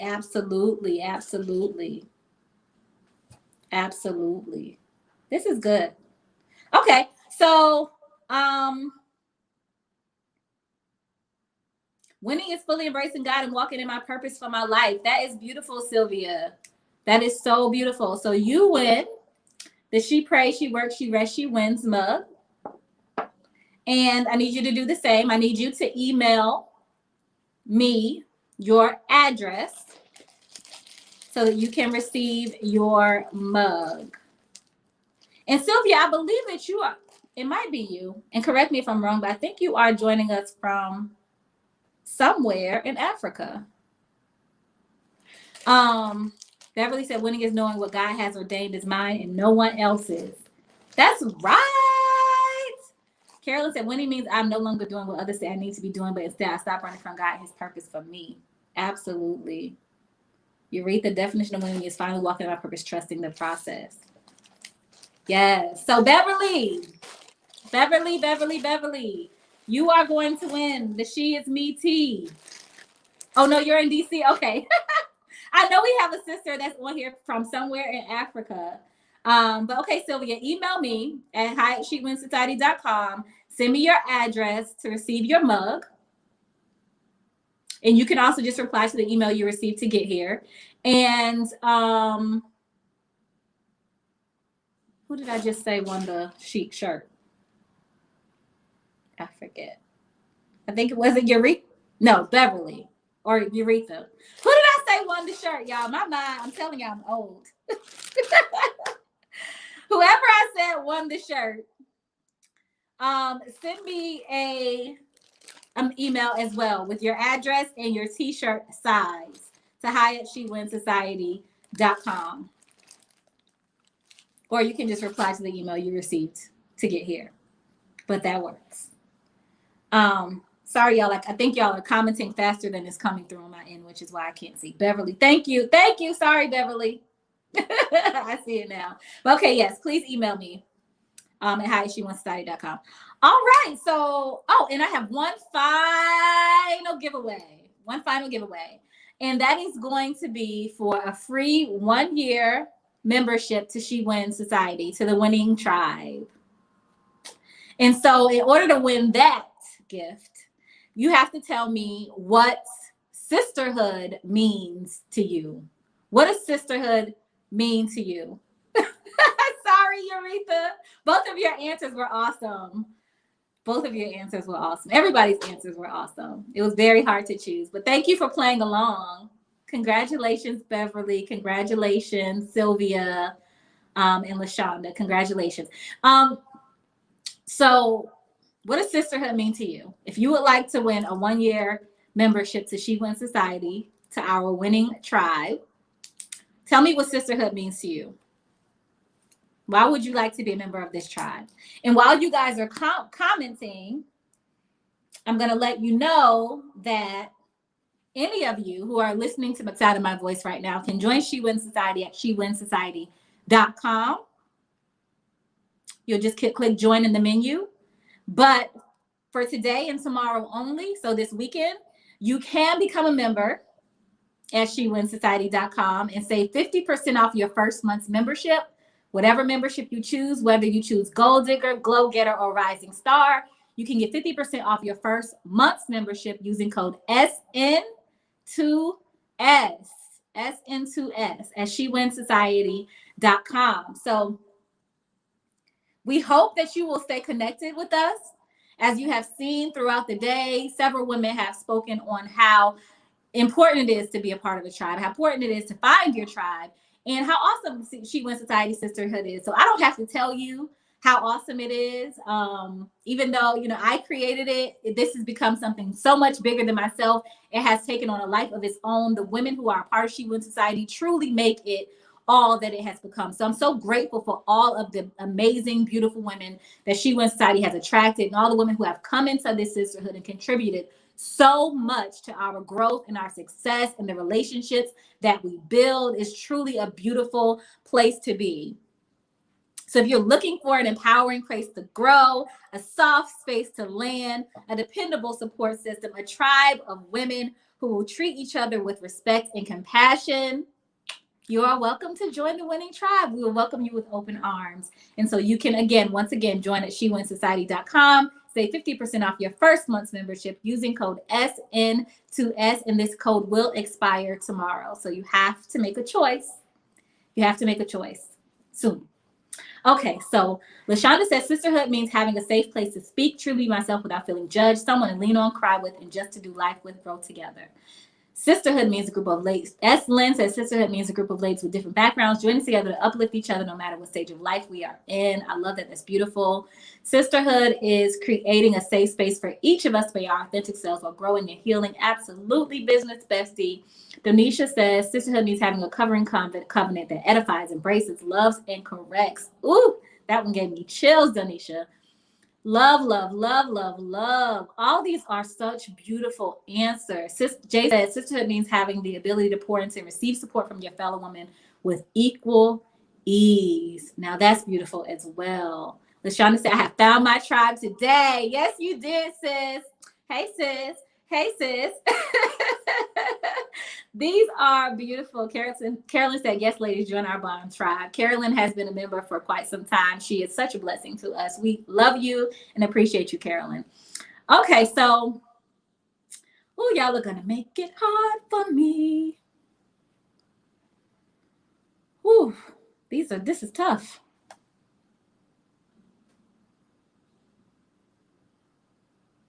So,